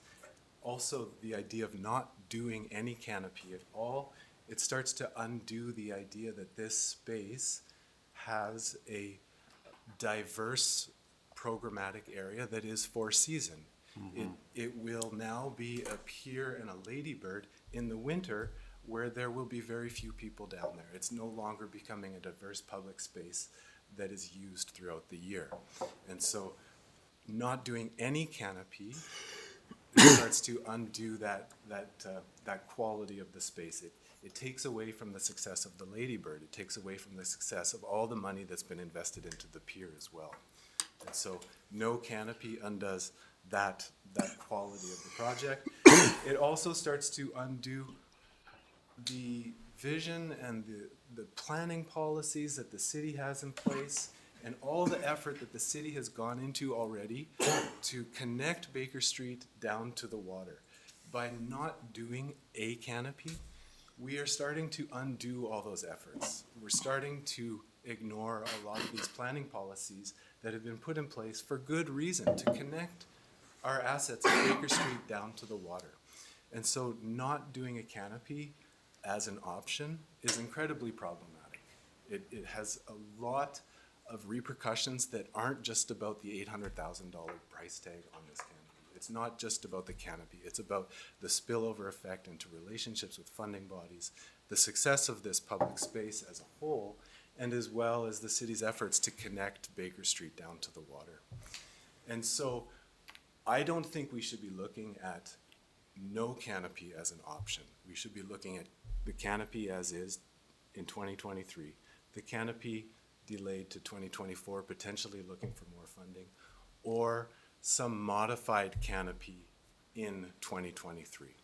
And so a modified canopy in terms of what the design team would propose would be to do this canopy, but to not do the cladding component on the vertical part of the canopy. And so the benefits of that are that we're getting the gesture of the canopy. We're getting the iconic move that will draw people to the area. We're getting the Four Seasons programmable space that allows this to be a successful, robust, diverse public space down at the water. But it would significantly either defer part of the budget of the canopy to another year. So if we wanted to complete the cladding in 2024 or 2025, that is something that could be done. In the meantime, we have what would be a shelter space, an event space, as well as the iconic gesture that is drawing people to the area. And so I think this idea or option of no canopy is incredibly problematic, and we should be looking at either do the canopy as designed and as priced, or do a modified canopy, deferring part of the canopy or parts of the budget and scope of the canopy to a later year. And I would just add, if you're gonna do this, like, finish it. Like, delaying the cladding, it's not changing your capital reserves. It's not like, well, we might earn a little bit of interest over those, that year. Can we get a grant to put cladding on? I think we're way better off writing grants for active transportation and other things that we're way more likely to get funded for. So But so now you're saying basically we don't have an option. I mean, isn't our job to be where the buck stops? Yeah. Isn't that our It is, job? and But you're saying we don't have an option. Let's stop the buck in the goal line.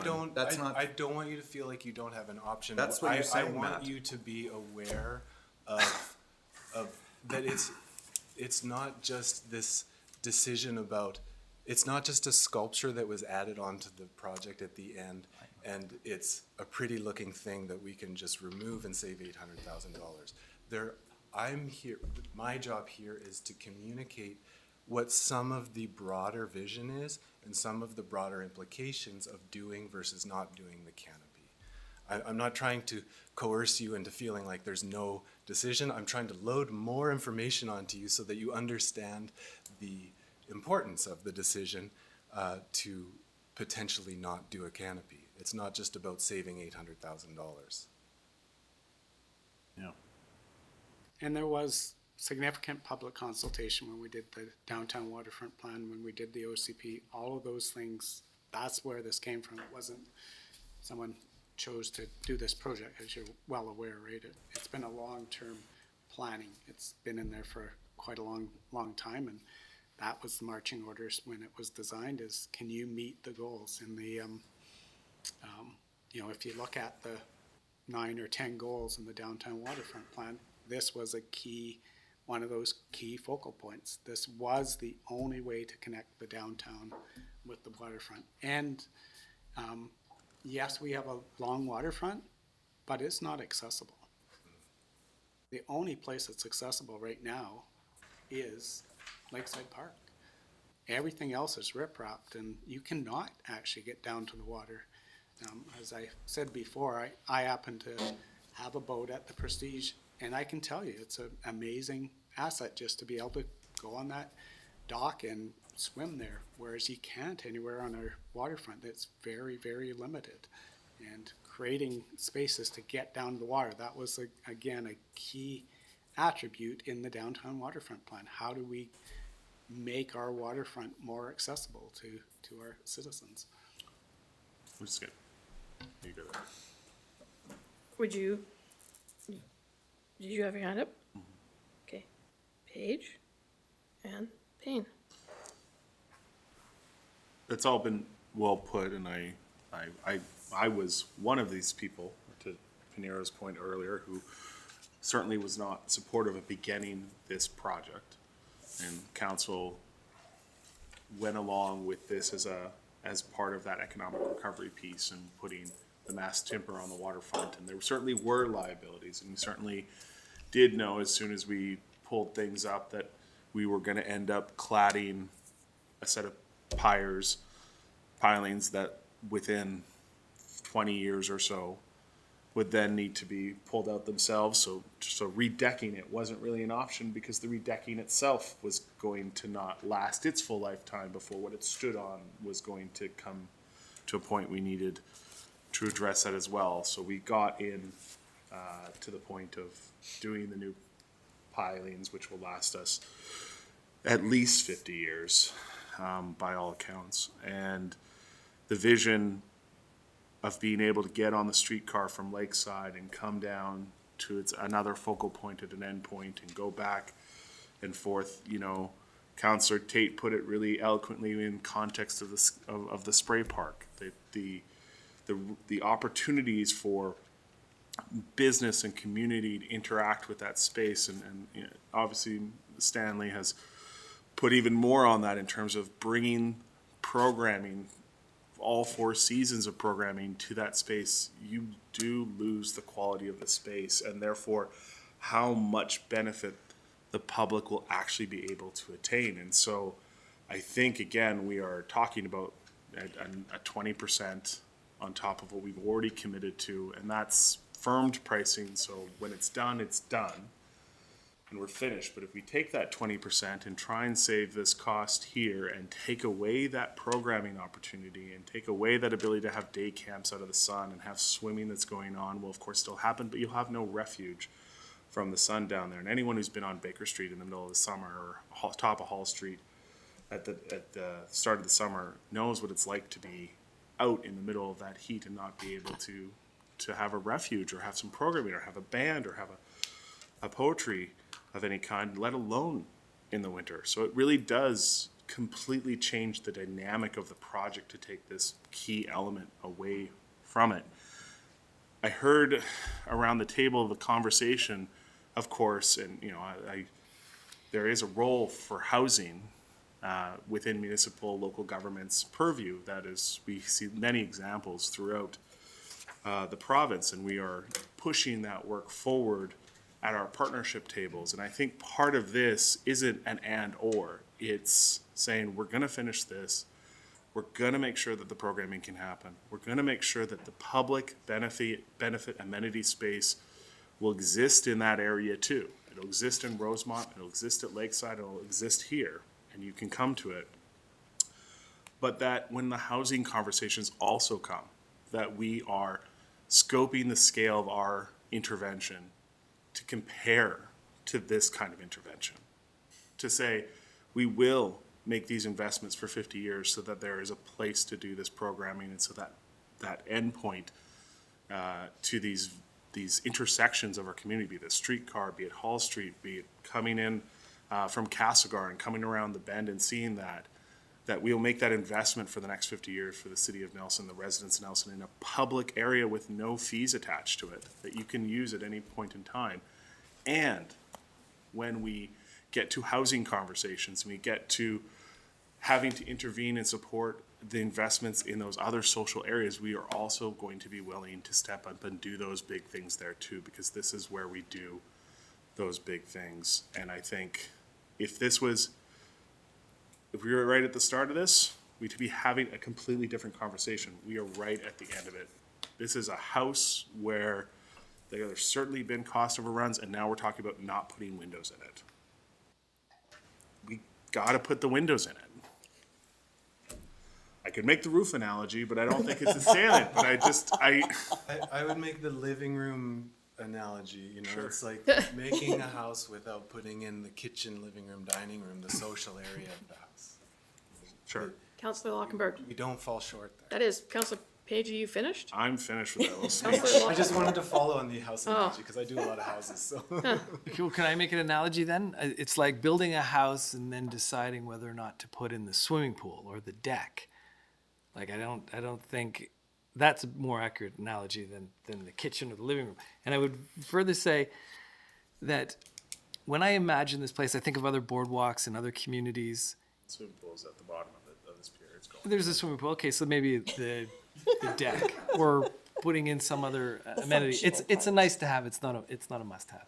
When I think of boardwalks and other, I think the way this is being positioned, in all due respect, I get it. It's going to be beautiful. It'll be a nice asset and all the rest of it. But as Councillor Woodward said, we're balancing priorities here because this canopy is not going to generate over its 20 or 30 or 50 year life $860,000. Neither will a skate park. Neither will a spray park. Yeah, but keep in mind that $860,000 is going to come from somewhere else.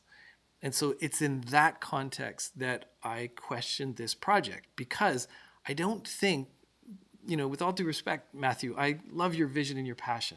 I love it. It's the city's vision. I love your passion. And I love the passion of all the advocates for it. And I admire it. And when I think about, is this a deal breaker? Is the whole project going to be lost? Are we not putting windows on this house? Like, is the whole project going to fail by not completing it?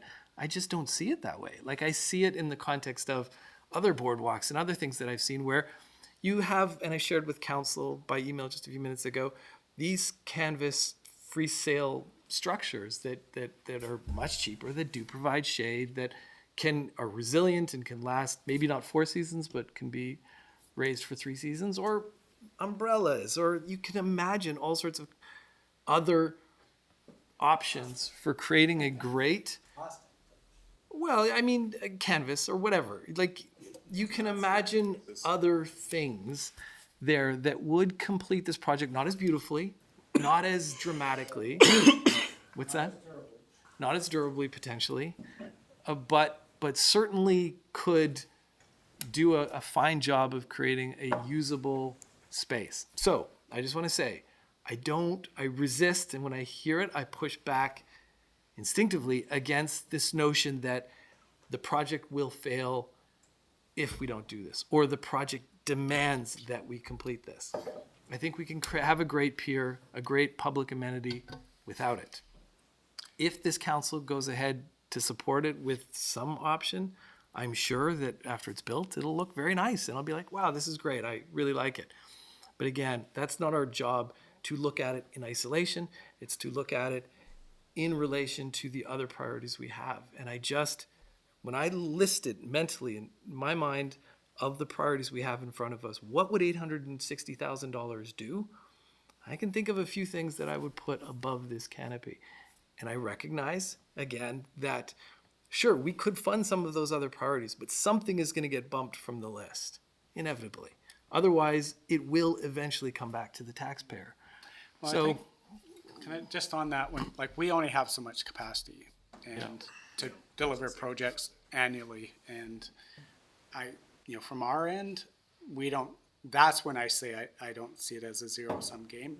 Yes, if you played it out, I just don't know where we ever get to the place where we have the capacity to over-deliver that we would be short 800,000 to do some other projects. Like, I guess when I say that, that's what I mean, not that this money wouldn't be ultimately used. It's just we have money coming in and we have so much capacity to deliver projects, and that's really the constraint. It's not, it generally isn't, we don't have the financial capacity. It means we don't have the resourcing capacity, And that's, I guess, the other reason we're going, you know, in my mind, either finish it or don't, you know, just, you know, but, you know, as Councillor Page, the effort and if we're gonna write other grants and we're gonna delay and we're going to, we got momentum in this project. That's a key thing about building things. Once you have momentum, finish them. You know, don't stop them because you're just adding just complications, and you lose momentum, and trying to bring people back. That is the house analogy. If you're gonna put a deck on your house, build the deck while your carpenters are there. Don't wait 10 years and then say, okay, now let's build the deck. So if you want a different vision without a canopy, and you heard from Matthew, some of the things you would lose with that, is it the end of the world? Can you have a pier? We never had a canopy on the old pier. There was a new vision of this focal point, this really key intersection with our waterfront. You know, that's how people go to the, to the east waterfront, Lakeside Park, ultimately out to hopefully Red Sands Beach, and all the way, along the other way, hopefully to Cottonwood Park someday. This was that focal point. This was the hub in the wheel. That's why this was super important. That's why it was, let's invest the money in this, make it a world-class amenity, because it is the hub that takes you to the rest of the waterfront. And we need a starting point. We're going to build the key square, or whatever you want to call it. So, and do we want that as kind of a nice square, or do we want to do that quality? I'm just as, Matthew can tell you that, I've had a number of these conversations, like going, what is going on here? This is like, so far over budget, and I'm just as challenged on that side. I reconciled it with, sometimes it is what it is, and you just have to, bite the bullet sometimes. But it's not just one piece in the playground, it's the key piece in the Can I ask for playground. clarification on that, though? Sorry. But I have a clarifying question at some point. I don't know what this means, but for the whole project, but I feel like if we have to go ahead with this, I would like to return this to staff, and I want to get a clear vision of how we're going to make money then. Because you were saying we could have some parking, we could have this. I would be way more interested in this if there was a clear vision of, okay, we're going to build this canopy, but we're going to make X amount of money a year from this parking, and it's going to pay off this canopy. Rather than just like, we could do this or we could do that. So that to me, I would like to return this to staff, because I feel like I'm not feeling it at the table right now. It feels really uncertain, and there's a lot of mind and heart going in different directions here. So can I make a motion to return this to staff to find, I know there's something on the table. Well, you're allowed. No, you're That's allowed. okay. It's on the table. It never has to table. even come back, but So yeah. I would like to make a motion that we return this to staff, and to work out actual funding, let's say parking down there, that would be driven directly into paying off this piece. And then come back, and I think personally, I'd feel way more comfortable, and that when the public hears about, we're putting this canopy up, we're gonna make $50,000 a year off this parking, that's an easier pill to swallow. Seconded. So it's been moved and seconded, so we have a motion on the floor to refer, on referral. Yeah, I'd like to make a comment on the motion on the table. Okay? Yeah.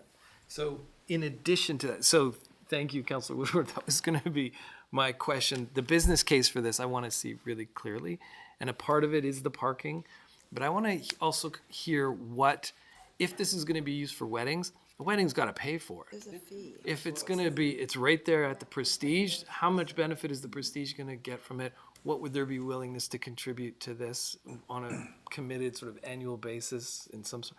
I want to see the business case for this too if it comes back. And that's to Kate's point earlier, that not necessarily does the Prestige then pay a fee because they have an amenities next door, but the businesses in the area see more business because now you can book a wedding at the Prestige, you can all be there, you can have the wedding on the pier or vice versa, that the economic benefit aside from is impacts, but anyway. Yeah, hold It's on just- on that though. That's indirect, and that may never And come part of back. it- That might never come back to the canopy. I'm not interested in that part of it because I think there's so many other ways that we generate interest, economic activity in this community.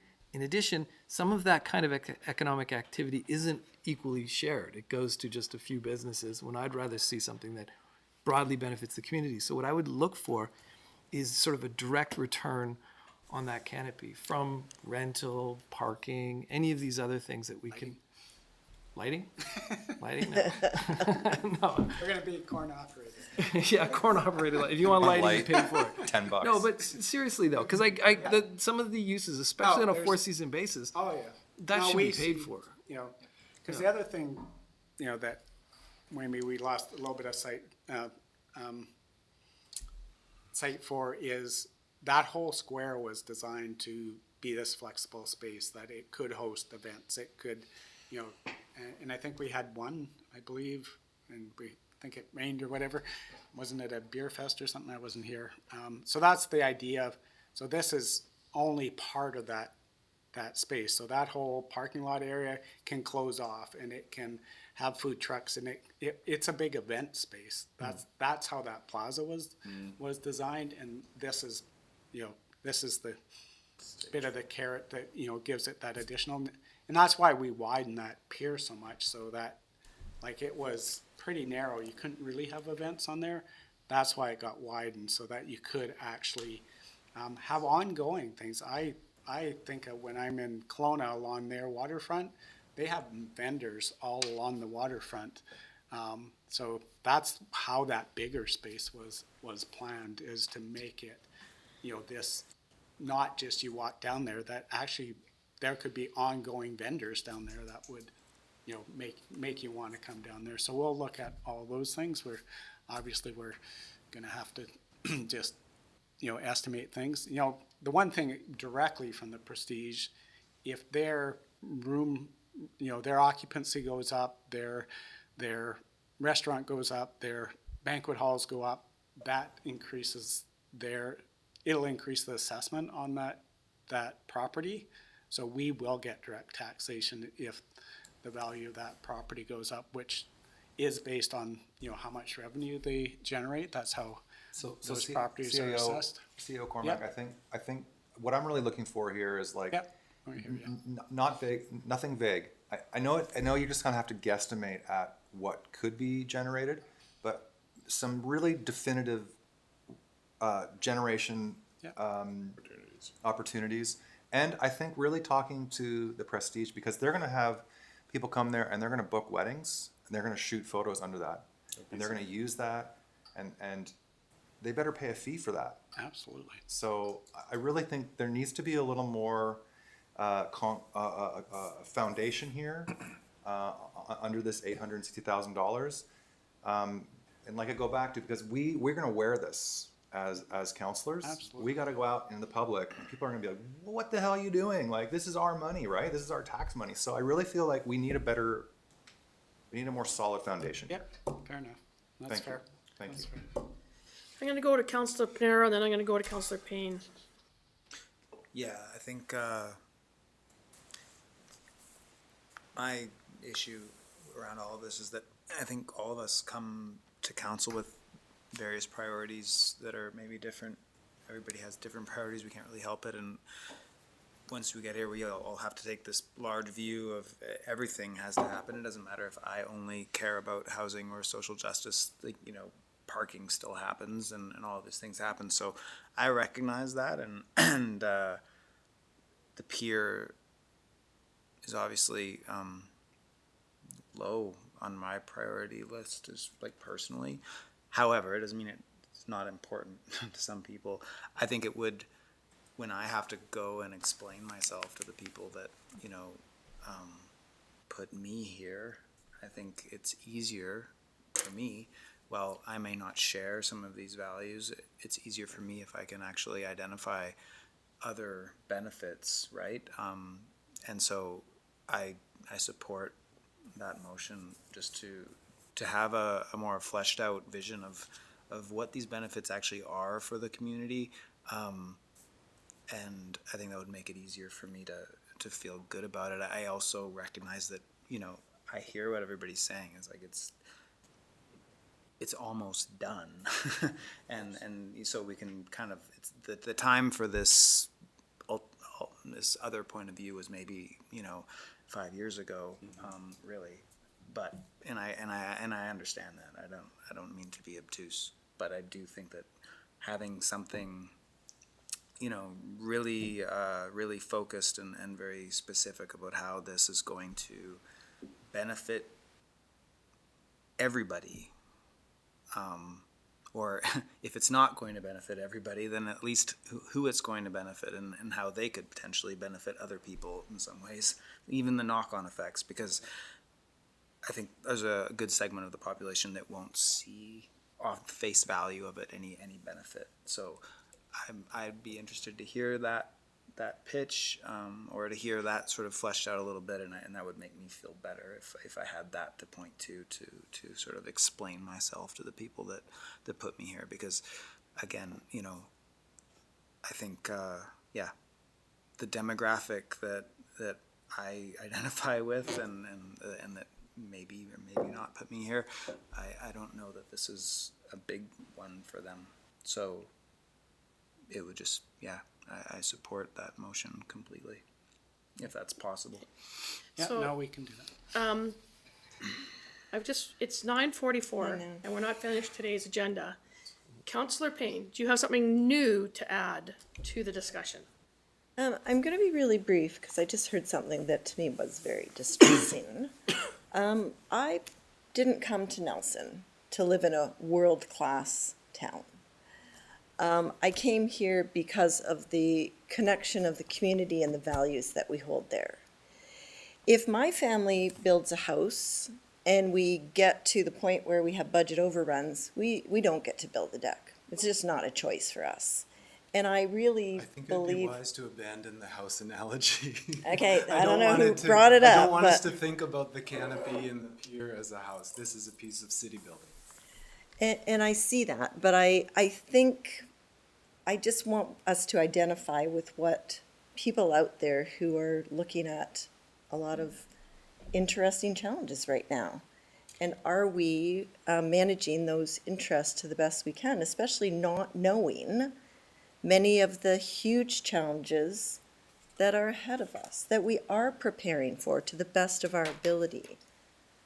But I don't know, so I just thought that socioeconomic strata that I inhabit is very different than having a world-class amenity. I think there are many of the things we can accomplish in other ways. Okay. That's mine. So, Done. thank you. I'm the mayor and I can talk last, but I'm choosing not to. I was very clear about my position and what I see was the reason for why we built the deck and why I believe it needs to be completed. I don't need to reiterate that. I want to know if anybody has an actual question architecturally for the architect, as opposed to sort of its social value, which is, unfortunately, although he presented the city position, it's really up to the city council to debate whether or not we want to finish this project, because then I will let him step away from the table. Okay, so I want to thank you, Matt, for bringing the background in a little bit for the two councillors that are new and the length of time that this project has been going on and what the vision was at the beginning that we set you off to go and design the darn thing for. These are great discussions, and public architecture has a social value to it, and it has a social component. So I love that we're having these discussions. I think it's very important. So thank you for coming up. Thank you for council for allowing him to step forward. So now we have on the table, we have a recommendation to refer, and I can't remember whether it was seconded. Yeah, it was, yeah. And it was seconded. On the motion to refer, is there any further discussion? No. Yeah, okay. Seeing none, all those in favor of the motion to refer? Okay, and that carries. So, Councillor Payne, did you want to be recorded as opposed? No, that's not necessarily what I. Okay, so that motion carries. Okay, moving on then. Thank you. Thank you.